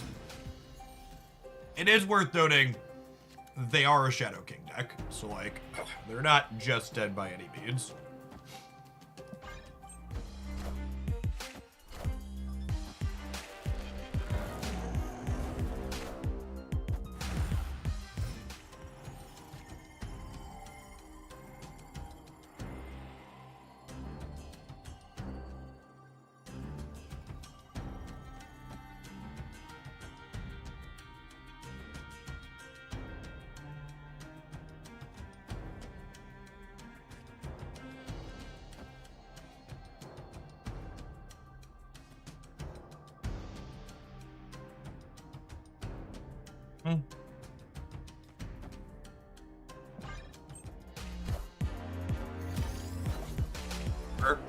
Counting on Hala to do some heavy lifting there.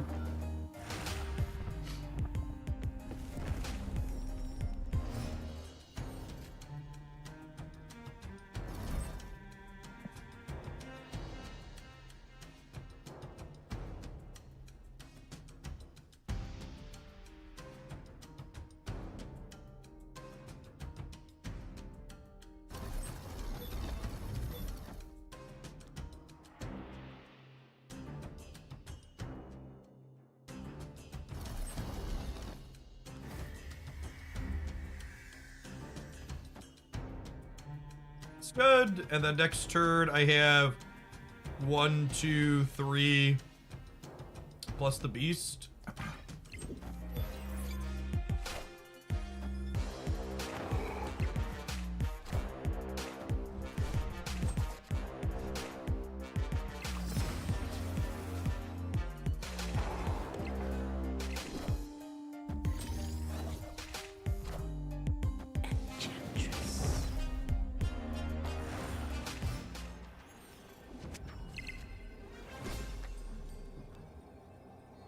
X is the actual perfect hit here because it means that this is gonna go to 8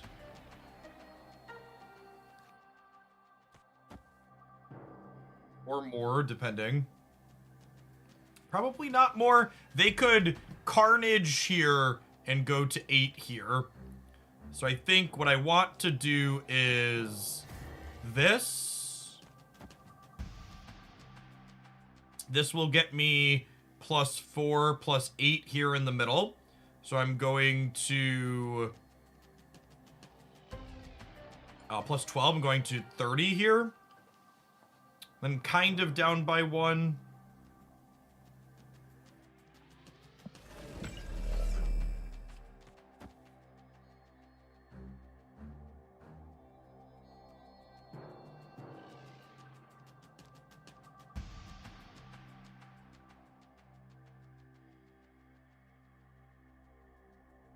Oh, the way the sequencing works, I can't get all the triggers the way I want.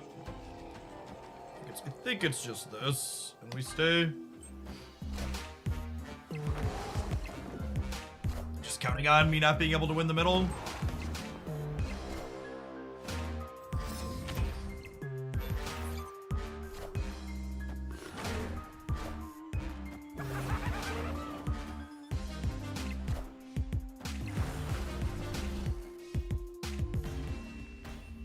Tuba Gaming, eh?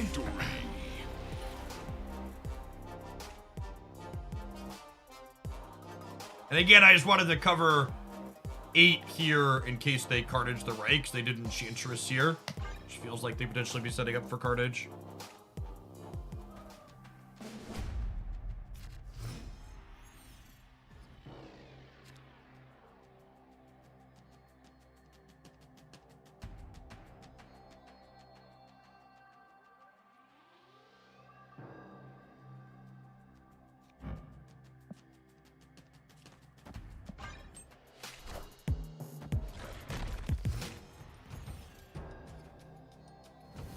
You know, with the Atuma and the Sentry, they may or may not be a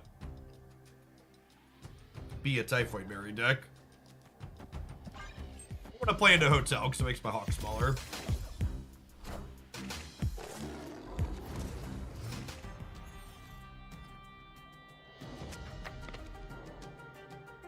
That's so annoying.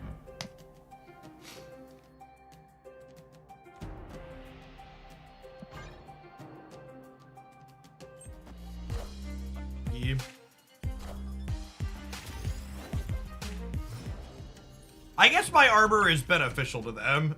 Maybe I should have waited.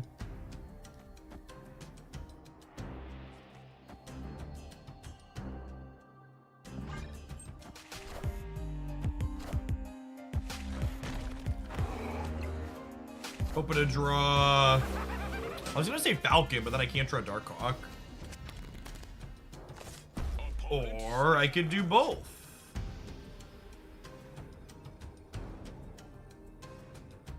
Snapping me.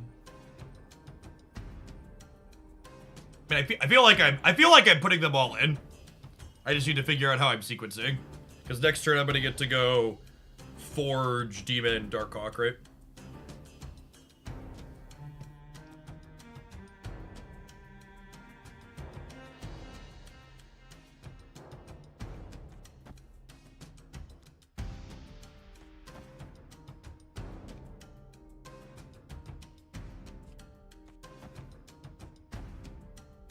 I guess I can't talk here, technically.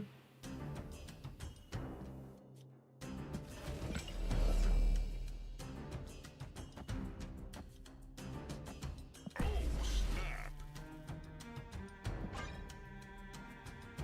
think that's still fine for us.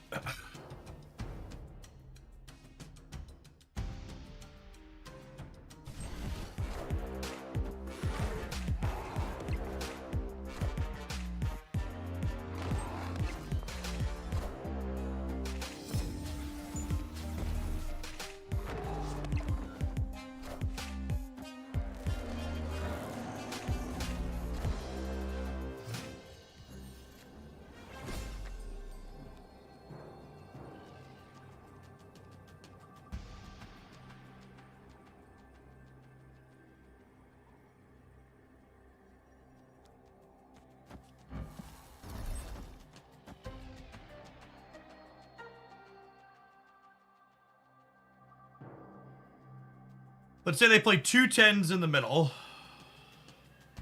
It would be at 22. I'm only going to 20.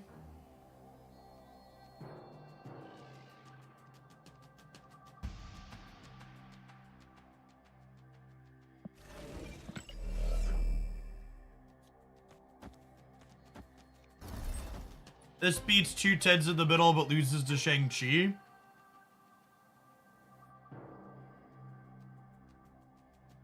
They also have Shadow King.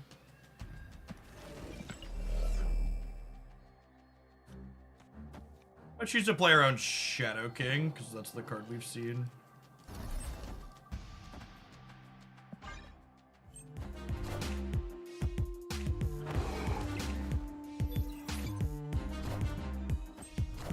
Fucking Goliath. Just the Destroyer. They were, in fact, losing. Not a bait. Not a bait. I was very wrong. Well, mostly wrong when I said they're playing something like we're gonna play later. Their next number of cards different. Some same core idea. I wonder if Werewolf by Night's their last missing card or not, but it's got a 0/10 power shell. I like the Typhoid Berry core better, but we got some neat things going on there for them. All right, was that our third one in this set? It was. Okay. Moving on up, Conquesting. Do do do do do do do do do do do do.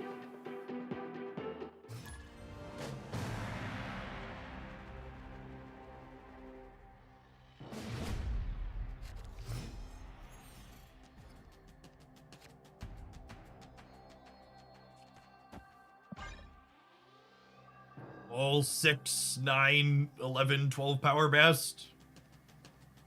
Above average, really. Watch it on the YouTube side. Thanks for being a part of our concurrent viewer record over there, over 200. Make sure you tap the like button on the stream.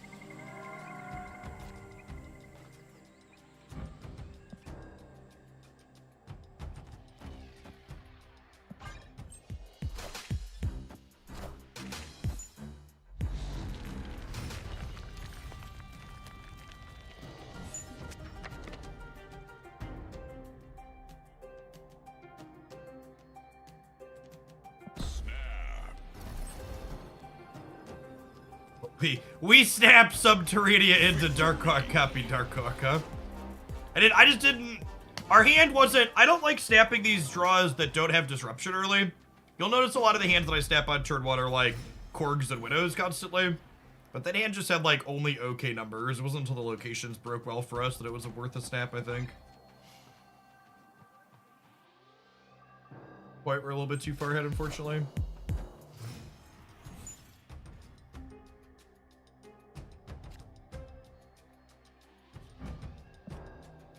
Your next card, it becomes a demon. I'm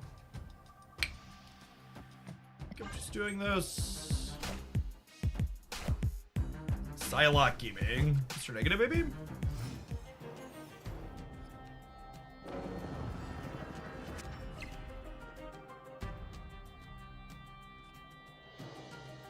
This location's a little awkward for us.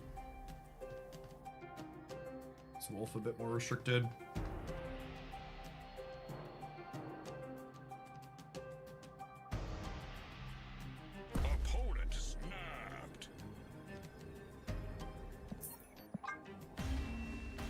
Give it to him. Avengers Compound and Mindscape are both awkward for us. Part of me wants to pay a cube to see their deck, but it's probably Mr. Negative with that snap.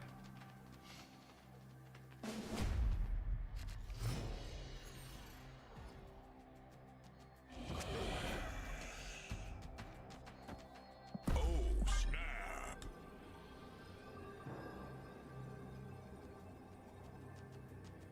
6, 7, 8, 9, 10 power best. Victory. Gosh, are we gonna get to high stakes round before I get to know what deck they're playing? It's certainly starting to feel that way.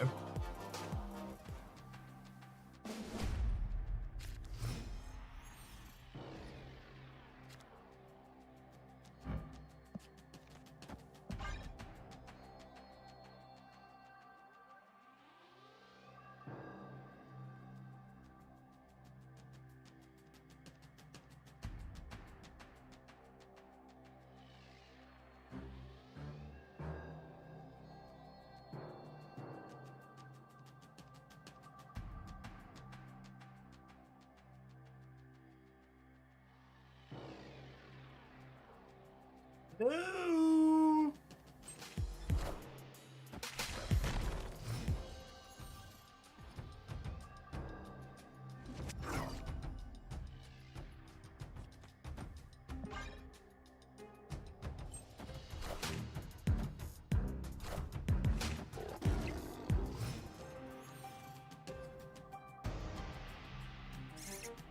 Signs pointing to a negative enjoyer.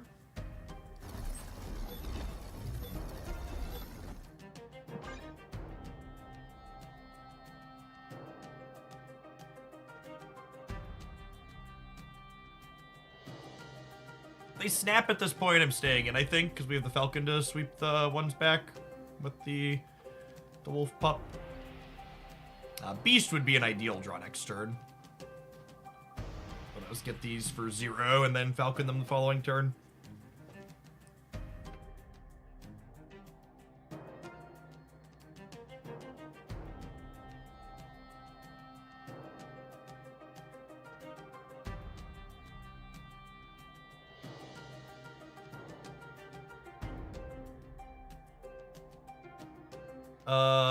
Opponent, please stop roping me. They're also a pup deck. If I do this, I'm getting 1, 2, 3, 4, 5, 6. Nope, this can't come back to my hand.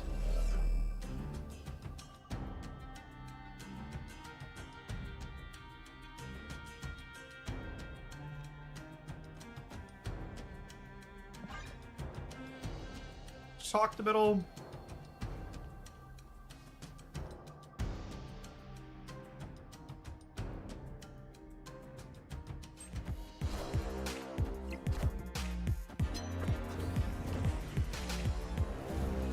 Gosh, there's no way they're a negative werewolf deck, right?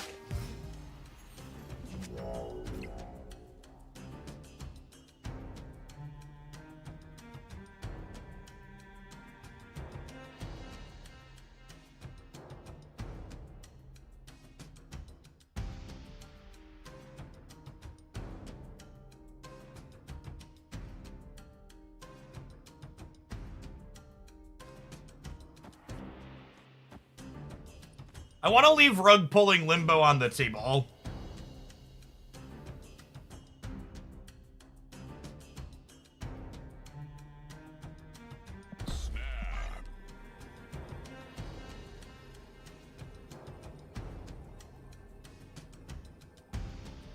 Victory. So we'll end on Nico, and then next turn, if it's profitable to pull Limbo, we'll play here, and if it's not, we'll play the left or the right.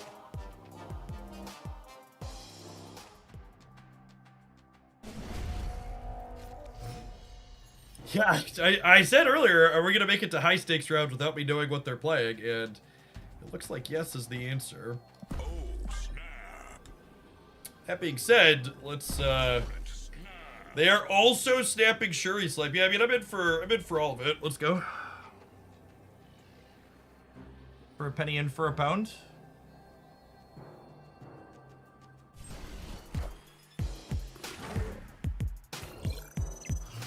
Obviously looking for Beast here.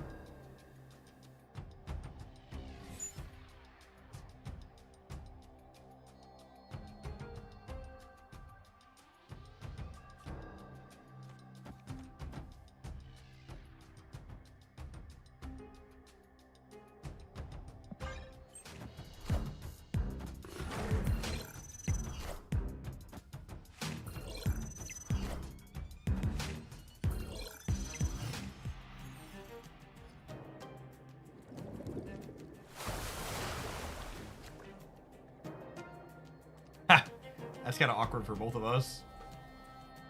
I'm going to set up Black Widow here because this is the path I want to Beast if we draw it down the line.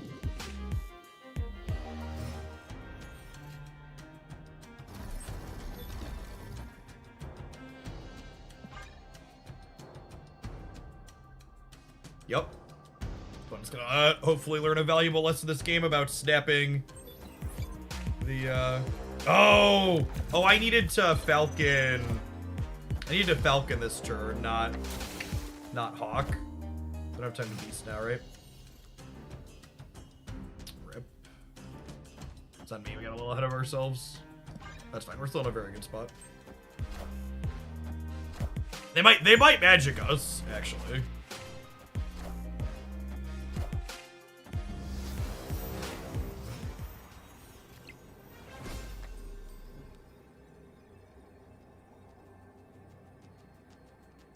Oh, are they Surfer?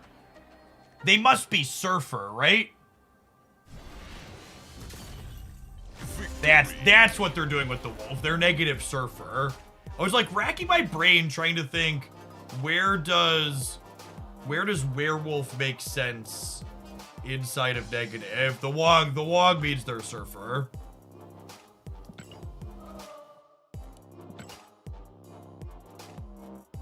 Alright, gamers, before we dive on in to our final boss here, I'm gonna run to the restroom and fill my water bottle so we're all topped up and ready to go and don't feel like we need a break in the middle. A little Seuss done. Thank you for the prime, I appreciate that. Previ, thank you for the 11 months. Zero Sin, thank you for the 53. Catch you in a minute. For a few minutes.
All right, is it Silk time?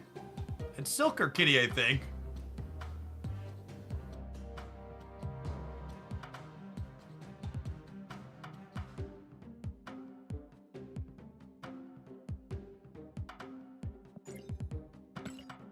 Let's equip Kitty. She's one of my favorite cards.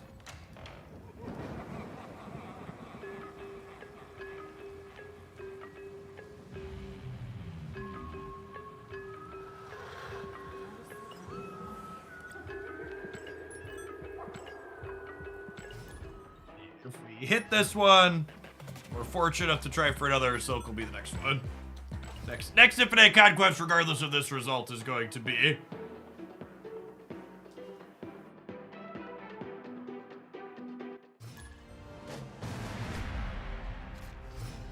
Try a different deck regardless, I think. For a change of pace. Oh, son! I hope your little one is doing well. Good morning, good morning. Good afternoon, whatever time of day it is. Worth noting that Werewolf by Night does not jump into Luke's bar. It's different than Death's Domain, so this location is one that's bad for us.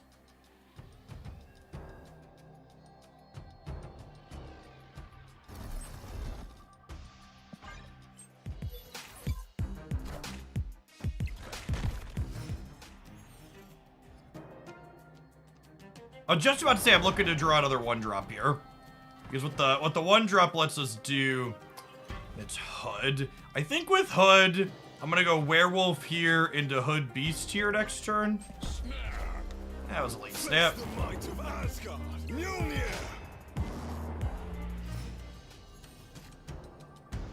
Couple of times today.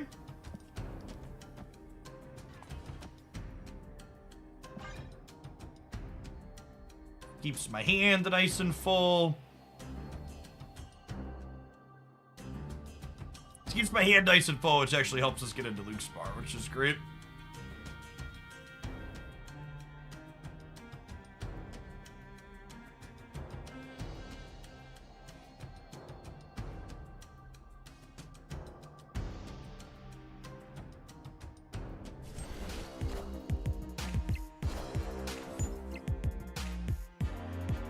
We're unlucky they drew the hammer right away.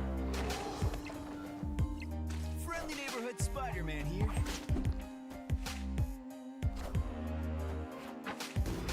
That one probably doesn't matter in this matchup.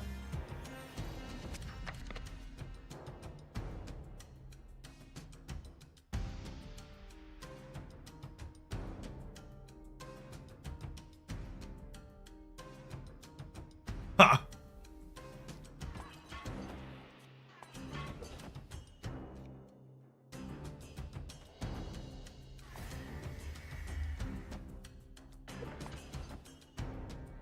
Hawk in my hand. Korg, Forge, Hood Demon in my hand.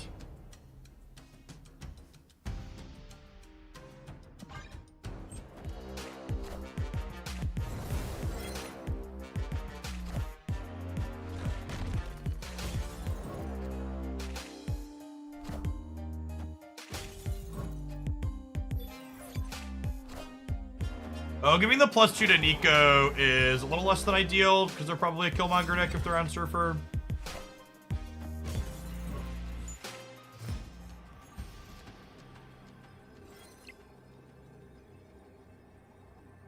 So I'll go Hawk here.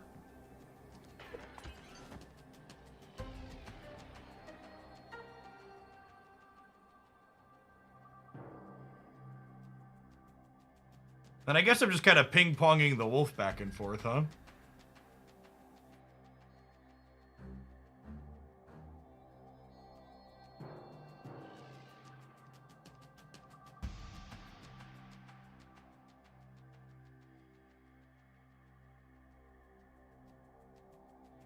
Got by a Killmonger, I suppose.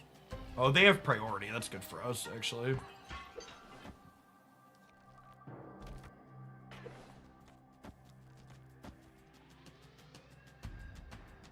The Hood doesn't actually matter here because the dog doesn't move. Shame the dog doesn't move. I think we win this. Oh, they're a Shang-Chi deck. What?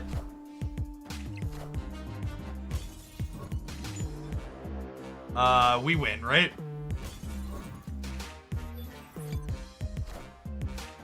I feel like anytime you get to learn your opponent has a Shang-Chi inside of Conquest and it's in a game that you won, it's such a huge pickup. Victory. If you show your opponent your tech card, especially one like Shang-Chi that doesn't look like it's going to be in your Surfer deck, and you don't absolutely crush them, you messed up massively. You should be retreating. There's a very real chance that Shang-Chi could have baited 8 cubes out of me at some point. I get to know that it's here and just like not really worry about it now, which is great. Well, worry about it, but like not eat cubes to it if we know we're dead to it. All right, champ, be like Elsa and let it flow. The cold never bothered her anyways.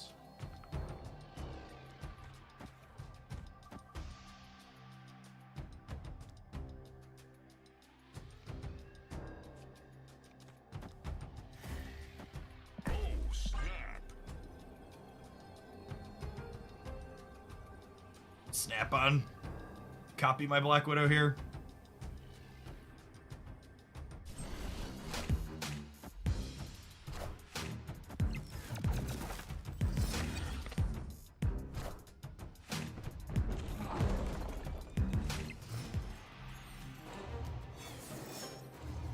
almost 50-50 to win.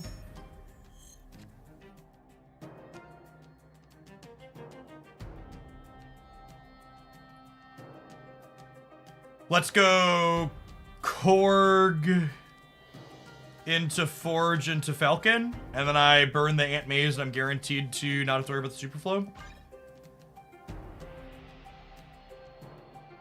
Seems like good value. Doesn't cut them off a draw this turn, but it cuts them off a draw next turn.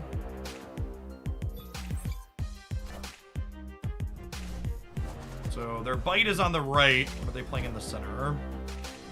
Like a storm or something? Dude, sure.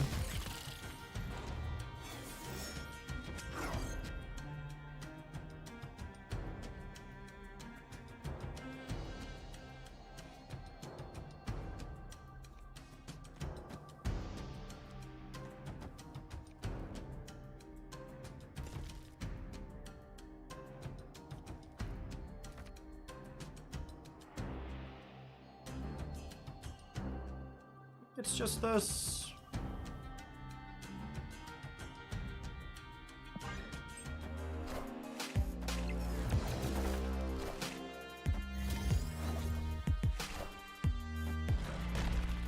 Friendly neighborhood Spider-Man here.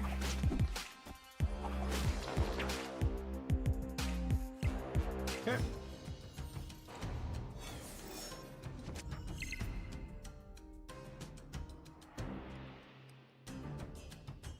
Victory. Are not pleased with the contents of their current hand. And to be fair, we're gonna get to kind of rock them, right? We get to go like Wolf into Forge Nico. Nico's gonna jump up to 10 with her 2x mode. I think the one mode I really undervalued on this card during the preview season, and honestly, it's one of the reasons why she's so good in this deck, is that 2x mode. Nico is regularly 6, 8, 10, etc. in this archetype.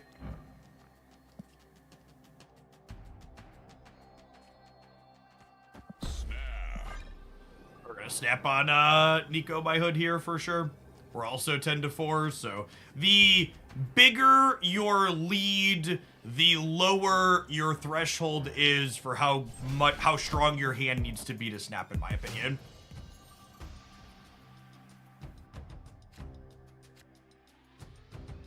Mother of God.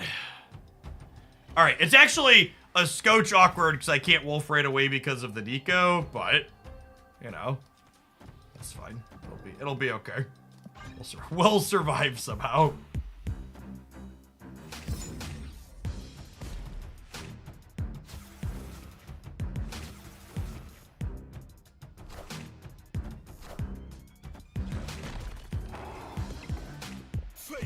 All right, we want to draw Widower Forge next turn, so we have another on reveal.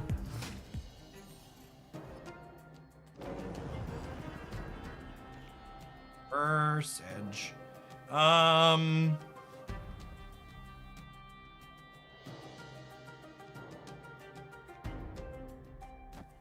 Bast. Armor, Demon, Falcon.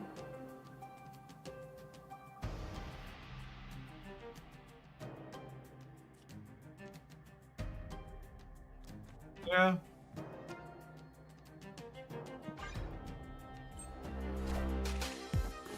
Gulia is a little awkward here for us.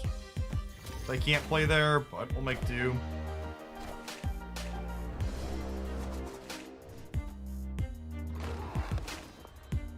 Friendly neighborhood Spider-Man here. Grab my wolf or my armor. Perfect.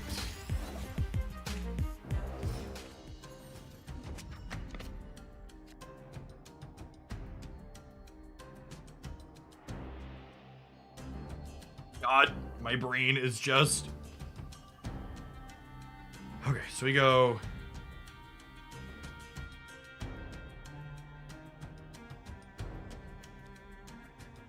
Fast. We go Widow. Into Bast.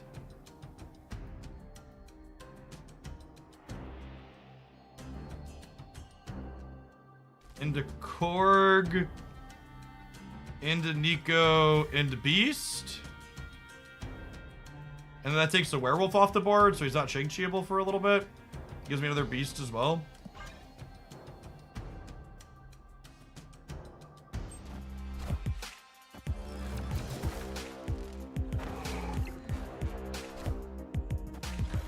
I feel like one of the only ways we lose this game is like a stray Shang-Chi catching us with our pants down, so let's just like make sure that's not gonna be a thing.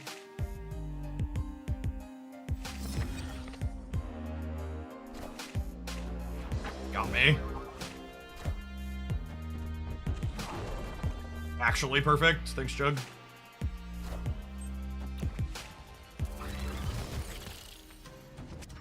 Darkhawk.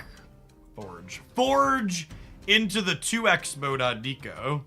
Yeah. Victory. Is that fist bump they're conceding? Or are they going... Yeah, they're bowed out. All right, GG. We were... Shoutouts to our opponent for acknowledging that they're dead and not making me think through these last 2 turns. I'm sure there was a way I could ham fist these last couple of turns and mess it up, but man, like, just look at, like, this is why this deck's so fun and funny to play, right? Like, what on God's green? What's the optimal turn here? I think I could sit here for like 20 minutes and try and figure out what exactly I'm supposed to be doing and still get it wrong. Like, I genuinely don't know what our biggest output range is here. And I'm glad I don't have to figure it out. Thank you, opponent. Oh, man.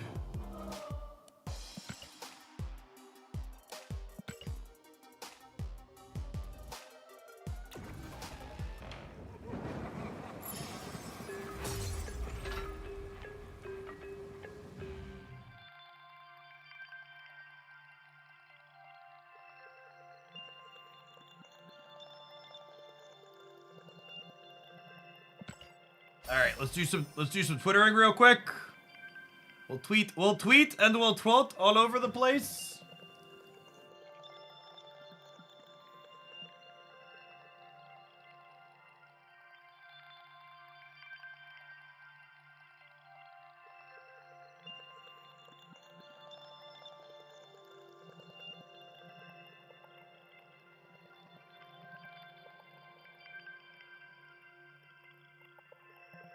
Real deal, all capitals.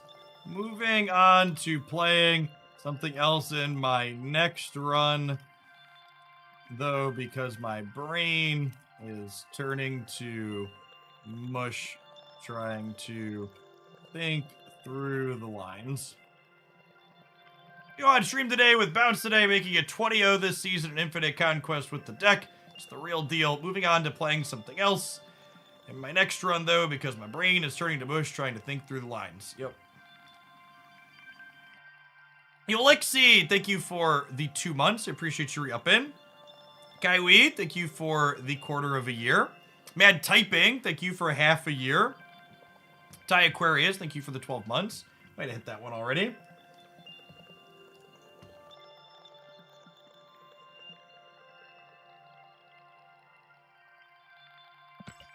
All right, we have six tickets. I feel like part of me wants to give the high Evo deck another chance, but I also kind of want to play a third deck.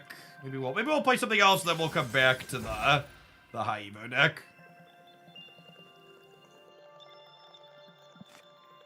Let's try a run with Statue Wolf and see how that goes. I haven't played this deck a ton, but it felt pretty good on stream, and I'm like well above my infinite border quota for the season, so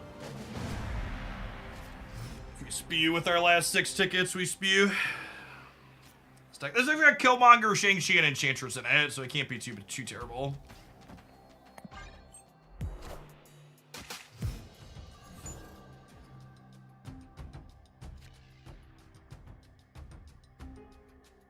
That is super awkward.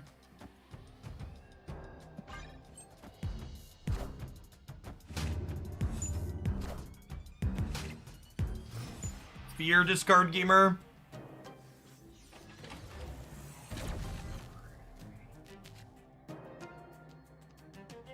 How fitting is it, by the way, that I queued up with a Black Bolt deck for the first time in forever, and I immediately queue into this. Feels Marvel Snap, man. I guess Stature gets to go for free in this matchup.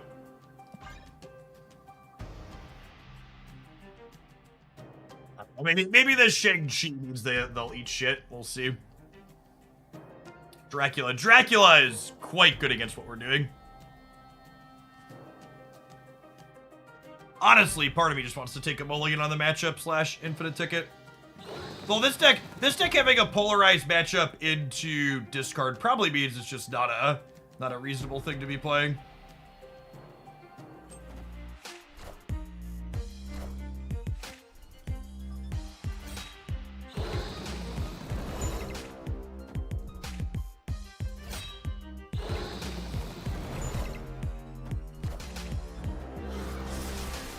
Geologist, thanks for the 32 months. Welcome back.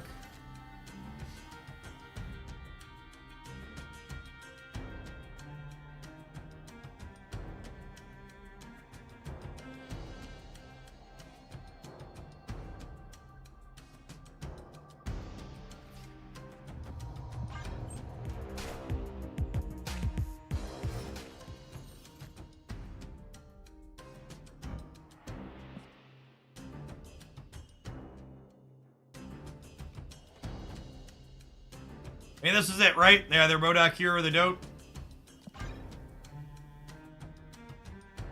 Oh, snap.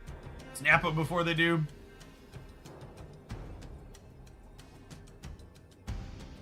I suppose even if they don't Modok here, there's a world where I could peel Enchantress. I'm just gonna let it ride, honestly. Like I've talked about before, when a matchup is bad, you want to take more risks in it, so. I was considering mulliganing the matchup, so if I could just play for 8, that would be great. Yeah, perfect.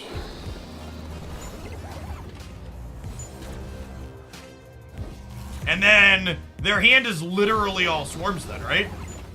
It's just 7 swarms.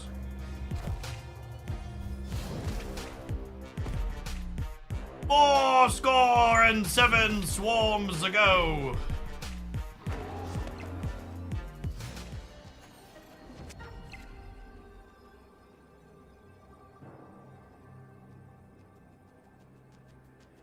So they had 9 in the middle.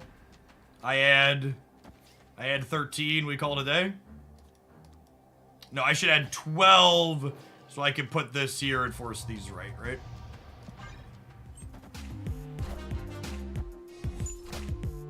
Wow! What an absolute dog shit interface. I mean, we wanted to mulligan the matchup anyways, so whatever. But we literally never saw the apocalypse in their hand. It was actually just mono fast forwards. They desperately need to fix that. You fist bump me after you won to the interface in your polarized matchup. And that's, again, talking about, like, people are like, the fist bump is supposed to be good game, right? And, like, a polarized matchup in Conquest is almost never a good game, and then winning to, I can't even know to retreat because the fast-forward function denied us information. It's just, like, an extra kick in the dick on top of it. That's why, in general, if you want the emotes to never be viewed as hostile, you should always let the person losing emote first. The person that just got their shit pushed in generally is the better decider of what was a good and equitable game. Good and reasonable game.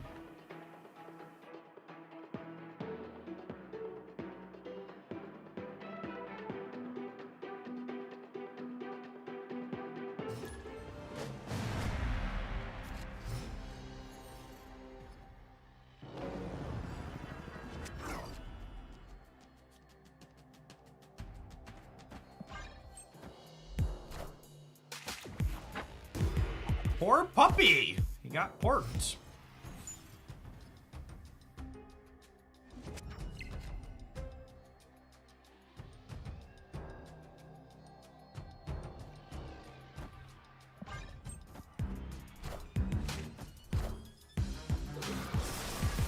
card is so good. It's a shame I already have one. The spider people are just cards, just like, you just look at all their stuff and you're like, yep, this is excellent.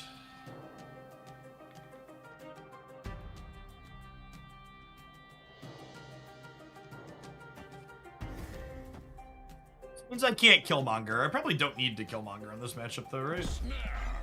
We'll snap the Fisk Tower here with the Silk.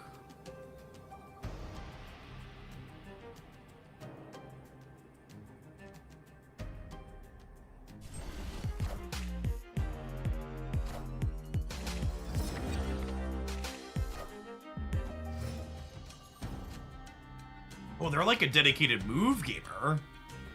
That's interesting.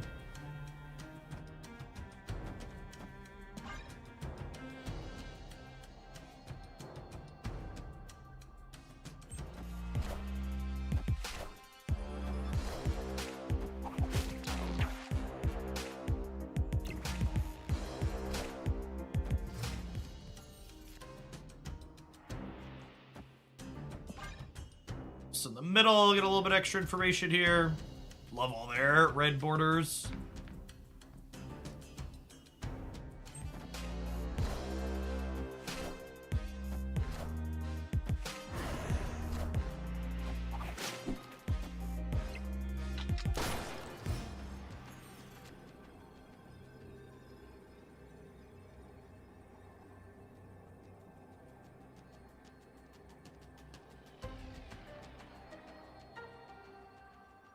Oh, did they not have anything in hand?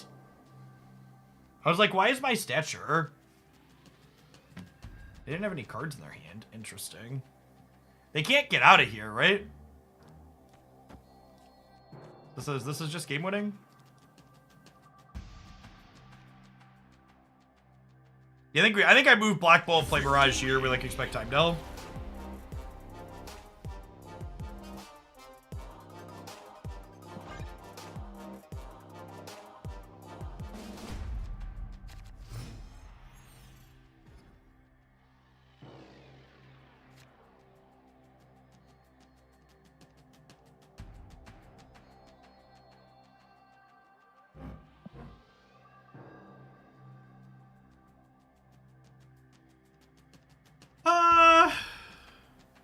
We can play into the lab and then Carnage, right? That seems fine.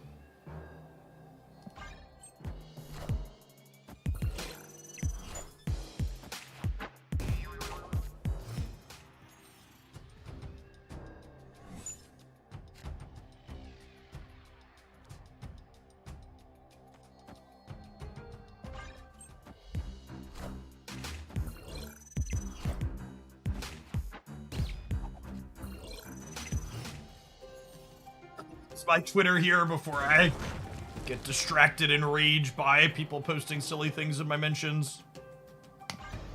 Gamers.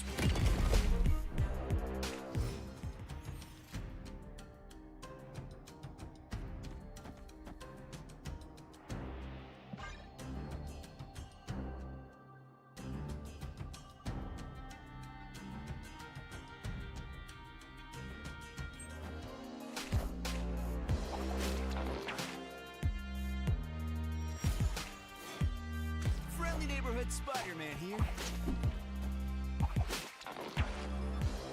All right, of all our cards that could have gotten Spider-Man to there, Ham was the best for us for sure. Black Bolt? Wolf.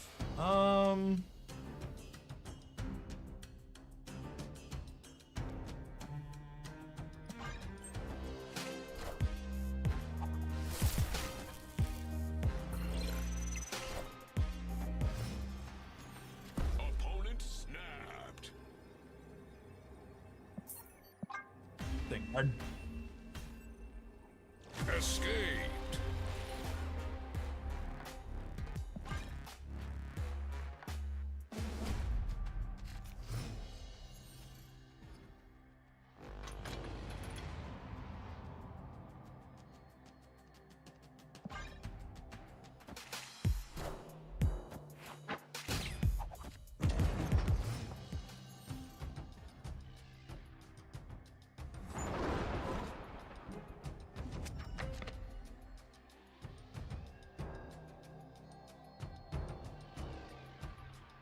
I wouldn't mind an extra doggo. Especially if we draw Hammerhood.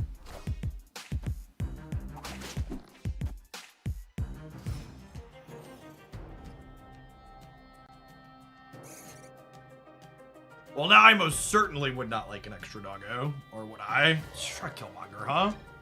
We'll draw Killmonger, right, gamers? Friendly neighborhood Spider-Man here. The shame our Grange got porked.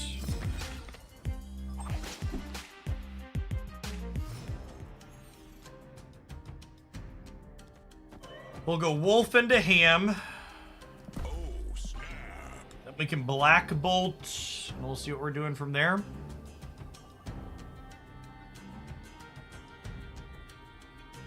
Dogs are gonna get up to 7 at least.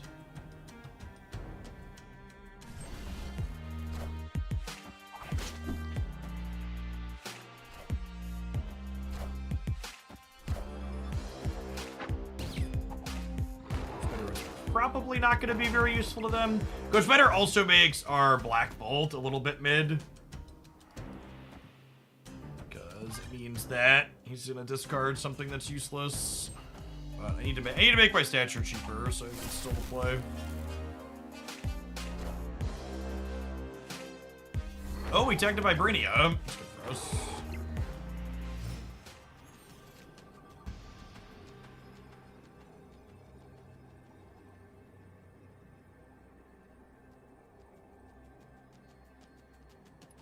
Well then.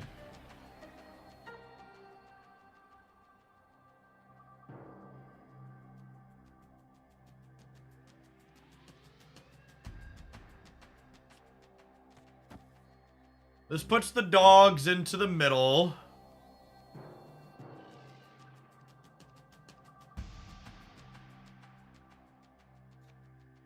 But if I go here, and then here to end the dogs here, and then I put this left onto end on because it means we're kicking Silk out, and then Spider-Man is getting beat by that, and then I assume we win the middle with 2 dogs that jump twice. And we technically still have some points on the right as well.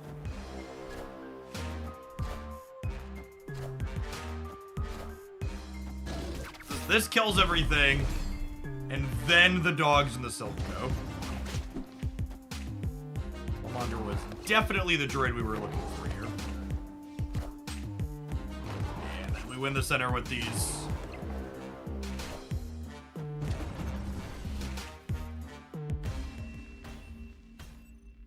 He did every bit of that buffalo.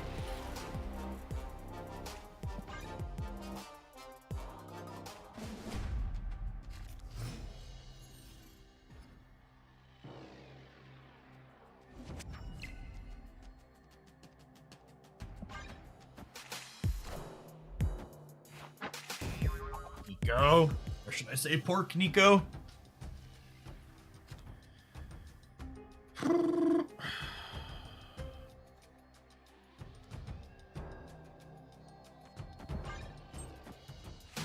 Oh, probably gobbled up.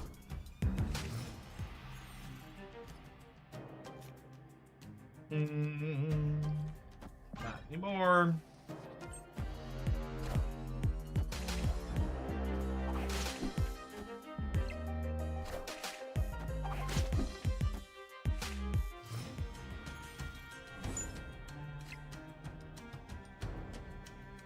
Solid flips in a row for them.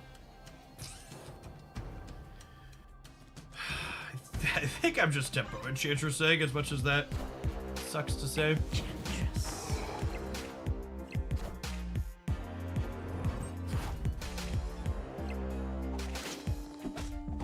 Glad Doggo made it out. They lost the Silk flip. That's great.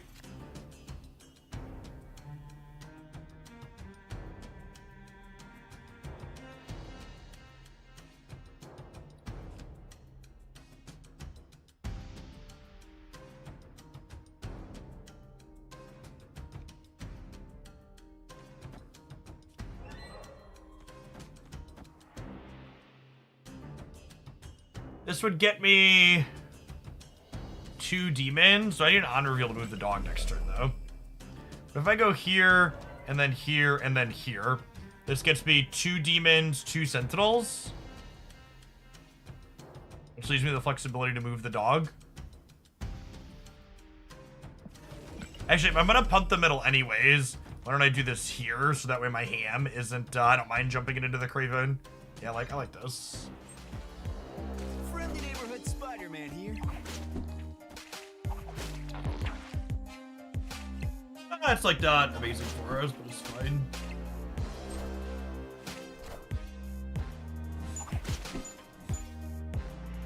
Neither of those are great hits, so it's better than the wolf jumping. Ah, it was about the same, right? Because I started on the right.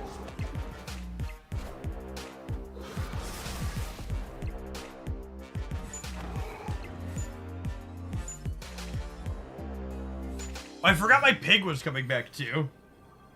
That's fine though.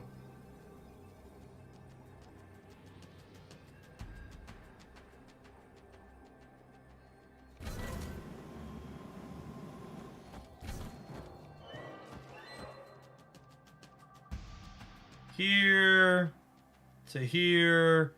Make sure we end here. We get got by Heimdall, maybe?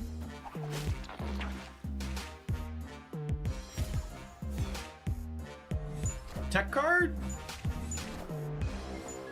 Oh, I beat that, no problem.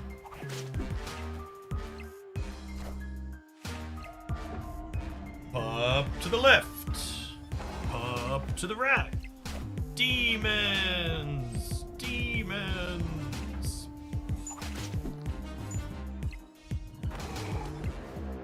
Even if this had stayed here or jumped back here and went here back to here, there's only at 19. Victory.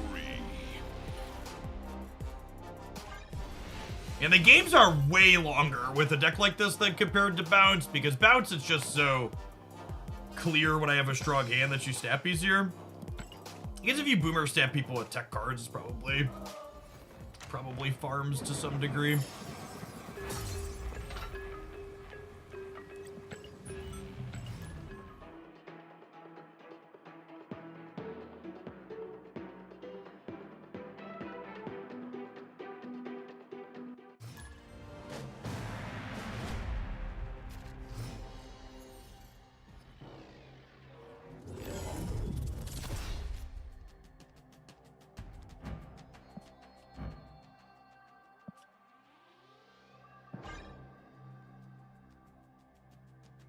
Gonna vibe for now.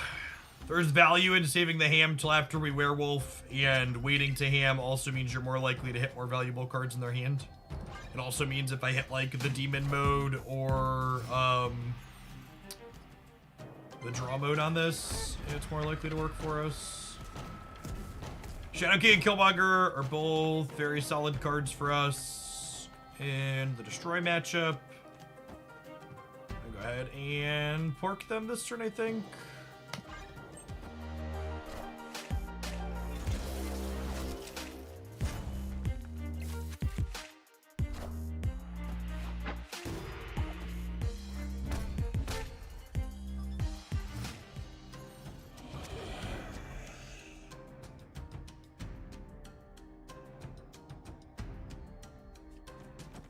Opponent snapped.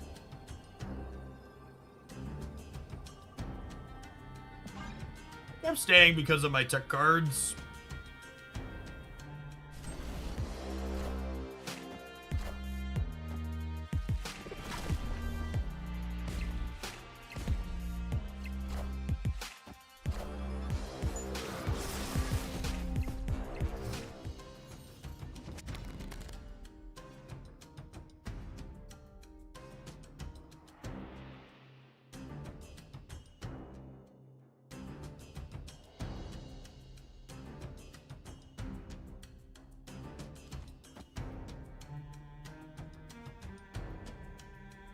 How does Shadow King Enchantress ever lose next turn? I guess they could.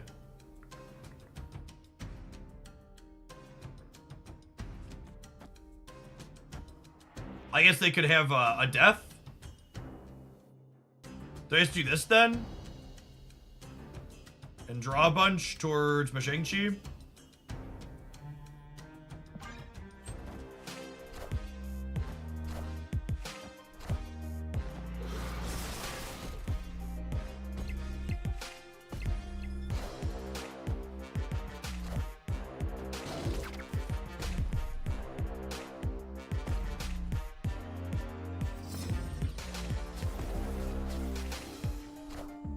Alright, is Shang-Chi the literal last card in my deck? Every single time.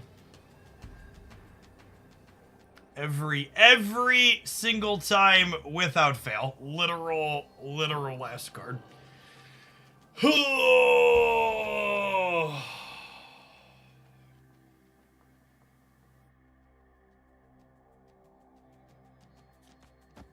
Does this ever win the game? This beats null.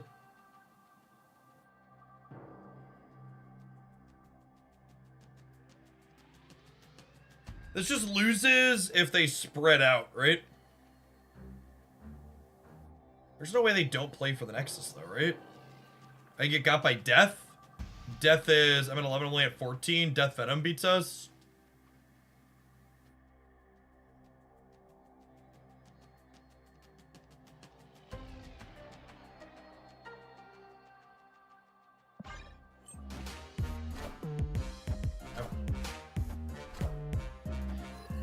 Yeah, fuck me.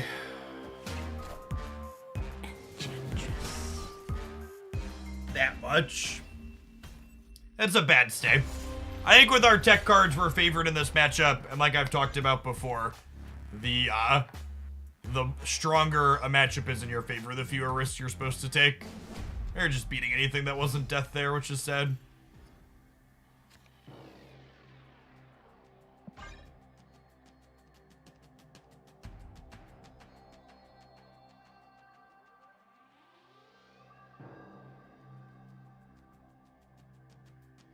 Should have left.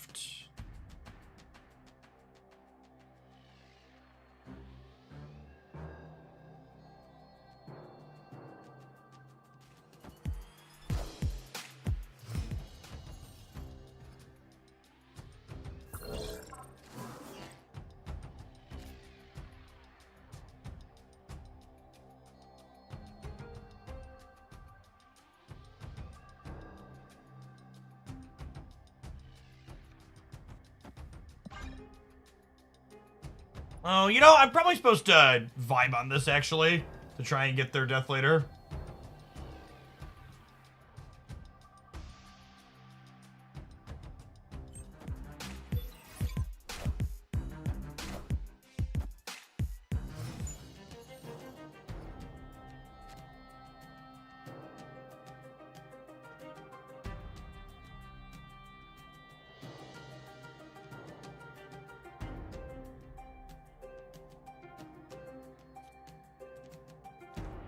Tuck Killmonger in over here is like anti-Deadpool insurance.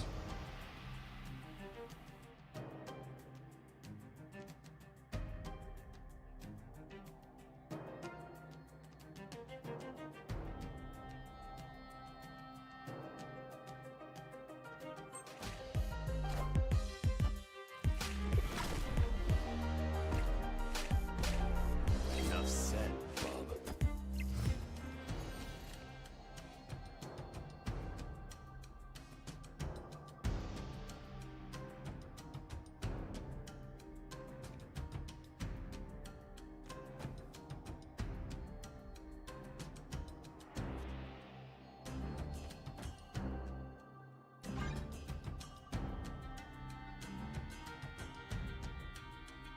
I just need to use my resources this turn.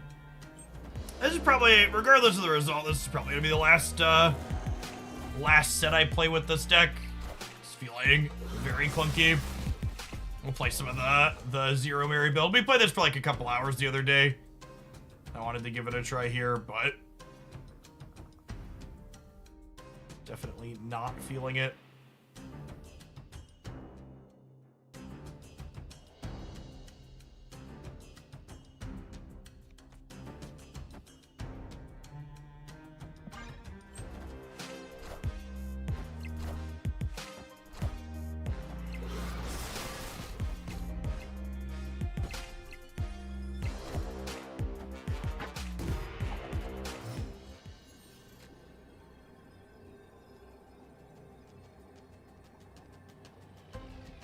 Oh.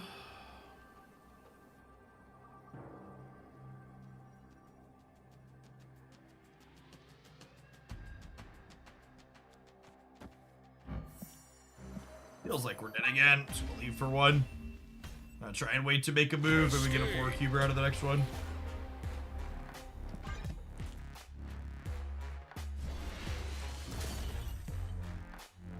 Opponent has to go, apparently.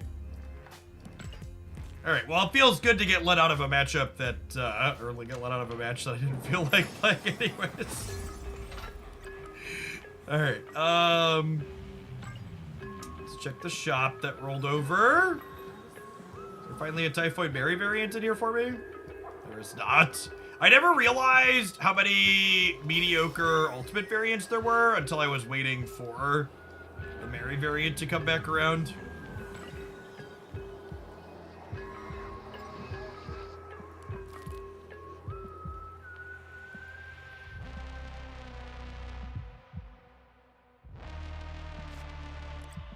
This is the one. This is the one I'm thinking of with Wolf, right? A couple of these my editor at one point. Yes. Yes. Yes.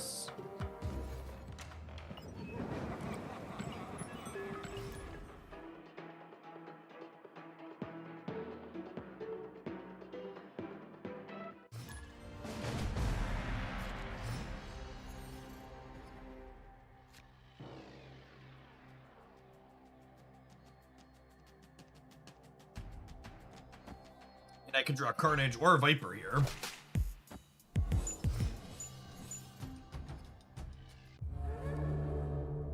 I am Ego, and this is my domain. I was thinking about not snapping the Ego because it's round 3 of our Infinite Conquest, but then Ego both drew the Viper and played it in the appropriate location. So, take the wheel, bud. Enough said, bub.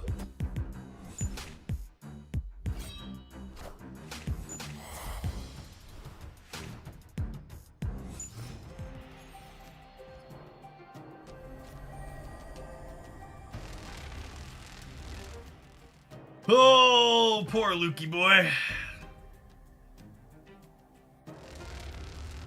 If Ego manages to play Sentry, it's incredibly likely to end up... It's incredibly likely to end up going left, though, at least. We got that going for us.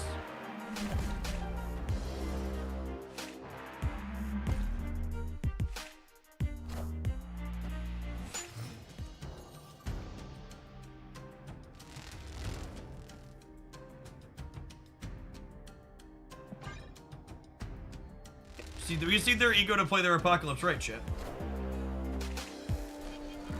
Go mid, Sentry! Go mid! Yikes!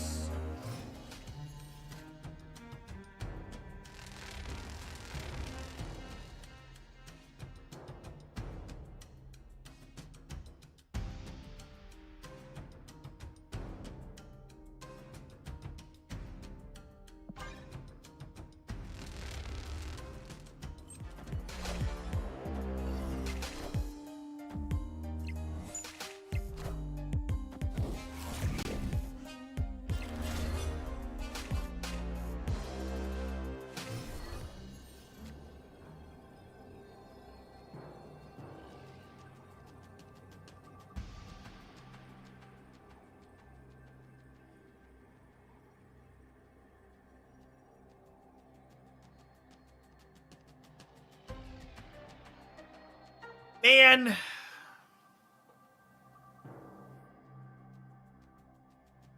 I gotta win two 50-50s. I need them to play Apocalypse, and I need it to go right.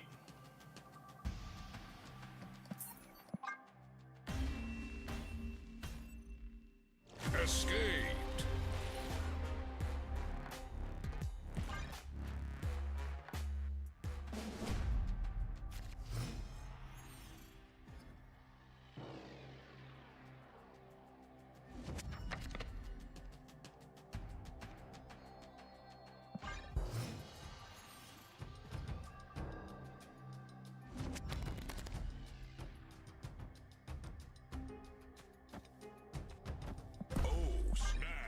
I'll snap on the Nico Hood with the Crowshucks or a Luke Cage deck. So, good chance that we find him in that center location is good for us.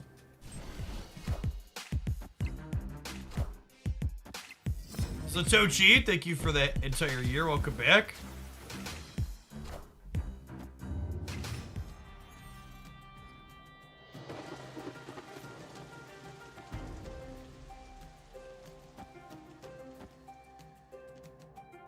Opponent snapped.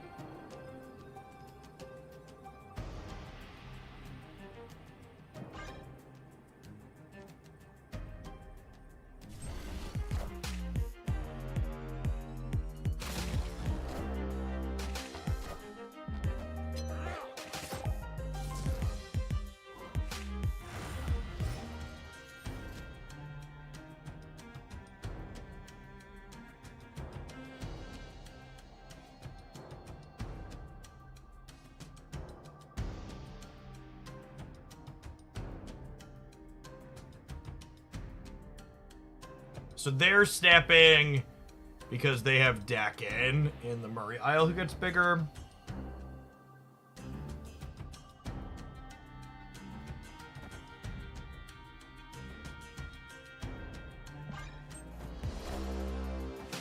Yes, we'll do this here.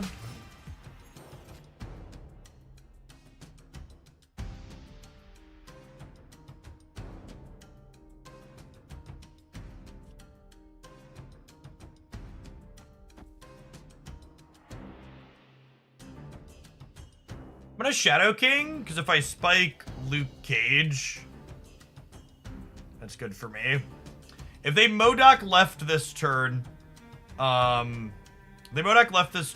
they'll have 3 Vipers and a Modok, which is 8, 17. So I'll Demon here, so that way we'll have 18, 20.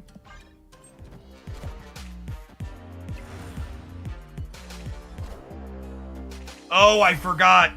No, wait, I messed this up because I forgot how the demon blocks it this turn.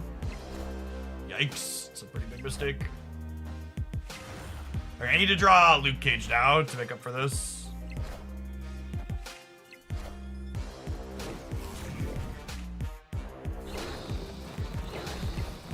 Enough said,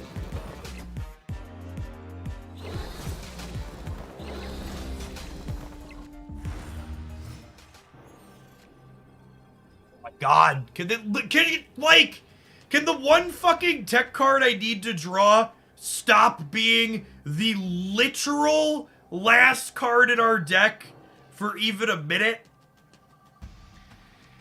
Oh, I'm glad we were insane with the bounce deck so we can laugh off the tilt a little bit, but holy shit, what a just insane beat in back-to-back rounds of Conquest. Just Shang-Chi, literal 12th card. Luke Cage, literal 12th card. If we would have drawn Cage, we would have gotten to go Enchantress, turn off your Mobius, and then Luke Cage would have gotten all of these, like, plus... We got, like, +8 over here and +4 over here, and we obviously would have won the middle, too.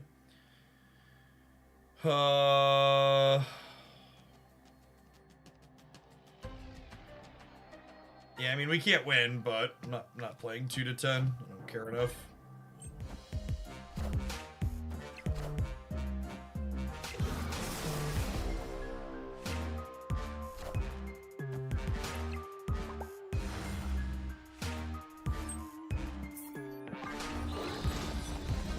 Please let me leave. Please let me leave.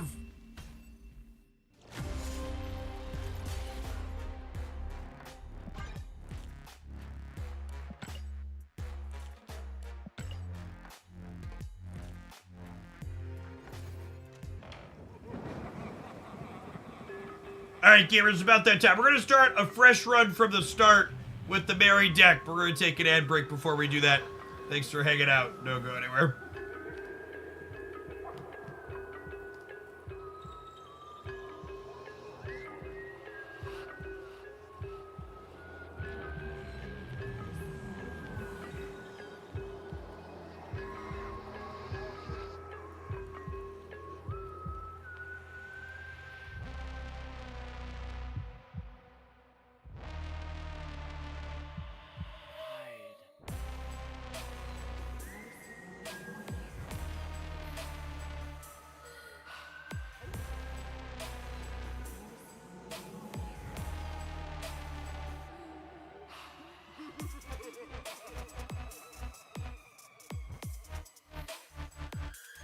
It's extra hard to be entertaining during the breaks when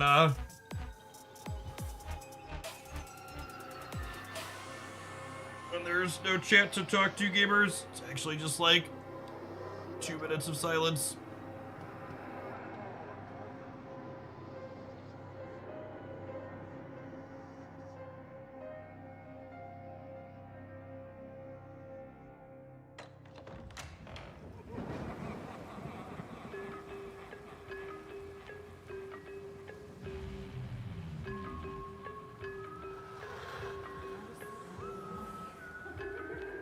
For people talking about the discard deck being very good, yes, the discard deck is very good. Arguably one of, if not the best deck in the format. Honestly, it has a good Loki matchup. All the people talking about Loki still being too good, the discard deck's a great choice to it.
Huh?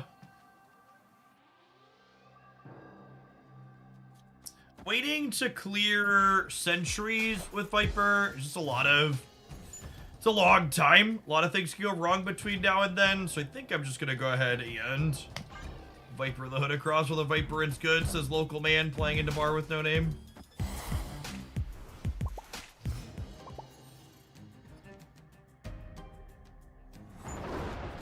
This kitchen's not bad.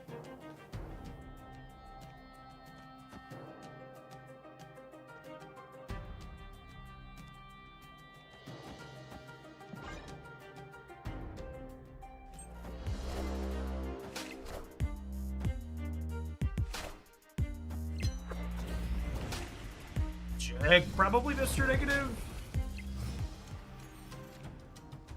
Could also be a brew, because Mr. Negative's just like, just not that into you. Give it a 0 the Sentry, and then we'll go like Typhoid Enchantress middle. Actually, maybe if we put him on negative, I should play the 0 Sentry here, and then play Typhoid Enchantress here.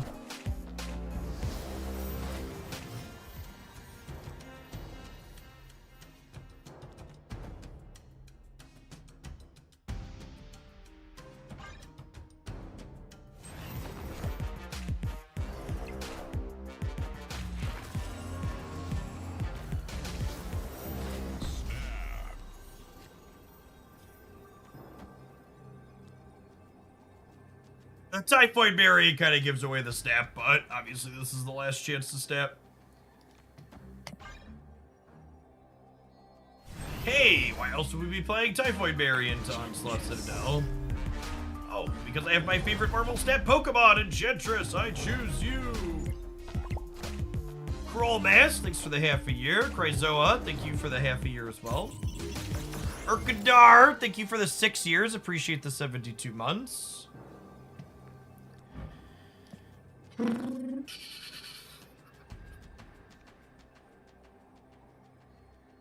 Victory.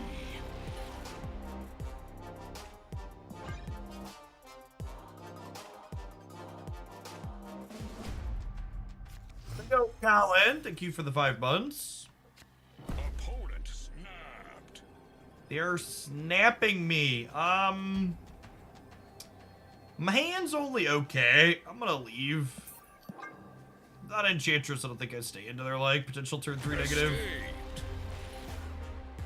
It's usually what a turn 1 stat means out of their deck.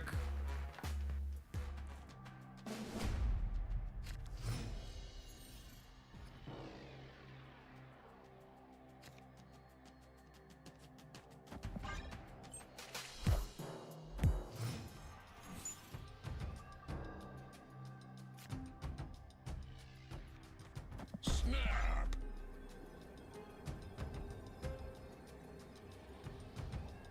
Victory. Conservative retreat from the opponent. Good play.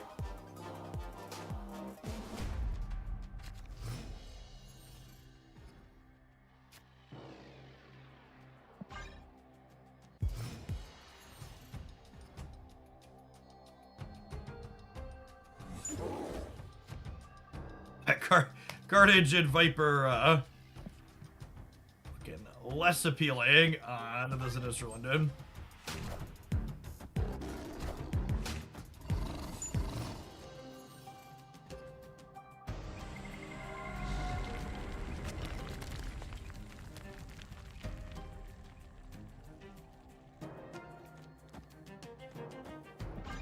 I just want to dig for my tech cards, right?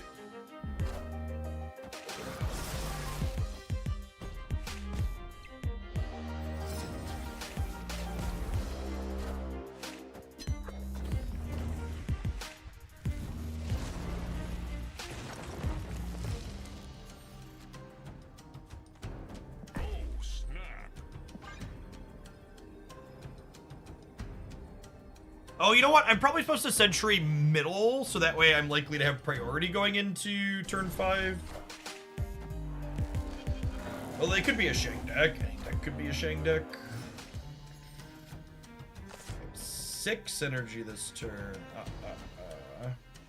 Actually don't have a way to get rid of the Hood's body. Is that fine? I think that's probably fine, right?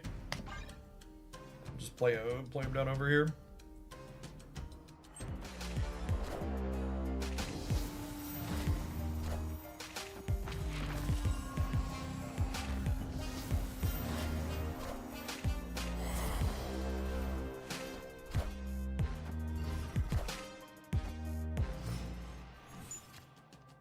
Smart on their part, spreading out Zawongs.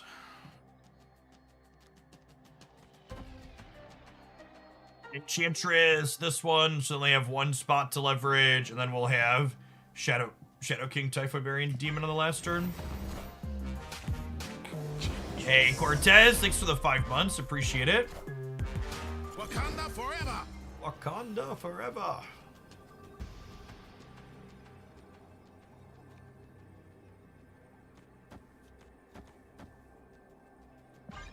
Just round this out here with knocking the Panther down, so even if they do have some kind of crazy Zola Hail Mary, it's not likely to work.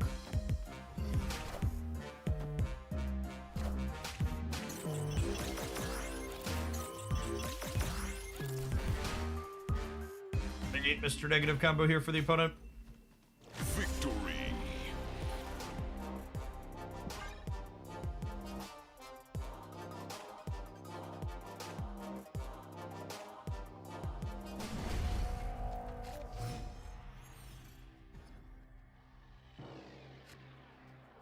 Escape.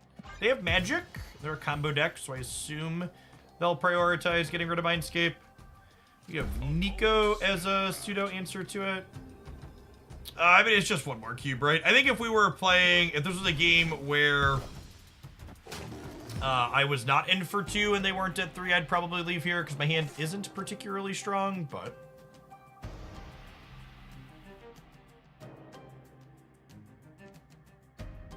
not a big deal. Oh, I think I'm gonna Wolf. It sounds weird, but I'm gonna Wolf Kunlun actually, because my turn 4 play is gonna be a Sentry. I want flexibility on where I can play that. I really want to draw Viper, Nico, or Zero next turn so I can Carnage and Hood and a third on reveal for this wolf. Any of our 3 cards with on reveals here are ideal pickups. They took care of the Mindscape as expected. Good combo deck. There's Viper.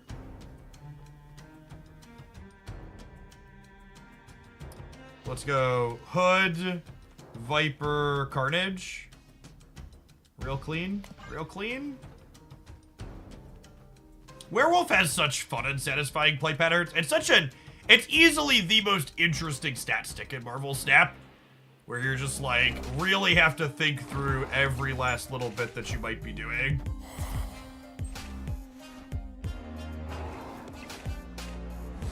Slick, fun animation to watch bounce around the board, too. Wakanda forever.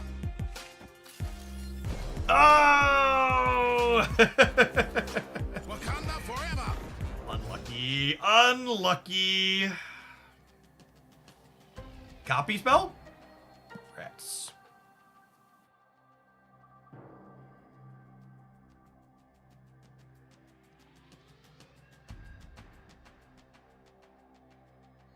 What if I did this?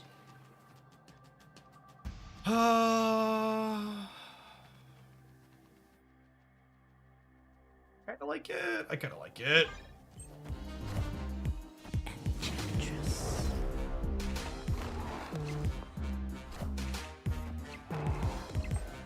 Oh, I guess it resets their symbiote too. Okay, we guessed right on where the Odin was going at least. No, the copy Nico is a turn late. That's fine. We'll go Mary, Demon, Luke. Play for all 3 nice and clean here.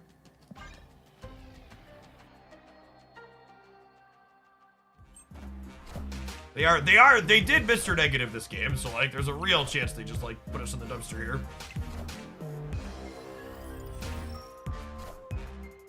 I am Iron Man.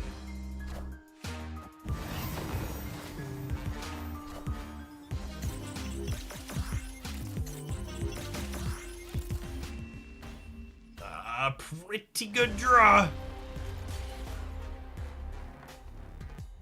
I don't think I had any permutations that won there, right? I guess I could have moved Werewolf into Kunlun, but then I couldn't play Demon and Luke Cage, right? So I get stuck. Mr. Negative's gonna Mr. Negative. We got 2 more shots here to beat him.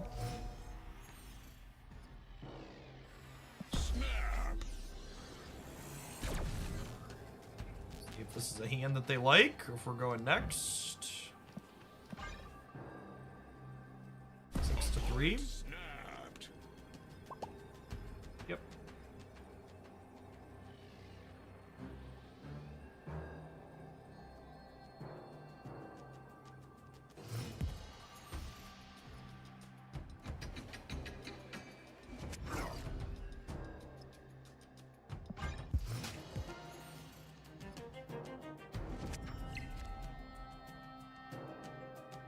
It's actually terrible for us. It means I can't... I actually just can't clear Sentry with Crimson Cosmos. That's so unfortunate.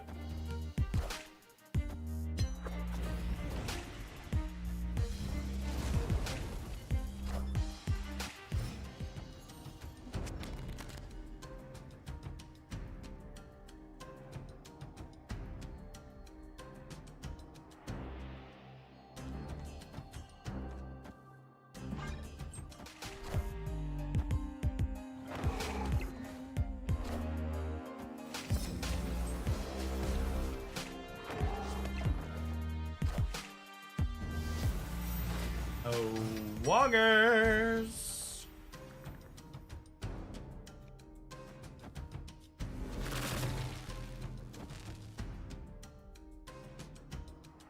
Gotta be right. think it's got to be this. Just because Grand Central pulling in either of them is a unmitigated disaster.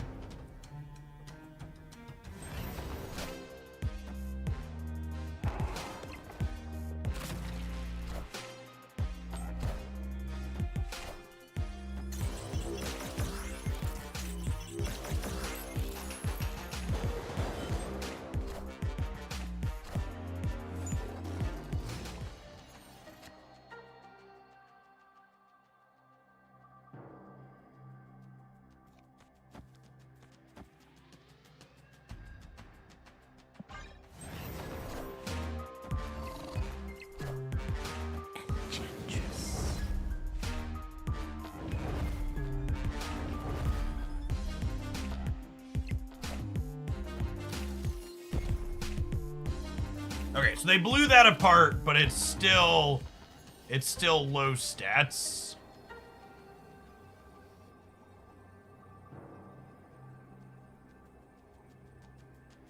Gosh, Crimson Cosmos sucks for us.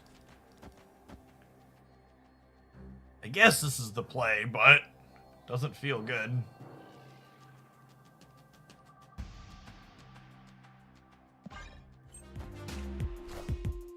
Wakanda forever! I guess I could have played Mary left. I guess Mary left beats that. They could have also just played left, so it's just a coin flip. This is just any other fucking location. We could have gone Cage, Mary, and then Demon.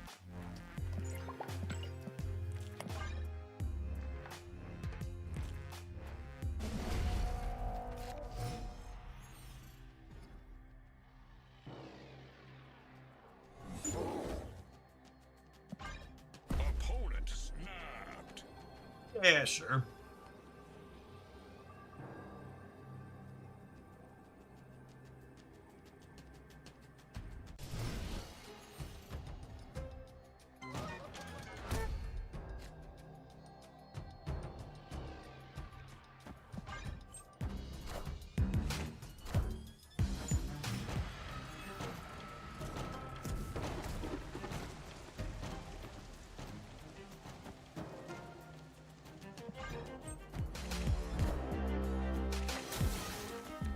Sure.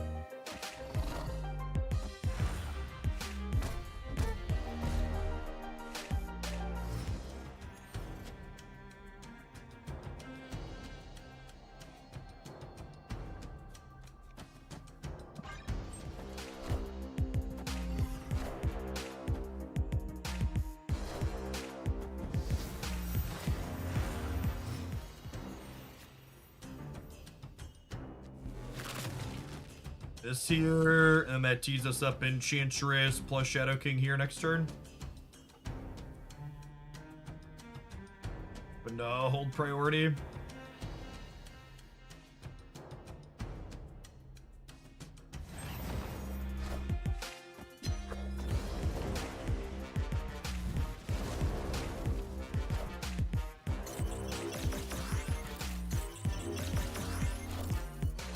I am Iron Man.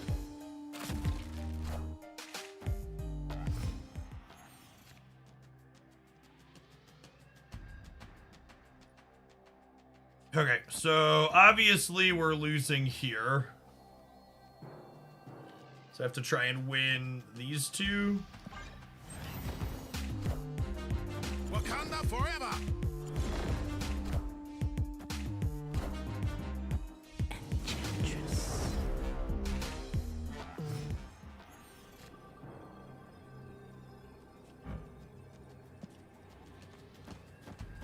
Does this ever win the game?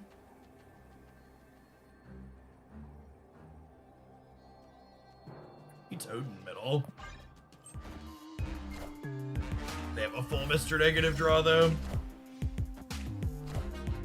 Are ye worthy? Yep.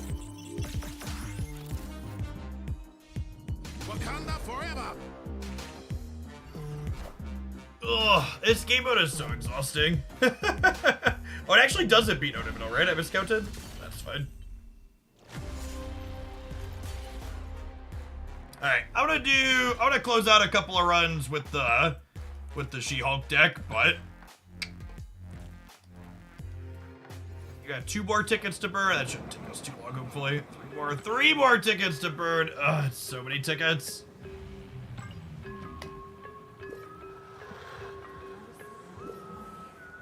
I will say the biggest downside to Conquest after sitting here and playing it is it definitely always feels like Conquest has way fewer competitive decks in it that I can play on the ladder.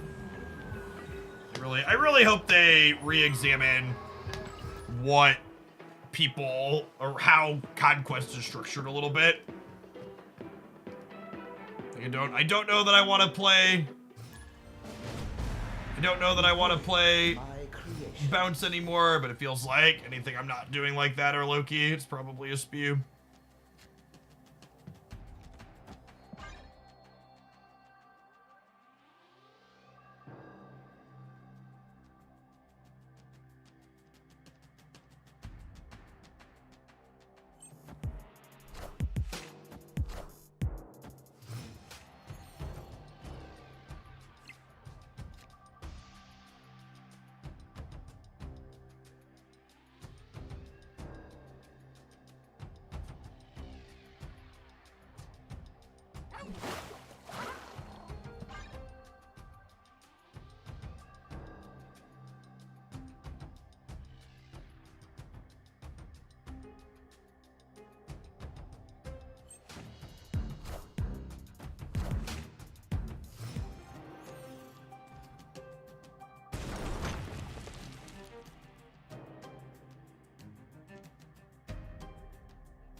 Honestly, I'm just gonna let the rocks ride.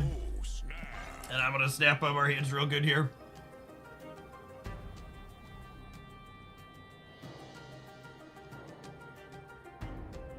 It's a time walk for them, and it doesn't have to be a time walk for me.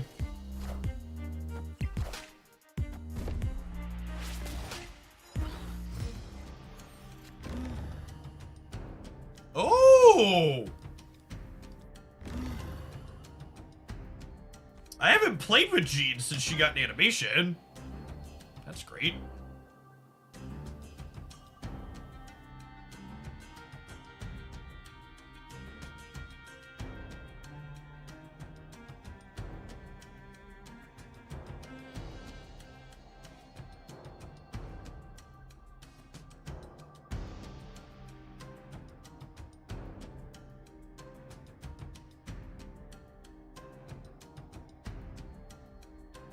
I don't know if they're debating if they feel like passing it.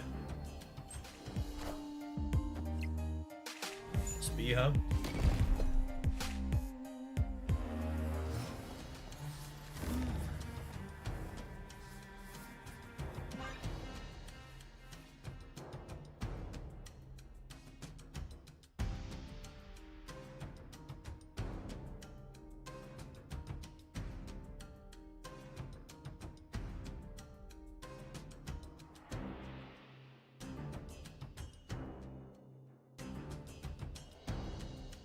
It's actually our first time playing against Thanos today.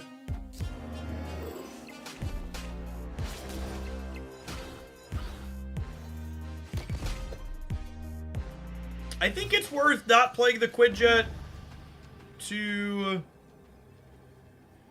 I think it's worth not playing the Quinjet to get the hit here. Or to get the rocks gone, I should say.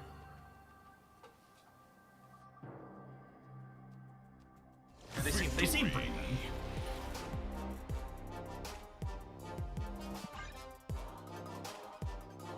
I think I'm just gonna be like She-Hulk, maybe move Jeff and then soak some more in the Sunspot. Well, I guess playing Quinjets and Armor is more efficient than just soaking on Sunspot. We want to leave at least one up so we get the Mystic trigger as well.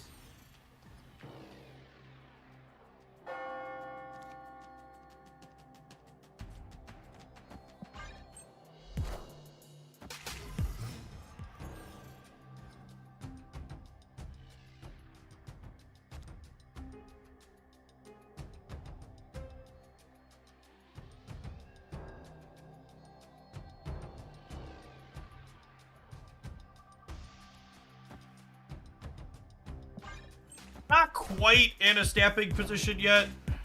Although, Their lack of stones makes me want to snap a little bit. I kind of want armor or a... Or sorry, not an armor. I kind of want a...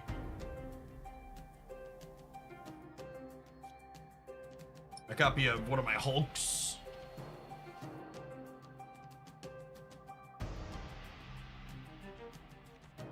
Armor. We'll see if they have a Jean Grey here again. I'm gonna go ahead and snap them. I think the Dream Dimension is worse for them than us again.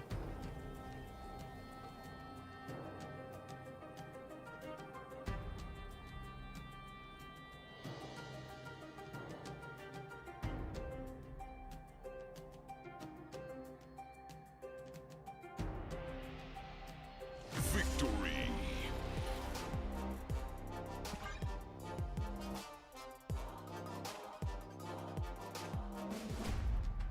Behold my creations. The opener's pretty good for us. Second Hulk, Jeff. This is the type of hand where, in this matchup, if their start is weak, I'll snap it. But if their start is like Mind Stone on one, we'll just let it ride.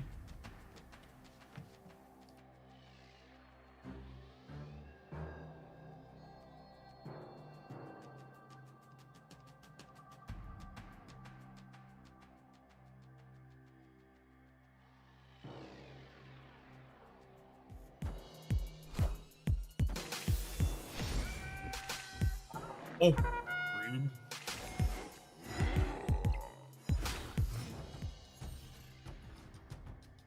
Space Stone deck. Why would you get rid of that?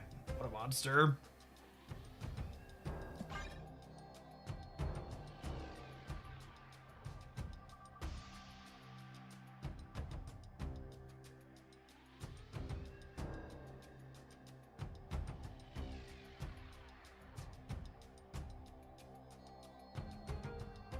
We don't have what's it called? I'm gonna leave here. My start is only okay, and they have stones into an altar.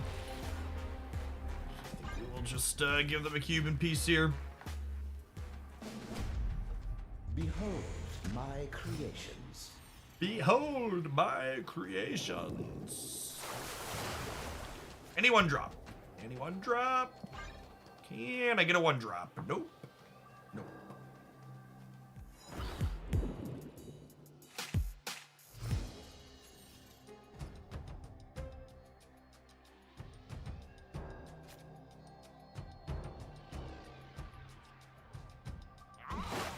Sacred Timeline is a Moon Girl for my She-Hulk here, huh? For lack of a better way to put it.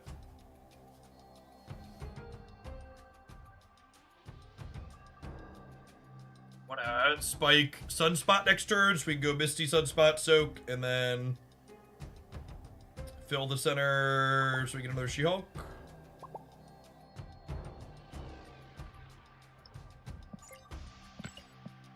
I don't really like people that try to use the emotes like as some type of mind game type thing. I think it could be like fun, reasonable interaction in some spots, but anybody that looks like they're trying to do anything remotely mind gamey, just like immediately to the Shadow Realm. Contrary to what many people would like to think, there isn't really a psychological component to games like this in poker. You should just be playing the odds.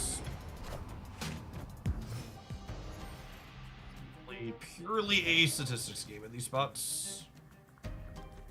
Speaking of statistics.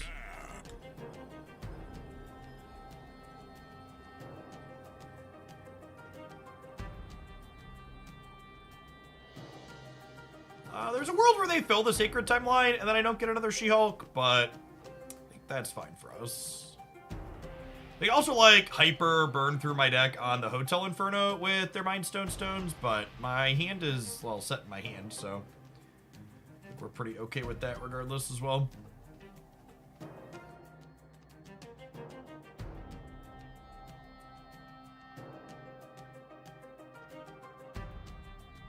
Taking their good sweet time.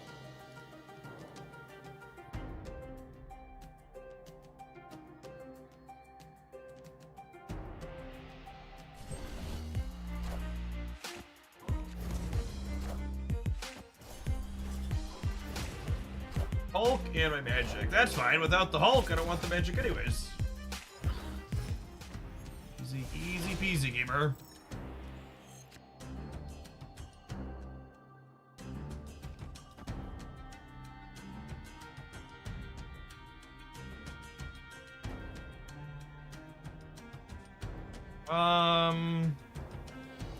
Do I want to draw Moon Girl? Yeah, I do actually, right? Because I'll have 3 cards, and then Moon Girl will copy another She-Hulk. No, because I need to pass on. What's it called? Okay, I'm just gonna Quinjet here because drawing Vibranium is better than drawing either of these. I don't want to play into the Mojo path if I can avoid it. Yeah, and if I had a Limbo, a Moon Girl on 5 is okay, but we don't have a Limbo, and we're not going to.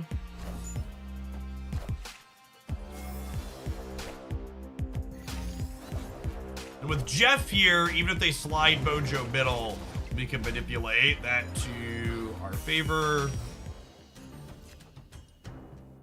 And then going into the last turn here, we'll be able to She-Hulk, Cosmo, Vibranium. Or potentially Armor instead of the other Cosmos, that way we can trigger Misty Knight.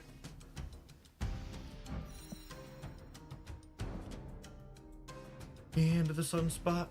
So they have to play a card in the middle unless they move something there. They are a Soul Stone away from enabling Thanos, so something to think about while we're sequencing next turn, potentially.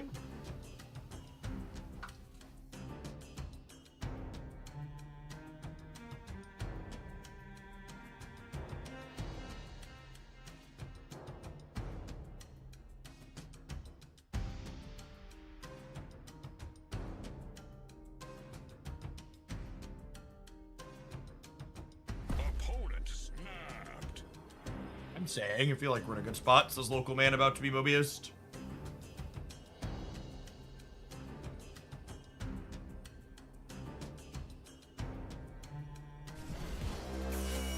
The other upside to waiting here is, or letting them snap, is that, search for. The other upside is that oh,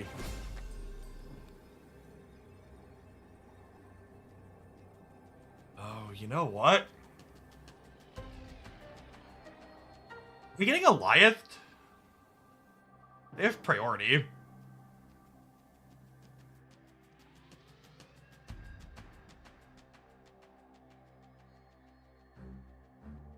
Can I play around Goliath and Blue Marvel simultaneously? I think I can. So, this puts me to 6 on the left. I need to do this last, though, so I don't have to play into here. I think I do this, and then I stay at 16, and they lose 6, and then they gain 4. And then if they Goliath me here as their only play, I win here and here. And if they Blue Marvel, I win here and here. Yes. Final answer. Final answer. Spectrum. Does Spectrum beat me? No, I think I'm covered on Spectrum, right? Because they're going 9. They'll go down to 9. And then they'll go back up to 15. And I'm staying at 17 at least. Because I'm getting 3 here and I'm losing 4. Yeah, we're covered on Spectrum. I didn't count Spectrum before I submitted, which is scary, but we're beating Goliath, we're beating Spectrum, we're beating Blue Marvel. They snapped because they had Professor Cheese. Okay. Okay, Boomer.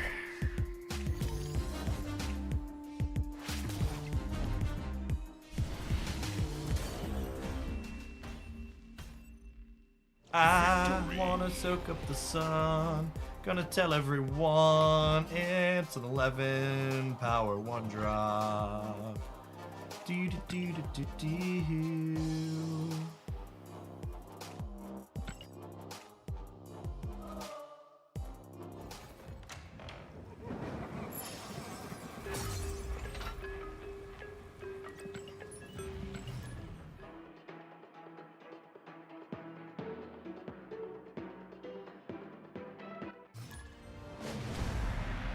Behold my creations.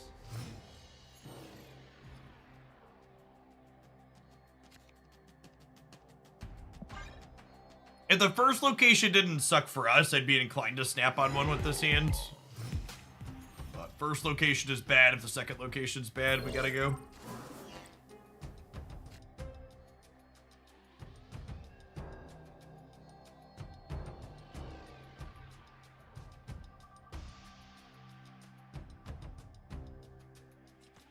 It's just this. This right location isn't terrible. We can press the button, maybe.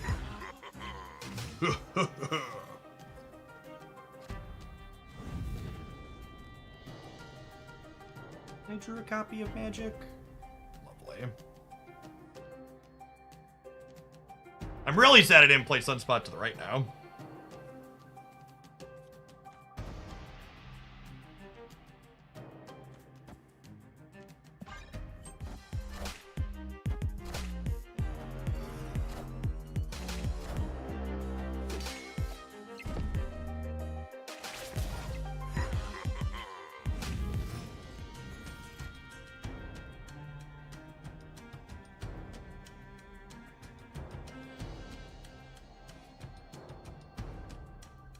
The problem with doing this is it means if they have vision in their deck, we just lose. So now they have way more energy than we do. But I think I have to leave myself the ability to play for both locations here.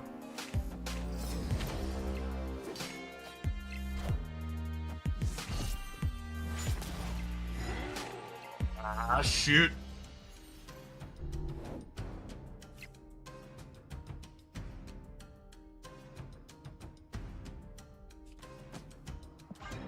This is probably going to be a tough matchup for us. They have Nico and Snowguard.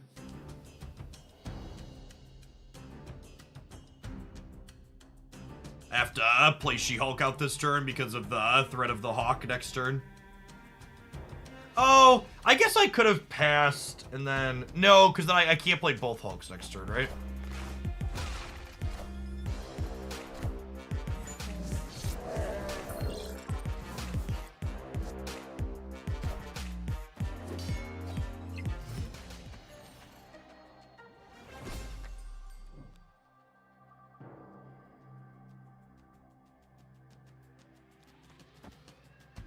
Well, now that that worked out that way, do I just snap them?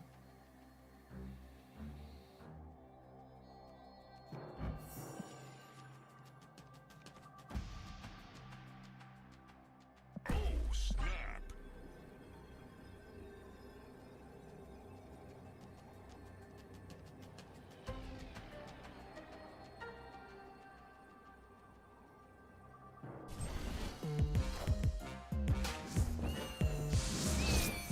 What the hell are you smoking? What even is that? Sure. Victory. We'll take it, I suppose.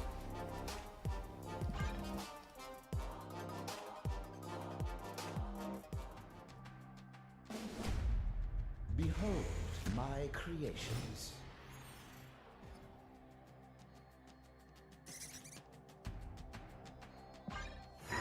When I have Hulk in my opener, I almost always just play off curve. It's just easily our best thing to be doing by a lot. There's some kind of Loki deck, right? Okay, so what we've seen so far.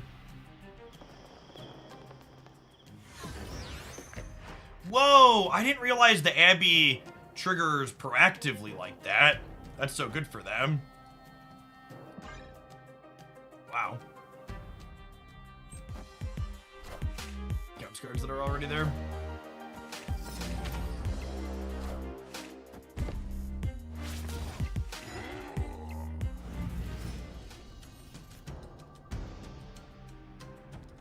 I'm gonna try and play Magic out again. I think there's a chance that they're afraid to rug pull, and I think we can play around it again too.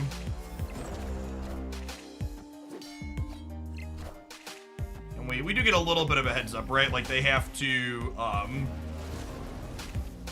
play Snowguard next turn.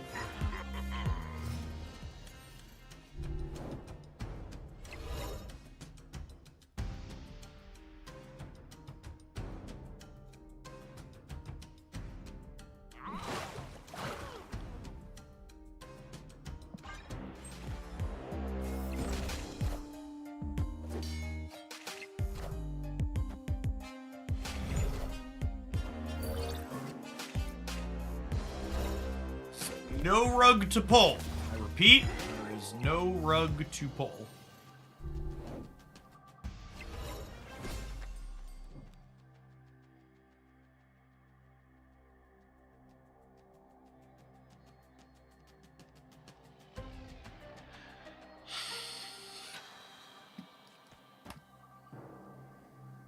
I think it's Cosmo Soak.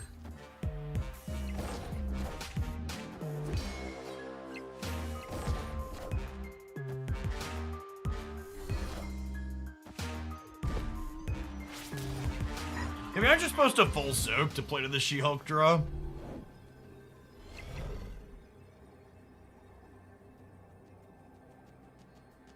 So their kitty is 9. They play it out to the left, it's plus 12. 22. Yeah, I just gotta go here, right? Usually you need some combination of 2 Hulks to win games with this deck. Escape. That can either be 2 regular Hulks, 2 She-Hulks, or 1 of each. Moon Girl obviously facilitates the 2 of each. Sometimes your sunspots can really get going. The Central Park was bad for us there. Let them fill for Elsa, and it made our Misty Knight triggers kind of go all over the place instead of being concentrated. I'd probably leave if they snap on this one.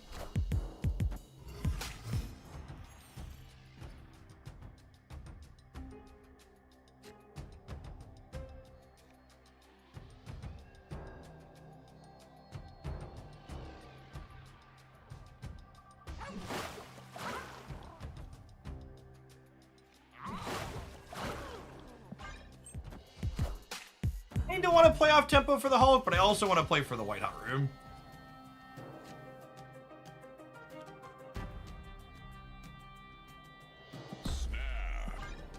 They can't fill here, most likely.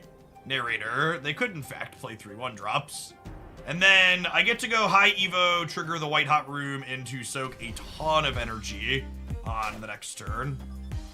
This is definitely an instance of we're both gonna hit this White Hot Room, but it's gonna be better for us than it is for them.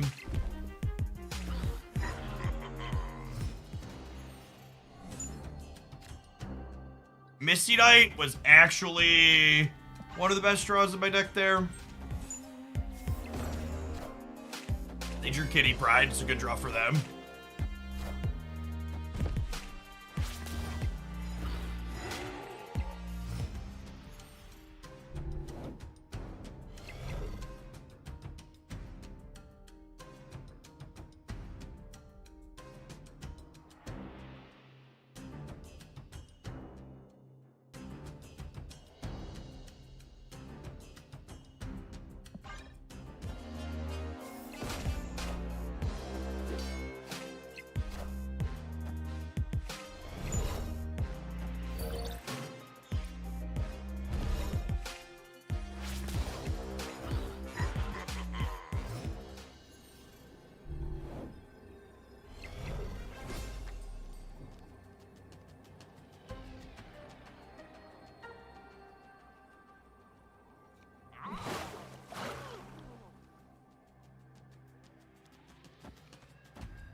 I have to spread out and play for all 3 because they're a Shang-Chi deck and they have priority. So I can't just Cosmo anywhere. I think it's this.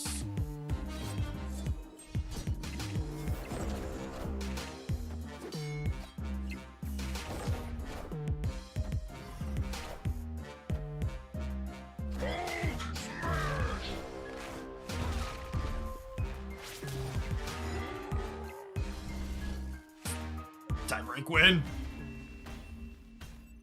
They literally couldn't get bigger on the left. That was Maria Hill Mobius, right? Thank goodness.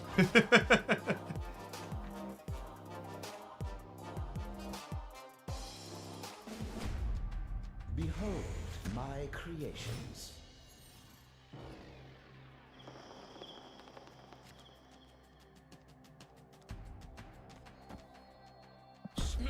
And then we're 9 to 2. I'm gonna trigger the Abby on 2. I'm gonna press the button. We have 2 1-drops. This deck's best openers are the ones that have Misty, Sunspot, and a Hulk.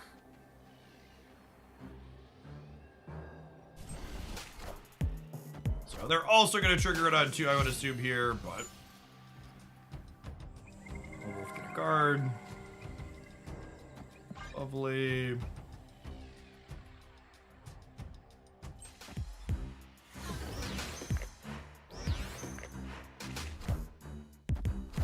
Nice.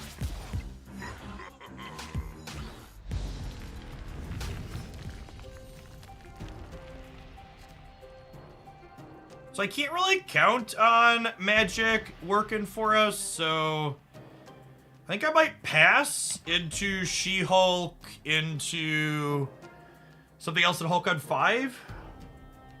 This might be She-Hulk on 4, trigger the Misty Knight again in the Hulk, and then we like magic on 5. So that way if it works, great, and if it doesn't, it doesn't. Oh gosh!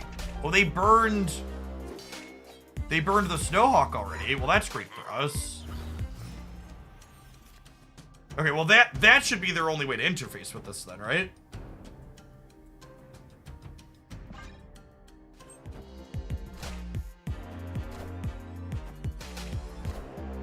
Oh, their deck has a lot more 1-drops in it than mine. I should definitely get rid of...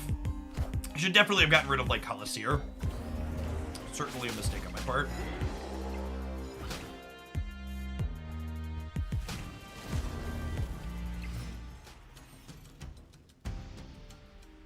He's beautiful. Do. Do I want to fight over this? I think the answer is no.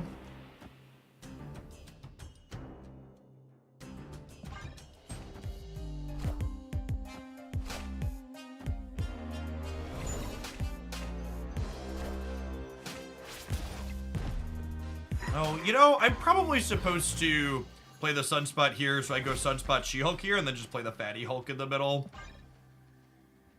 Now I kind of gonna have to hope that Sunspot plus She-Hulk's enough to take the mid, maybe.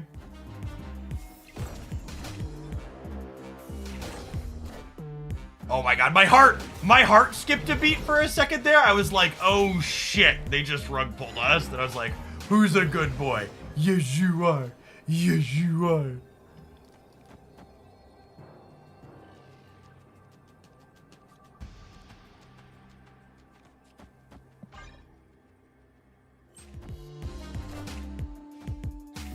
Scared. I was like, you gotta be kidding me. They rolled that on. They're what's it called? They did, but Cosmos got her back. ISX got a really solid Loki matchup. I like it a lot.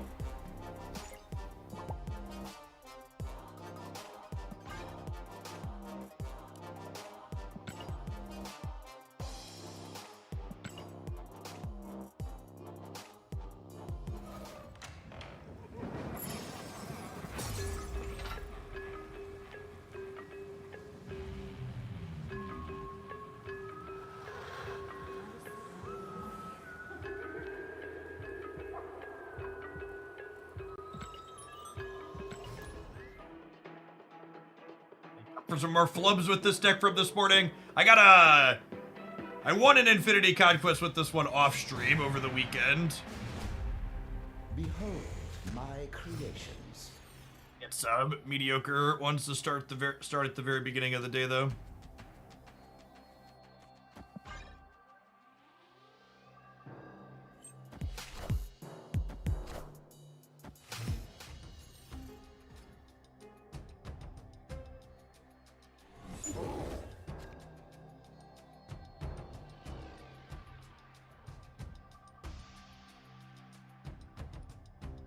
Sorry, Sunspot.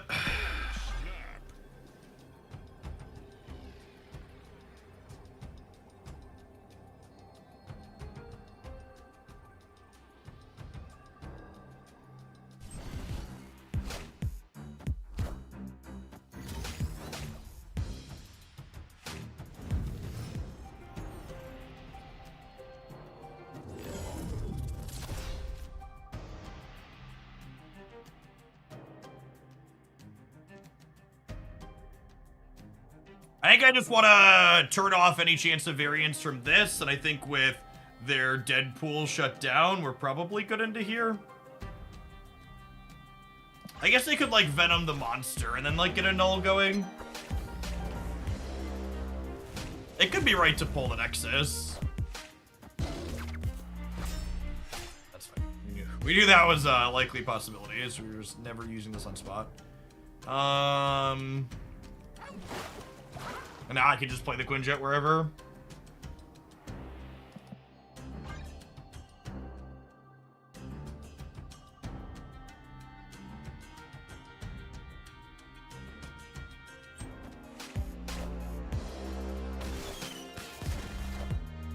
Confirm Moon Girl, gamers.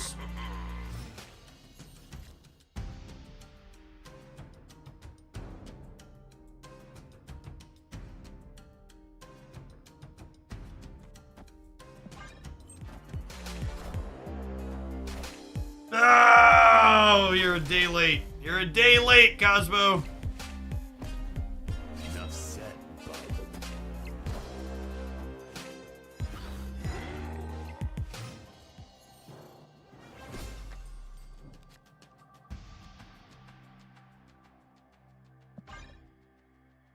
So this blew up 14 power worth of stuff, so their null is 14.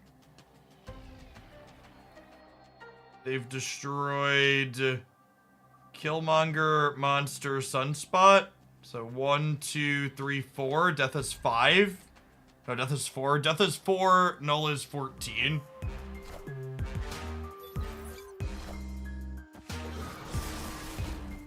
Null is 20. Null is 20. I beat 20 power null, right? This is 29, 31. Death is 2. Death is 2. Null is...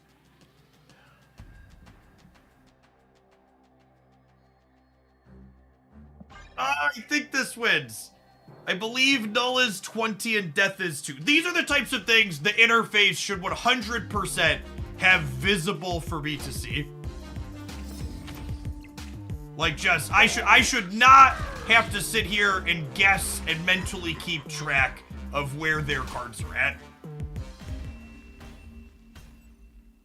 Victory.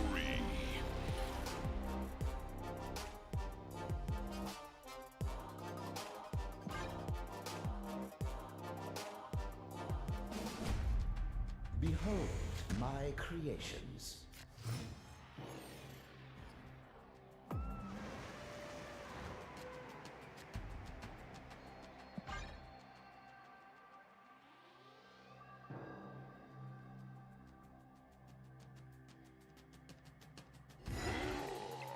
Percy the Tiger, thank you for the Prime, by the way. That was a little bit ago, sorry. My notifications are a little bit on the back burner while we try and competitively game today.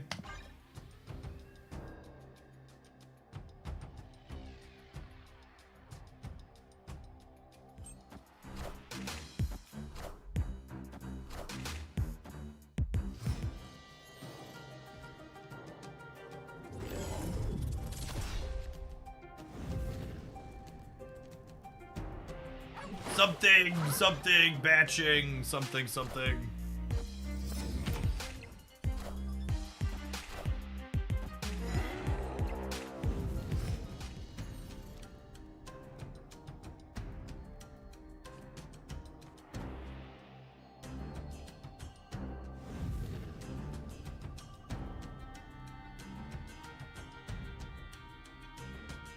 If I play Magic and then I play Moon Girl,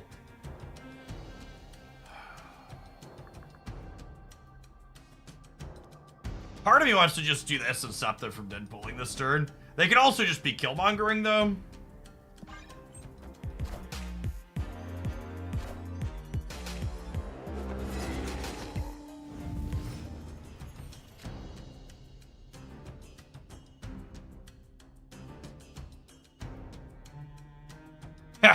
This Jubilee is actually kind of great, right?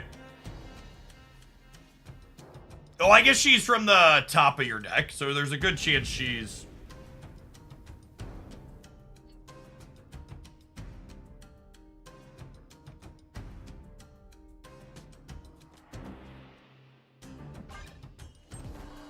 They haven't Killmongered yet.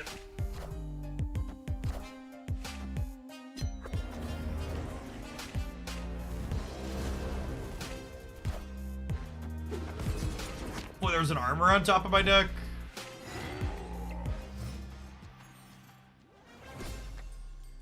Sorry, did I say hopefully there's an armor? I meant we know there's a Chavez.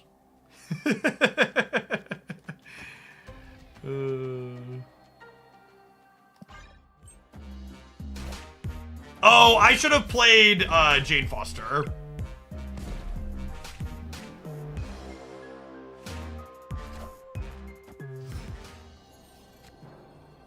I have no fucking idea how big Null is, gamers. I lose by 1, I'll be upset.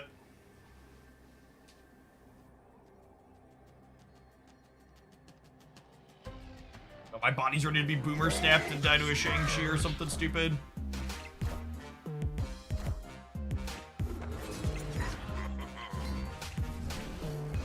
Woo! That's a close one. Victory. I should have had 1 more point over here from playing Jane Foster the previous turn, because she would have been -1 here and then +2 on here. Although I guess the Null would have been bigger too then, because the Sunspot died, so maybe it's a wash. Behold my creations.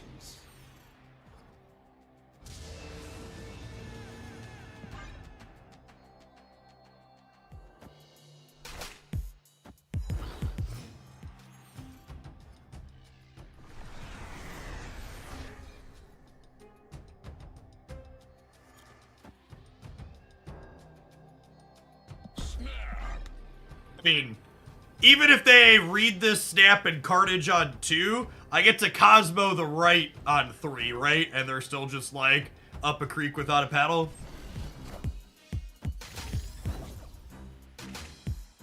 If you want a deck that I think is competitive, that's very good into destroy, this is your deck, gamers.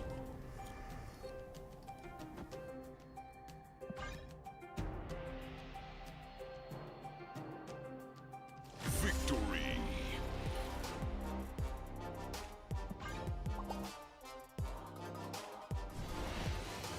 I feel ya on the Miss Marvel. I wish upon a star that you had a sideboard or an alternative deck to switch to. But as of now, meet my tech cards, destroy deck.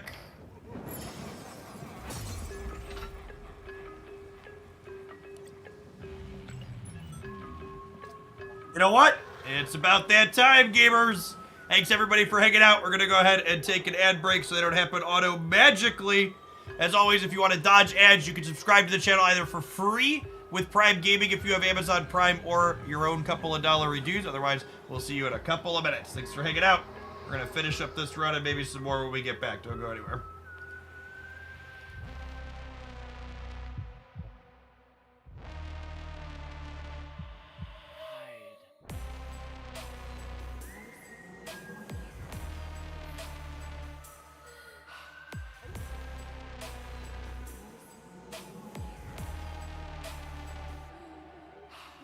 Oh, by the way, for the regulars, something that it's good to know that I should be plugging. So, moving forward, I'm going to be sampling doing something that I kind of used to do with Magic the Gathering, but I don't anymore when I started doing edited stuff for Snap. On my secondary channel that I'm live streaming on YouTube, I'm going to start doing what I'm calling stream cuts, where basically I'm going to grab some of the better decks that I don't have time or space to highlight on the edits channel, and I'm going to post an hour to an hour and a half play session that'll have the downtime in it, but also have like the organic losses and the more further discussion that you get from the stream.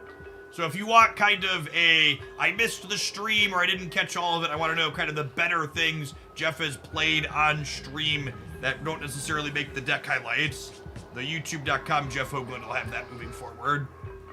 I'm gonna post at least one of those a day over there. Maybe more than one a day sometimes. One of the nice things about that secondary channel is I don't really have to worry about being beholden to YouTube metrics on it, so.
Doo-doo.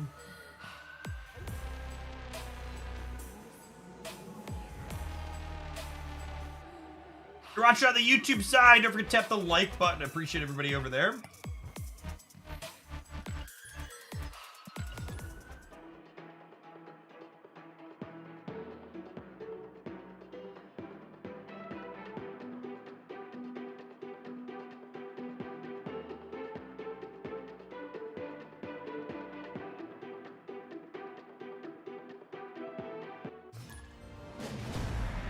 Behold my creations. Round the fourth. I don't mind most places where Misty Knight can end up with, especially with magic in hand to cover her. Rock Third, thanks for the 10 months. Appreciate it. The 5 energy Moon Girl's a little bit sad, but we have magic. Boy, they're playing a deck that can't screw with Limbo. If they can't screw with Limbo, the 5 energy Moon Girls, whatever. I like to draw Sunspot here. Mother of God. Mother of God. That'll do, pig. That'll do.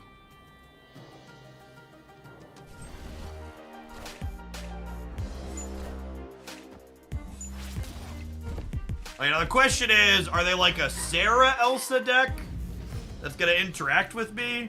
Or are they a B linear Elsa deck? We definitely would rather play against a B linear Elsa deck, especially with this particular draw, but we're not just dead to interactive decks. We have a shot. If they're an interactive build, we really need to draw Armor or Cosmo next turn, which we're 50% to do. Coulson would imply they're a more linear build.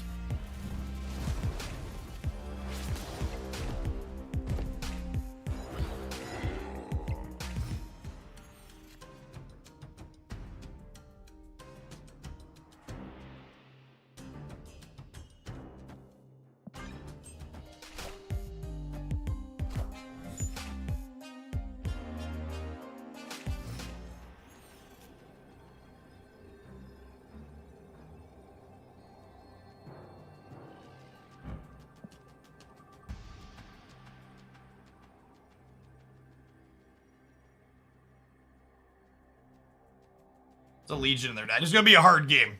The Legion ones are tough.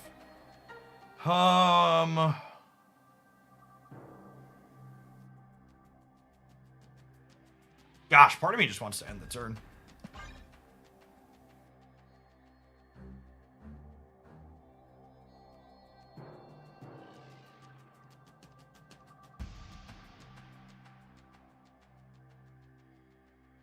Really wish I had just passed on 5, huh?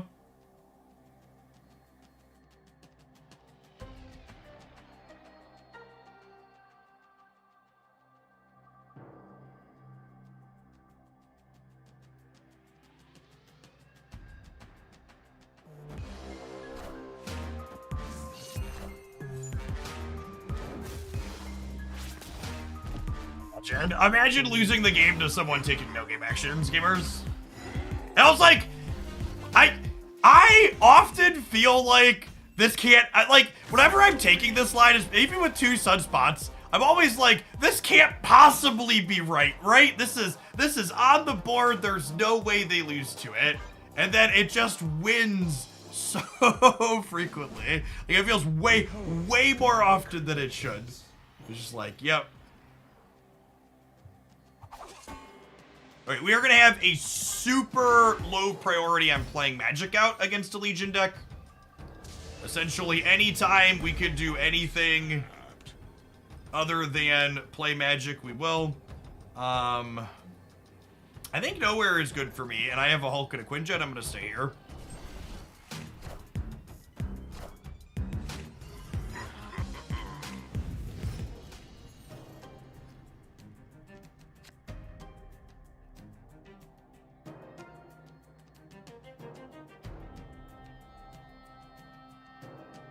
What if I go Cosmo here and then Magic here? I guess I could still get rug pulled by... I could still get rug pulled by a Snow Guard.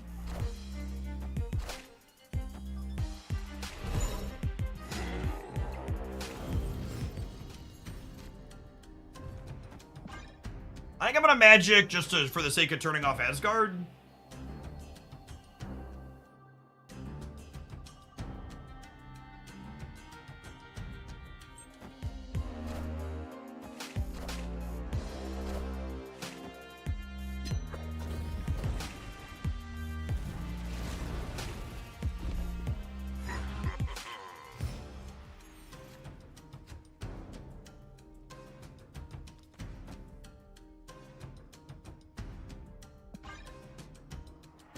They Legion this turn, I'm in trouble.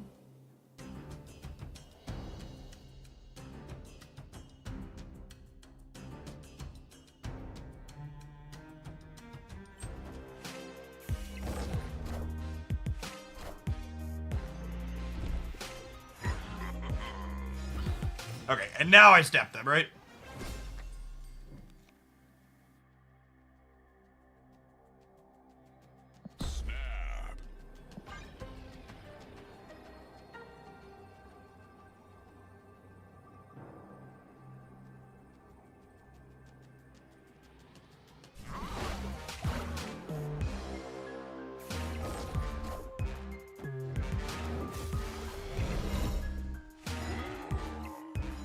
It's just like the sheer unadulterated arrogance of a Loki player about to play Loki.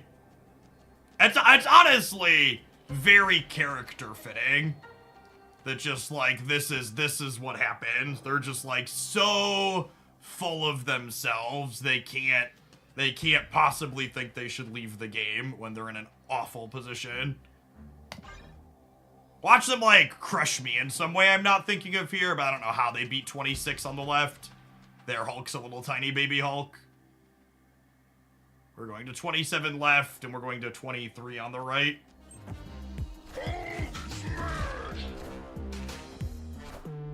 Remember, they get the non-evolutionary versions of what we have.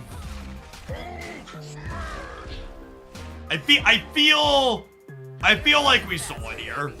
I feel like I think this deck generically has a good Loki matchup, but most of the Loki decks have cut Legion at this point, and Legion is like uniquely good against what our deck is doing because you can't really Cosmo them off of it, and it's a surprise unlike Snow Guard. Like regular Loki has Snow Guard, but you get a very like forward information about when you need to play around it.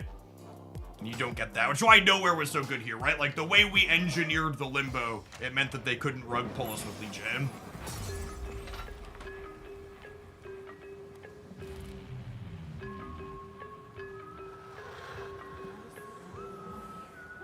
As always, we'll dance with the one who's brought us, and we'll let High Evo Hulk try and close things out here. I think it's Silk. This is obviously a big money one, but I just really don't care for the art. The art on it.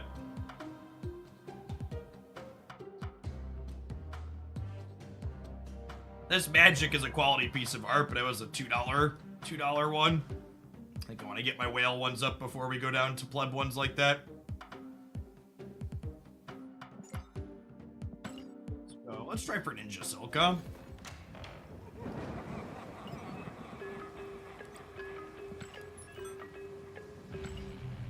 Then we'll get an error because we changed the cosmetic, and then we'll go back in.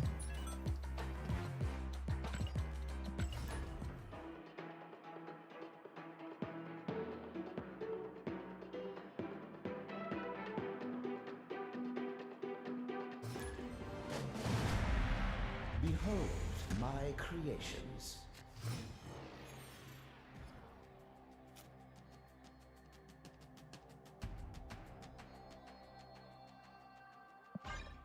It's a pretty solid opener for us. Ooh, Darkhawk matchup.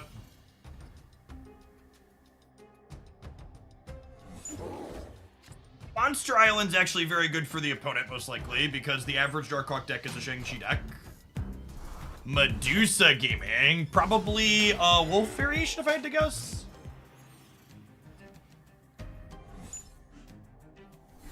Oh, sad. What'd they discard?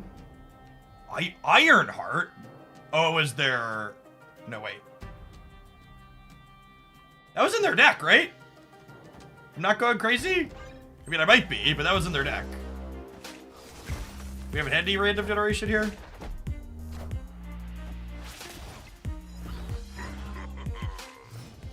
Yeah, magic. Cosmo, yeah. Am I supposed to full soak so I can play She-Hulk next turn and then play Hulk on the following turn? Maybe that might be the line.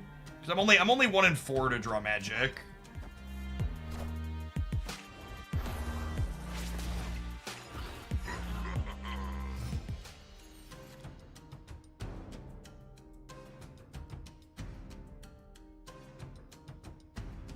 Opponent snapped. I think I'm supposed to leave.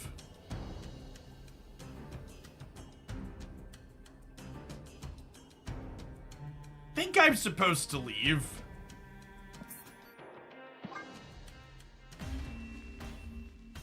No magic. We lost Moon Girl. We don't have Sunspot. Like, their deck is a weird collection of lower powered cards, but our draw just didn't come together. Our deck's like a pseudo combo deck. So, like, don't be afraid to bounce out of games like that where your draw just doesn't work, and then snap the ones where it does. This might be a low collection level gamer, which is impressive that they got all the way to the end. When you're 4-0, it pairs you into other people that are 4-0, is my understanding. It's why it takes a little while to pair sometimes.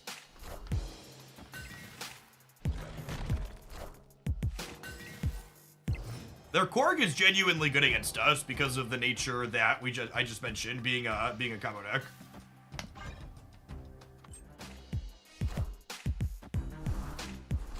So far they've played all series 1 and 2 cards. They haven't had any crazy splits.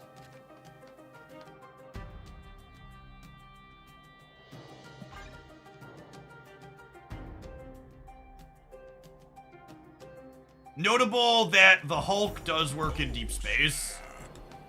He won't get bigger at the end of turn 7, or if you didn't have energy that turn, but any bonuses that he's built up, he'll retain when you deploy him there.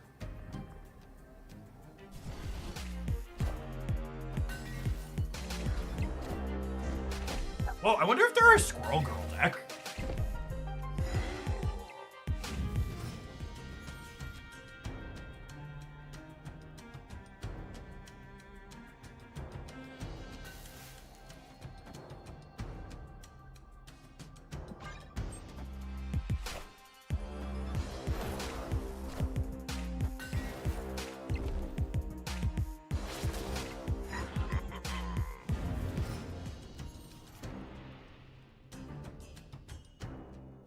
You know, based on the other cards that they've played, I wonder if I'm even supposed to magic. I really don't want to eat it to like a random Storm or Scarlet Witch, which is honestly, you know, something about this kind of, you know, off meta pile of cards like the opponent has.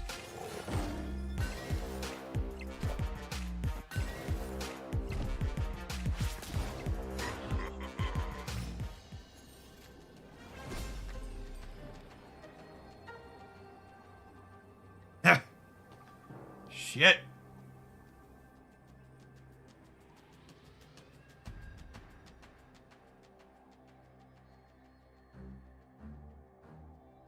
I dead?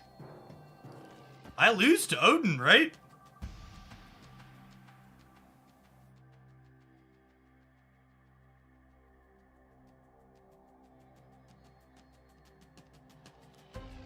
Yeah, I guess I should have magicked.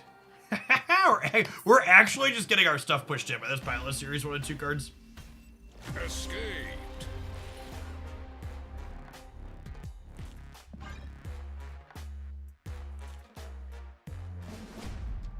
Behold my gaming. creations.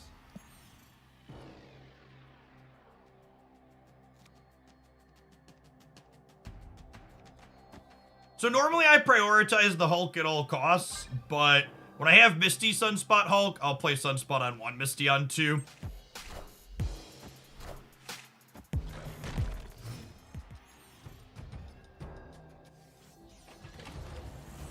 Holy shit.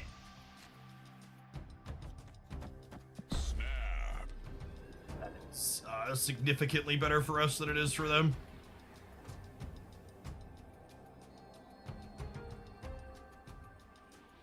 I would wager. I guess we don't fully know what's in their deck, but I would wager that that is the case. Oh no, they've. Well, I mean, yeah. If they set up an Odin, the Medusa is huge in the center, huh?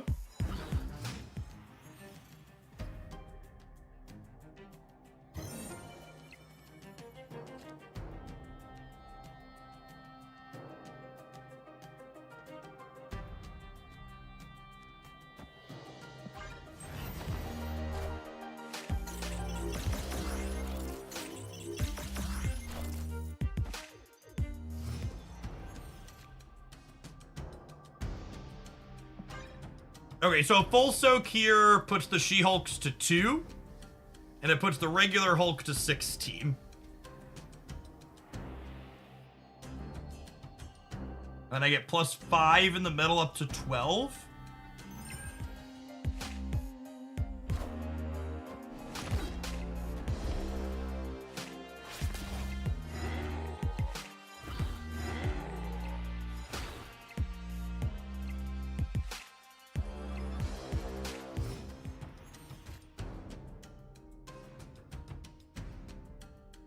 Do we think they have a way to add points to the middle other than something that's just stats?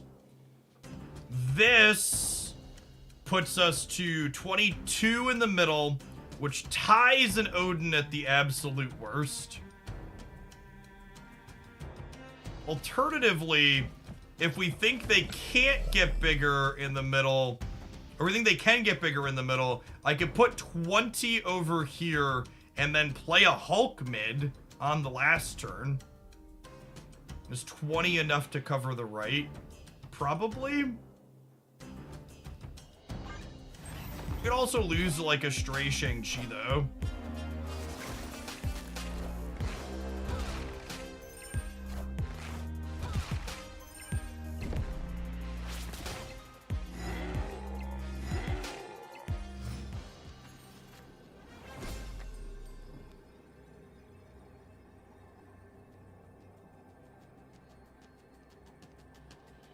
I should have just played a She-Hulk mid.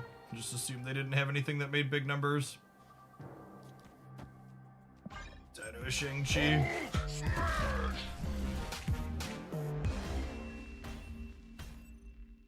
Victory.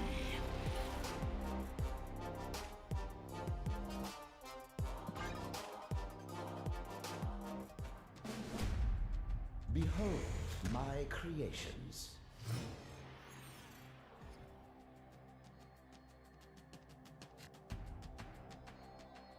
They did nothing on the last turn?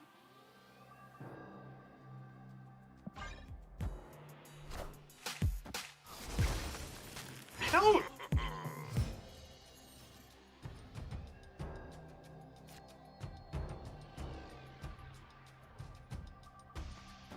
This isn't a bot, is it? I hate saying that. Usually the bots have like variants and stuff. But the no play into losing on board feels beep boop. Victory. No, they're definitely a human. Okay, that's never a bot's never do that. Yeah, there's only supposed to be bots in Conquest if you wait an incredible amount of time, like 6 or 7 minutes in the queue. And our queue popped very quickly.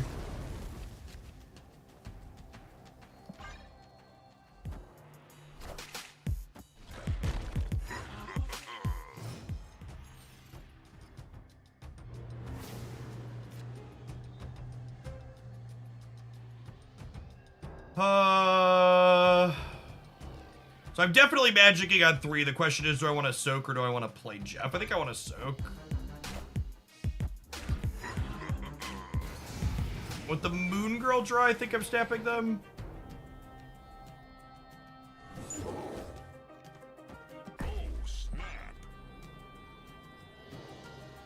In a perfect world, we'll peel She-Hulk. So we'll get to go Armor Sunspot here in a second.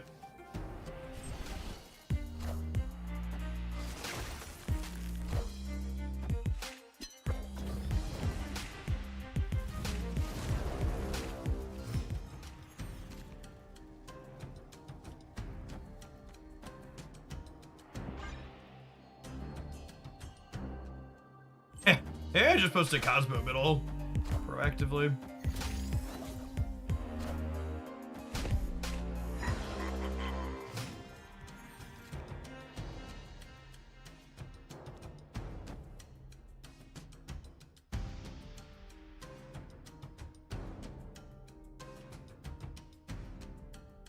Honestly, with the She-Hulk draw, I'm just gonna Cosmo the middle.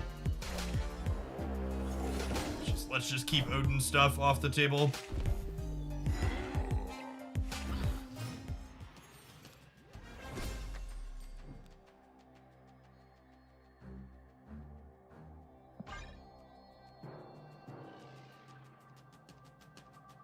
Gonna play around an Ironheart left, potentially.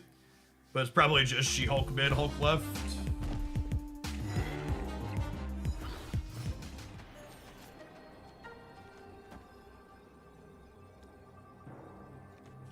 Yeah.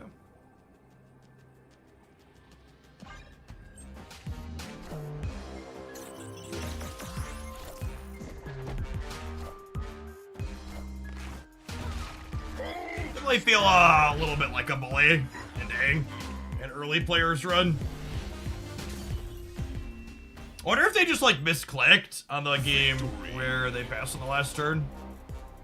There's definitely a human. The retreat when the Hulk flipped to the Sakaar isn't something bots do.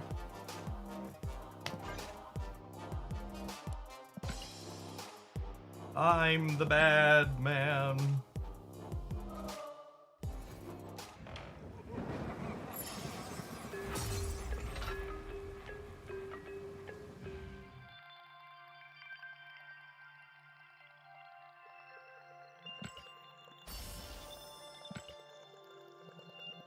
If 2 tickets left, I don't know that I have it in me to do a whole additional entire run. We might be able to slam it with the Hulk deck. I need to put my pretty picture on, though. Ah! Why doesn't it default to the one I'm currently using? It is annoying.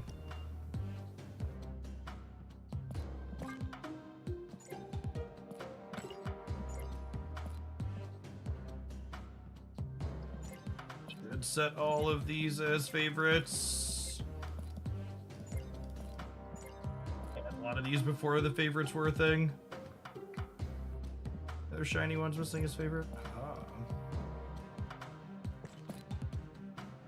Oh, 1, 2, 3, 4, 5, 6, 7, 8, 9, 10, 11, 12, 13. I will say I like that the foil avatars basically act as your, this is like my trophy case, is a nice aspect of the system. No, definitely not that one. I would like to continue playing the high Evo double up. Hey, new cosmetic, error cube.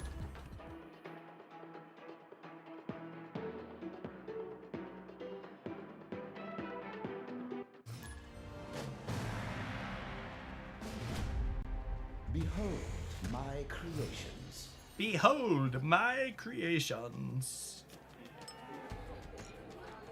Not a stellar location for us. We could limbo on over.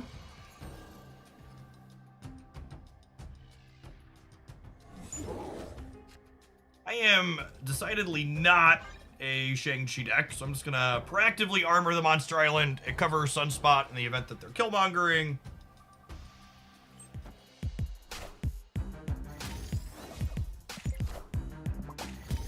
The average opposing armor deck these days is Shuri, typically.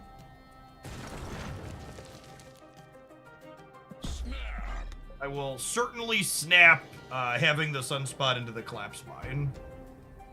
It's not a huge edge, but it's something. On the off chance they decide not to pass, I get to magic the Collapse Mine, and then they are up a creek without a pedal, so...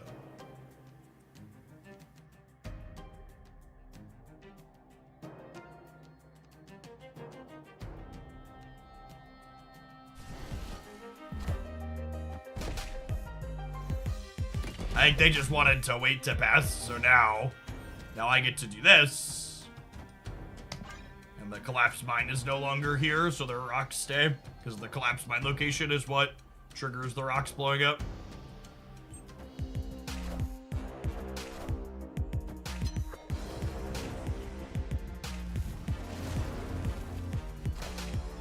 Is doing some similar stuff to us.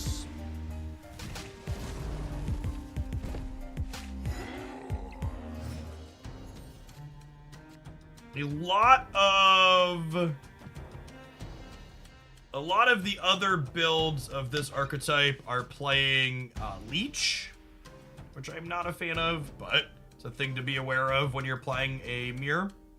The more popular build also plays Infinite, typically.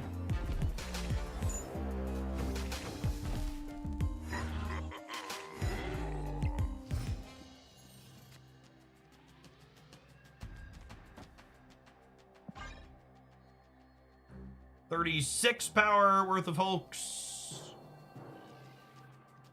See, they pass, so this could be an Infinite turn.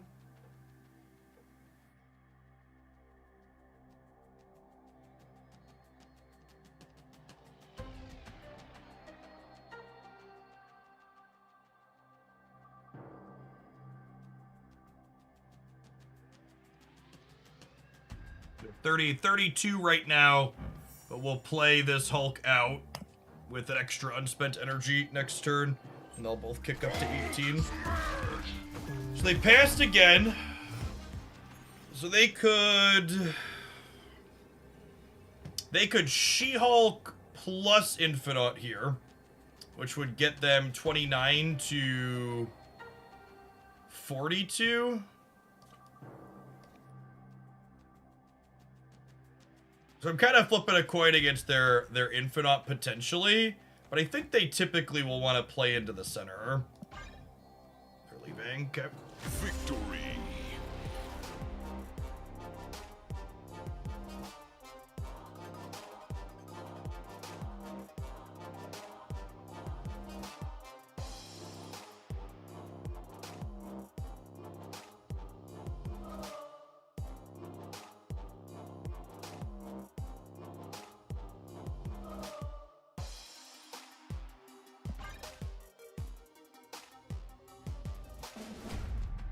Behold my creations.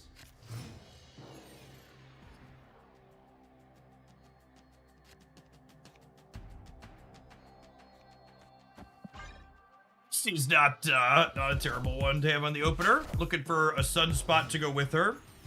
Our late game is not together in this hand yet, which makes drawing some treaty here very detrimental. Definitely leaving if the opponent decides to raise the stakes. Yeah, this is the best possible start from their deck. Our deck too.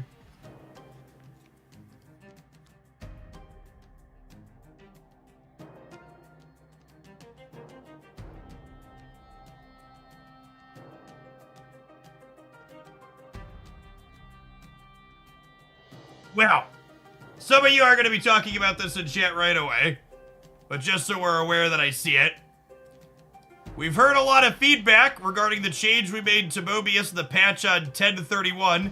In the interest of being transparent and addressing your concerns, we're letting you know that Mobius will revert to his previous ongoing functionality as a 3-3 in the OTA scheduled for 11-9 in 3 days.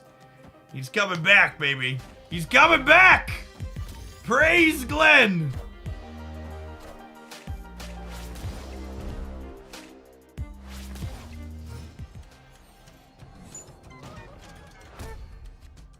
Alright, we're bouncing out of this game.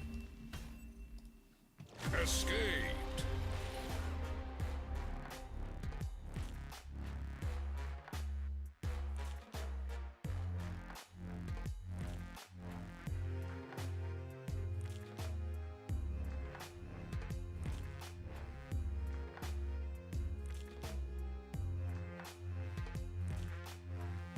An awkward announcement to you on a day where I'm talking about a delay, but obviously, chat, I am happy with this. I did not think the card should have ever been nerfed to begin with, and Second Dinner seems to agree with that assessment. They shipped that patch long before the metagame got to fully develop, and the data indicated that the metagame was healthy and reasonable. So I am glad to see them make that change.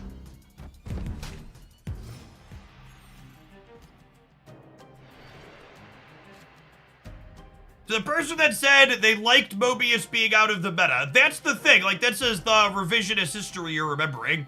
Mobius was already out of the meta, essentially. Like, his play rate was on a downward trend when he was a 2-3. Most people were already cutting him from their decks as a 2-3. This deck gets a touch worse, but it really depends on how playable it is, right? Like, saying this deck's unplayable because Mobius will be a 3-3 is like saying Destroy is unplayable because of armor, right? And like, we all know that armor is objectively, or Destroy is objectively one of the best decks, right? I'm gonna snap them here. We'll go Soak into She-Hulk into Big Hulk and call it a day. They could play a copy of Magic for us, which would make me sad that I'm not Moongirling, but it is what it is.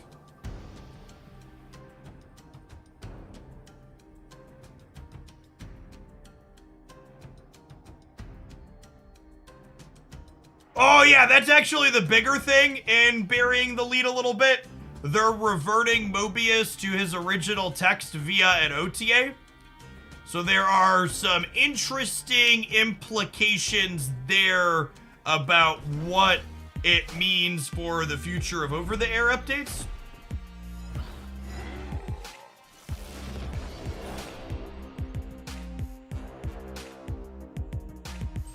Alright, if they go full Soak into Infinite, do I die?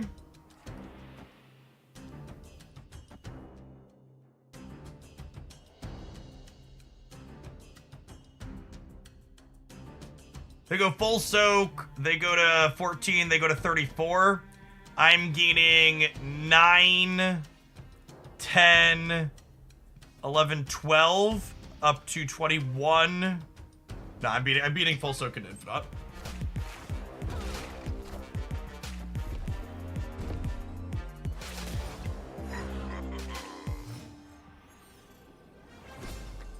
I'm at 37, they're at 34.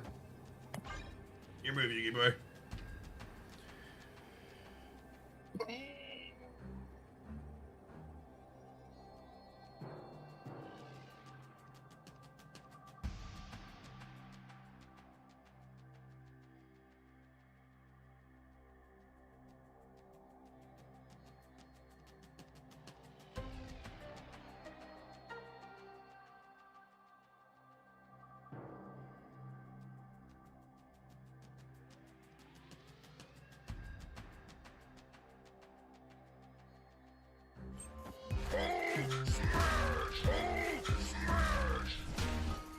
Well, not an Infinite, but also kind of an Infinite if you squint. Victory. This mirror's kind of silly. It's like big green Timmy Hulks. Behold my creations.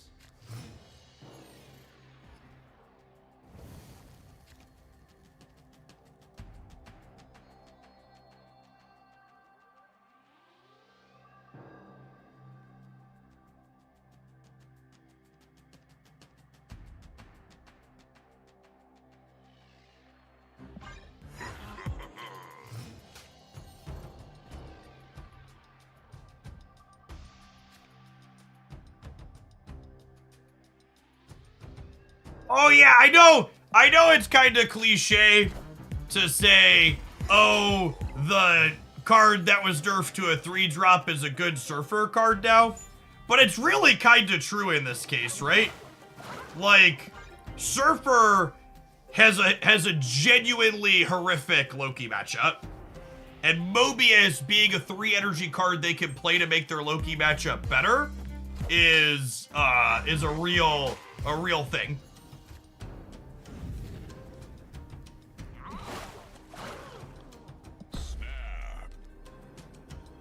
Alright, I'm gonna snap them because I have magic into copy my Hulk into 24 power Hulks or something like that.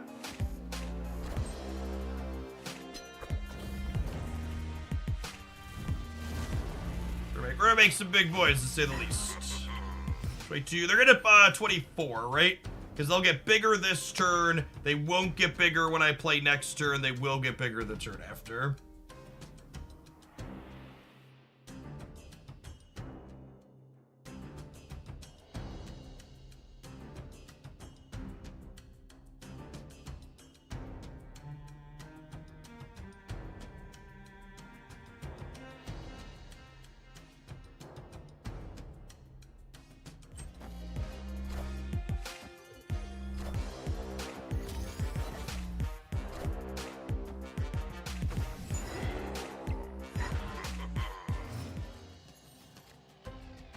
And then, as much as I don't want to play into their Cyclops path this turn, I do think I need to spread out to be able to play for all three.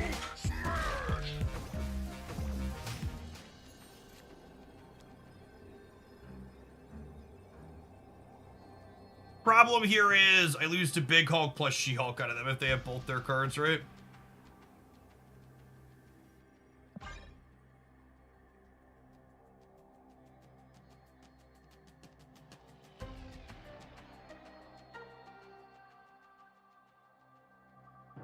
Maybe I'm just supposed to play my first Hulk here, so that way I can coin flip their Infinite. Is probably the better line. Yeah, that's probably what's supposed to happen. Although I guess in that scenario, they could just play the Infinite and the She-Hulk right. Then they win right, and then they beat me anywhere else. Yeah, probably. Well, I guess this would be 31 here. They would be... No, yeah, they'd be 32 with Infinite. Infinite She-Hulk.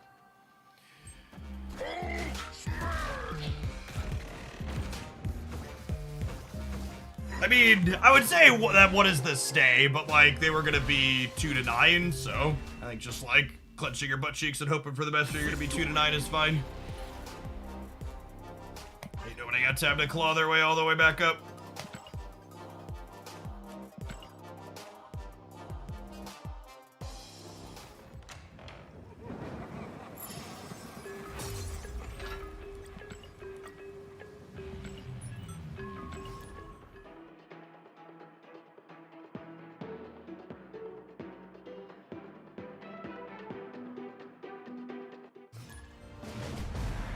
Behold my creations.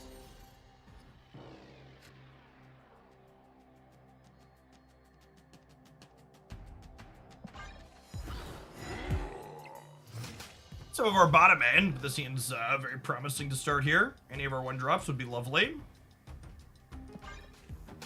This deck's very inky. You can tell we used to play a lot of this. Alright, Medusa is like Super 5 stuff or a newer player.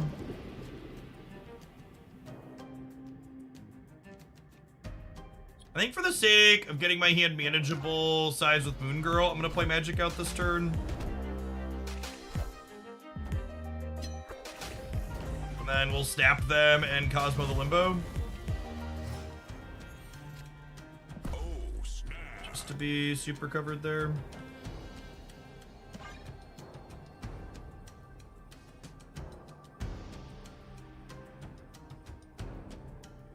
And then we'll go Moon Girl plus Sunspot into Pass into Triple Hulk.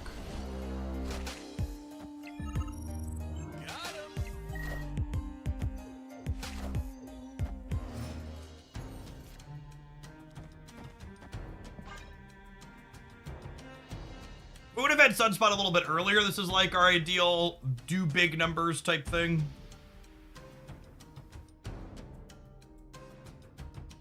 Double Hulks win games, triple Hulks usually smash them.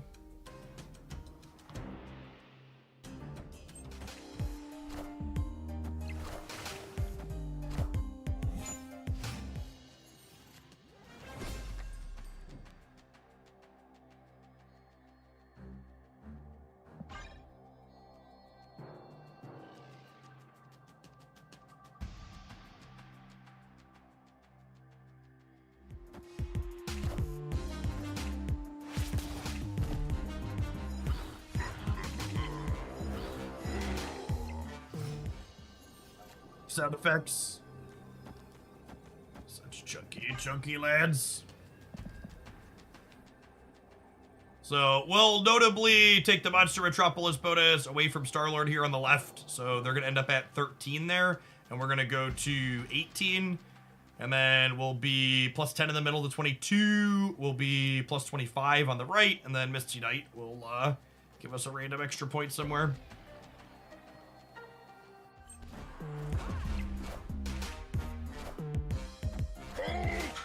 Oh, honey.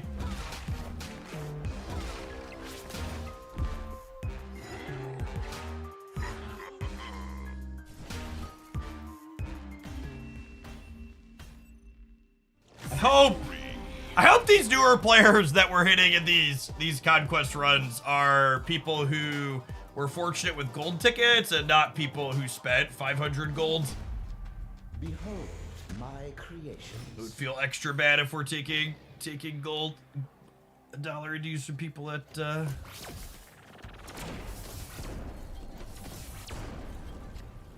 that's gotta be great for us, right?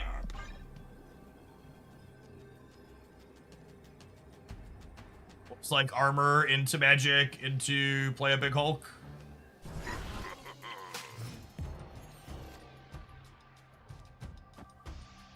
Except we'll make sure to play off curve here.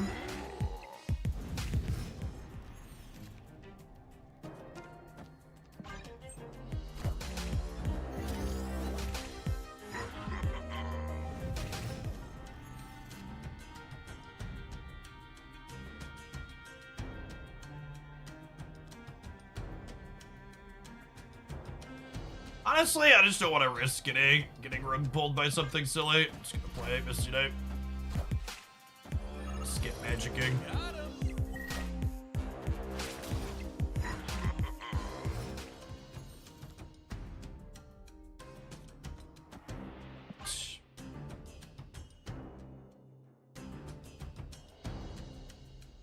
I guess Sunspot's identical to High Evolutionary in this spot. It's a 4-power thing. Lets us trigger Misty Knight.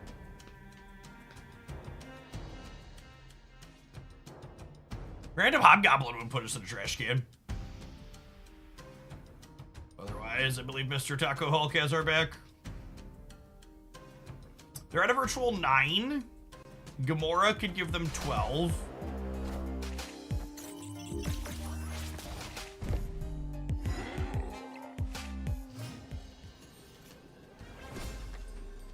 I don't believe there's a card that exists in Marvel Snap that beats us here with the armor covering the obvious things like Shang-Chi and Alioth.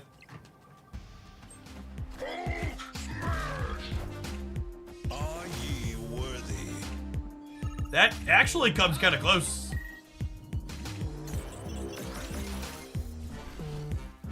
All things considered, if they'd have had a Gamora, I think we'd have lost, right? Gamora would have been 17, and this would have been 25, and this would have been 29. Yeah, Gamora and Odin would have actually beaten us. Behold my creations. Oh, snap. At this point, we're the bully.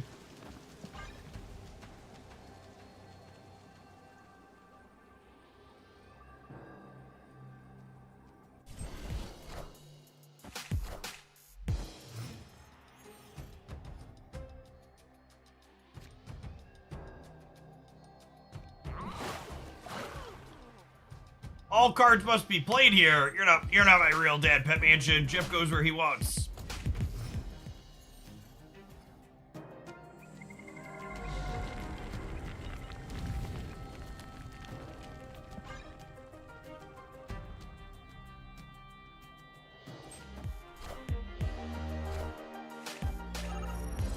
Got him.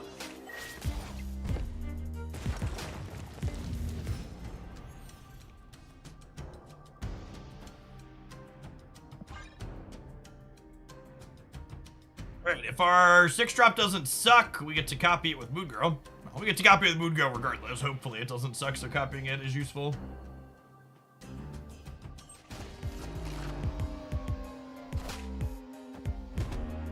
Wow, that one firmly under the doesn't suck category.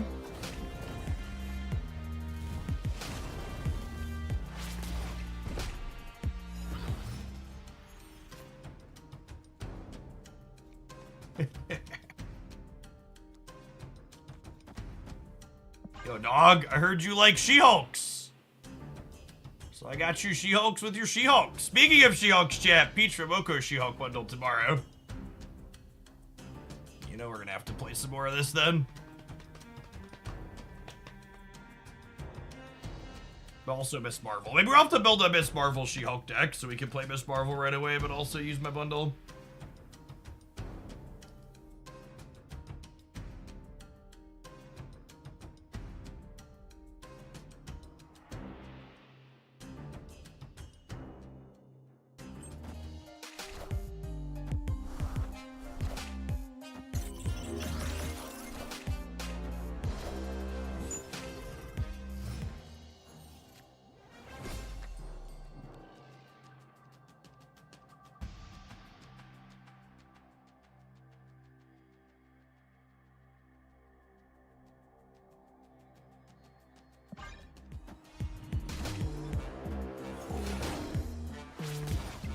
We're gonna play some 9 power girls.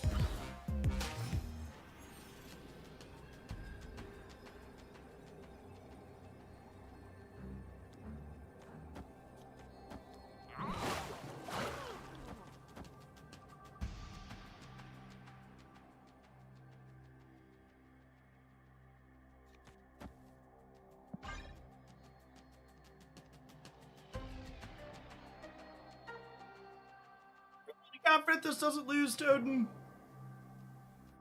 It's 23 in the middle, puts us at 28.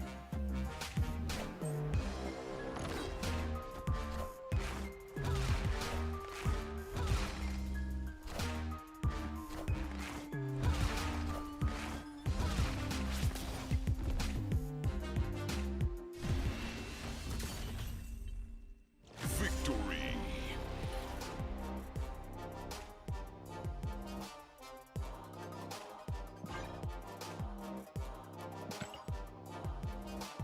Alright, we're making a good time of this run. Maybe we will finish one more. I actually don't know. If we make it all the way through, I actually don't know what avatar I want to play for. Although I also told my wife I'd be done streaming by 4 today, which is in 40 minutes, so we'll see. If we hit a long one, we might have to wait and finish it out another time.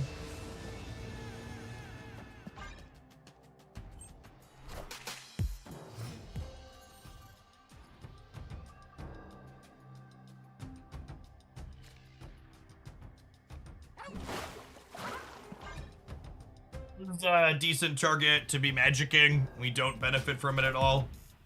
So it only definitely stands to upside the opponent.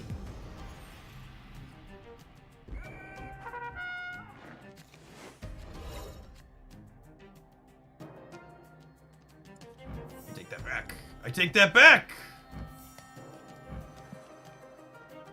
I guess they could also be Quinjetting it though, and them Quinjetting Onslaught Citadel's actually significantly better for them than it is for us.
Gosh, they get you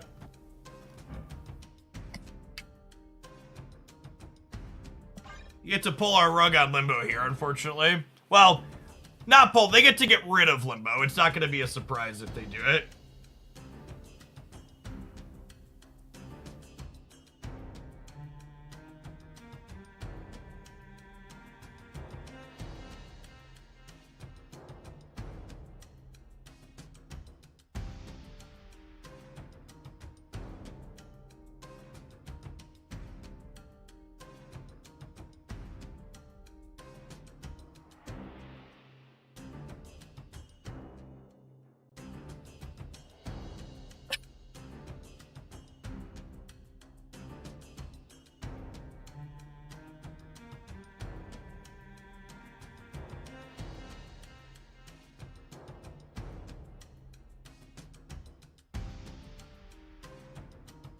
And then take over whether or not they want to cut Limbo here, I think.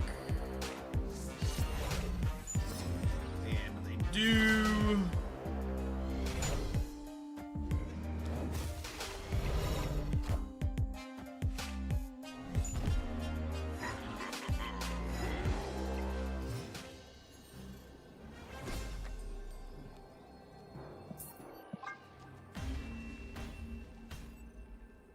Escaped.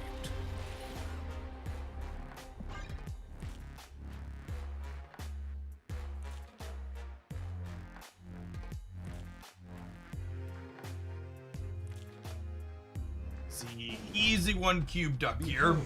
My creations.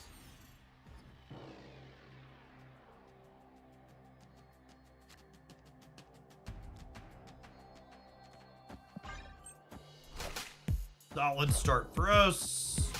Solid start for them. Not my Misty! Okay, the Moon Knight, no, the Moon Knight, the Moon Girl means that I need to draw. We got a card discard. I was like, that Moon Knight! Now that we have Moon Girl, I just need to find a Hulk here, huh?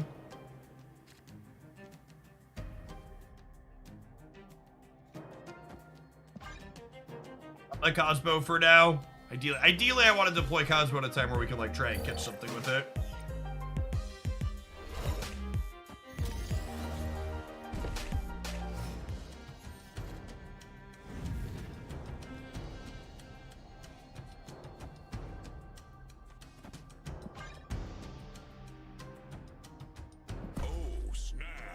A little bit of an aggressive step given the texture of my hand, but I think there's a chance that Cosmo grabs something here in the center of this turn.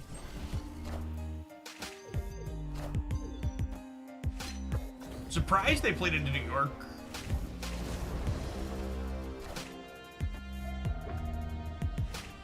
This is the 1-drop. Please be Snow Guard. Please be Snow Guard. Dead. One Energy Okoye. Be still my heart, gamers. Do you remember One Energy Okoye? Any of my other Marvel snappers out there remember One Energy Okoye fondly? I wonder if she could go back to a 1-1. I feel like 1-1 Okoye is probably like pretty serviceable in the metagame.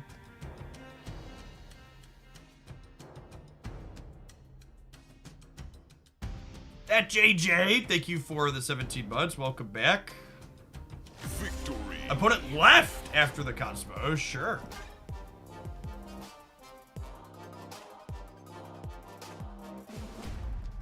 Behold my creations. Draw Hulk so I can snap. Twitch stream is pre-recorded, etc., etc. This is like literally our best possible 4-card opener, I think. Then like our next best draw here is like a magic into a Hulk, or Hulk into a magic, actually. Because we want the Hulk to start powering up.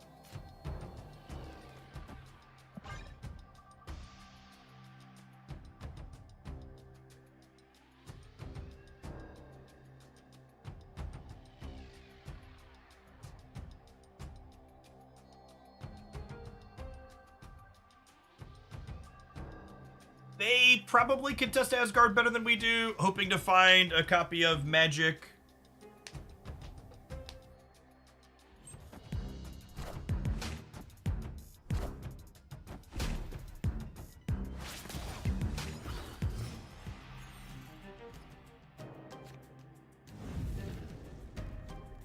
Picked. Although I suppose...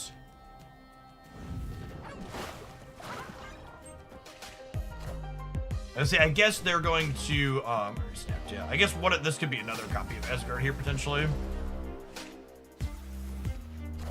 They filled their hand, and this is gonna poop a Falcon out on 5 is noteworthy here.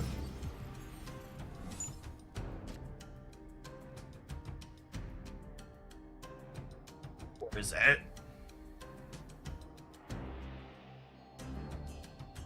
I actually don't want to draw 4 cards, right? It makes my Moon Girl decidedly worse.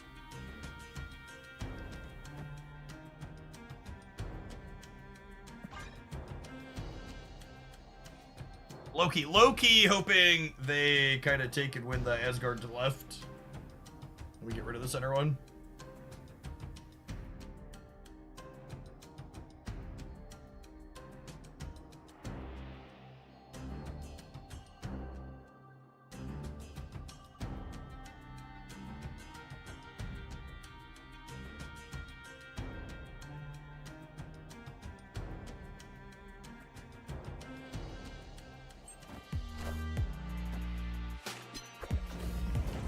Wish going to be granted.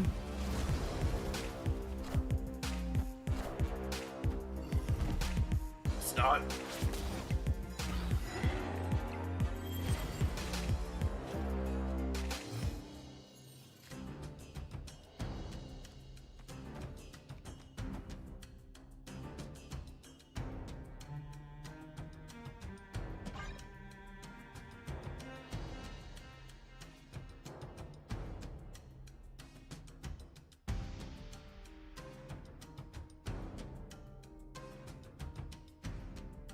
%75% to have a Snow Guard here, but if they Snow Guard here, they can't also Loki, and Loki players have a hard time not just jamming Loki.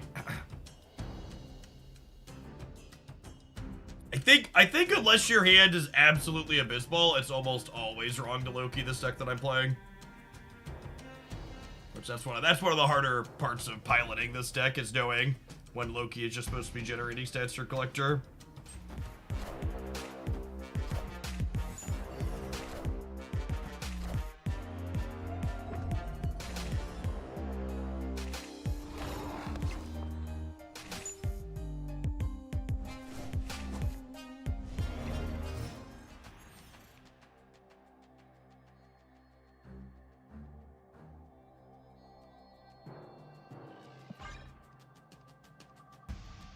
I think I'm supposed to move Jeff to try and play for priority, but their werewolf could end up wherever. But it is worth noting that my Sunspot's gonna expose to Shang-Chi here, but If I'm exposed to Shang-Chi on every path, it's kind of like being exposed nowhere, right? They can't Shang us everywhere, gamers.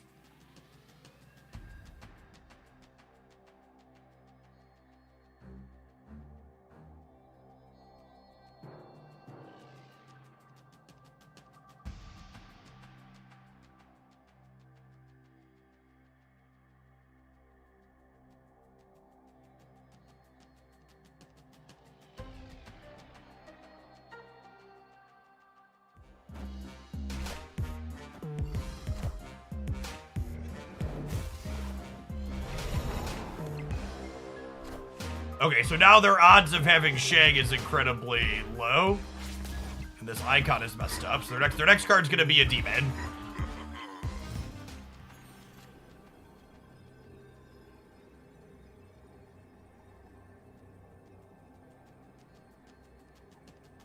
And they took priority, so they can't Shang me.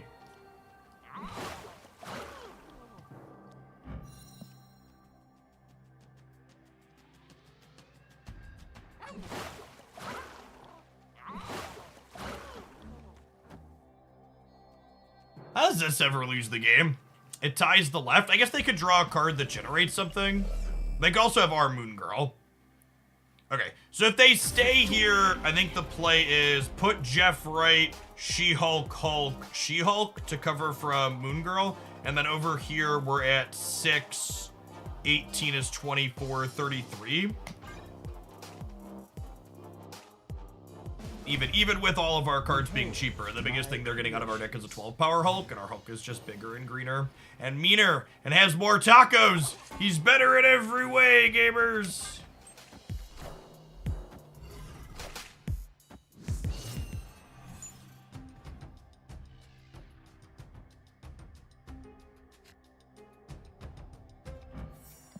He slices, he dices, he eats, he beats, he's the Taco Hulk.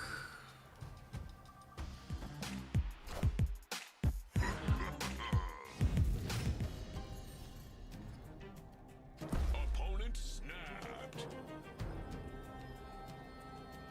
They're snapping me. Sure. Vibin', I'm vibin'. I feel like Sinister London tends to be pretty good for a deck.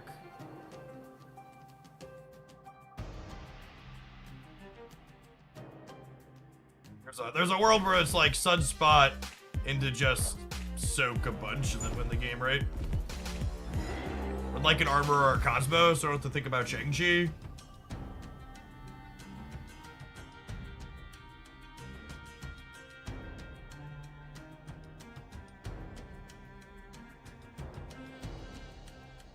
Hubris of Loki players. They're just going to Loki me this turn.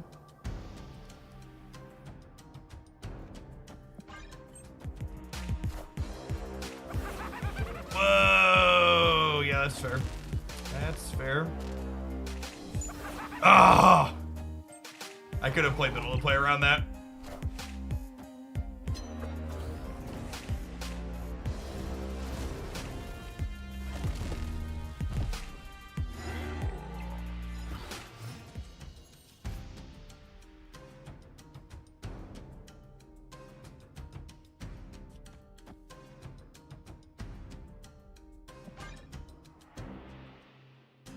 So now I'm gonna snap them back because I get to armor here, which goes left, and then I get to Hulk next turn.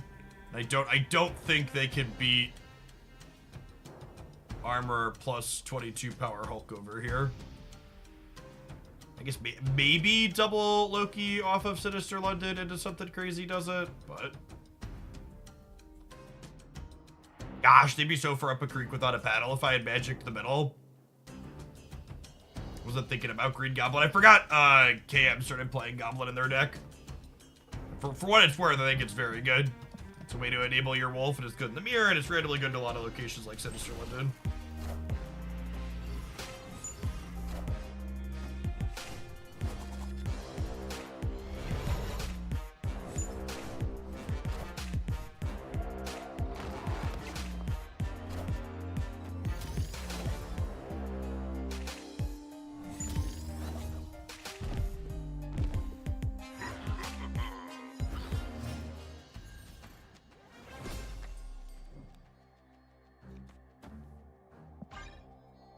They could try and rug pull this turn.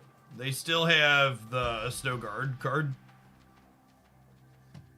Oh, actually I have to go.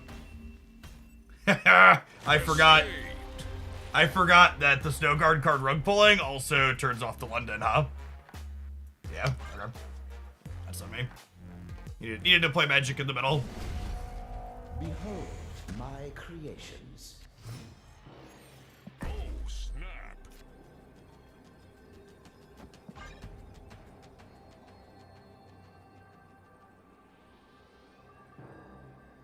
And at this point, if they're staying, they should snap back. They should just put all 5 of mine in.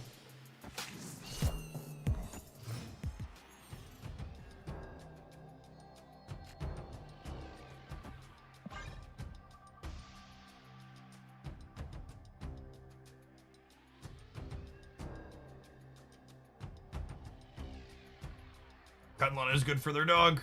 It's only okay for Jeff. Looking for a Quinjet here, so we can go Quinjet into Moon Girl Hulk.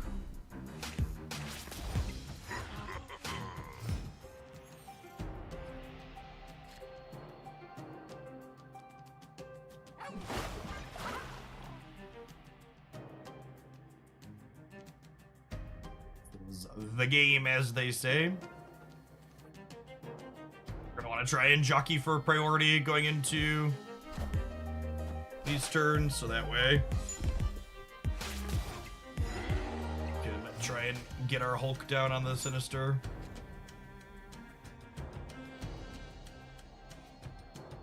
Yeah, okay. I think it's just even if I draw Magic, they have the Snow Guard for the Limbo, so I'm just going to take the pass here, and then we'll Soak, and then we'll double She-Hulk, and then double regular Hulk.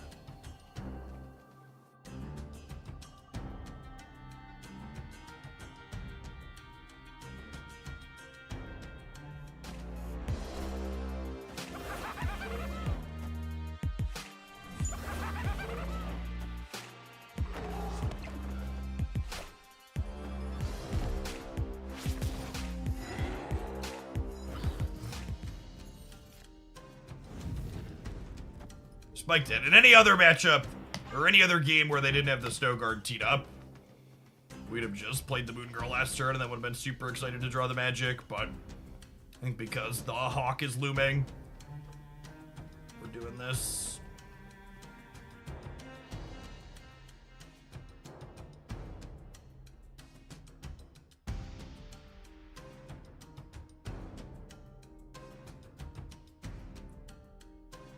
They're the Shang-Chi builds, and if they're on Green Goblin, they're likely on Shang. We're probably dead.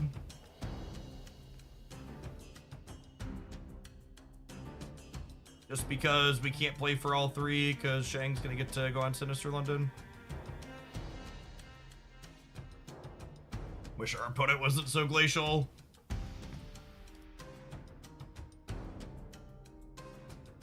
The timers in this client desperately need an overhaul.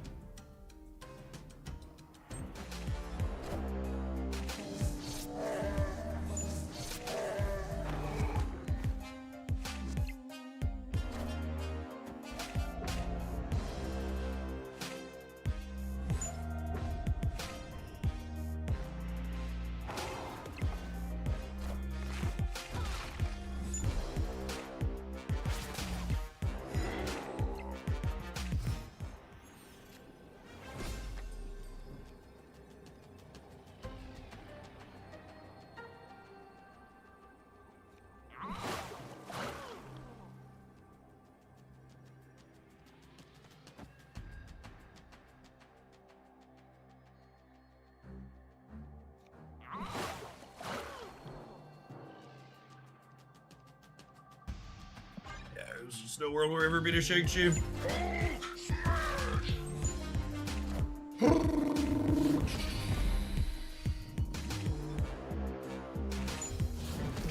Messed up the second game. Oh.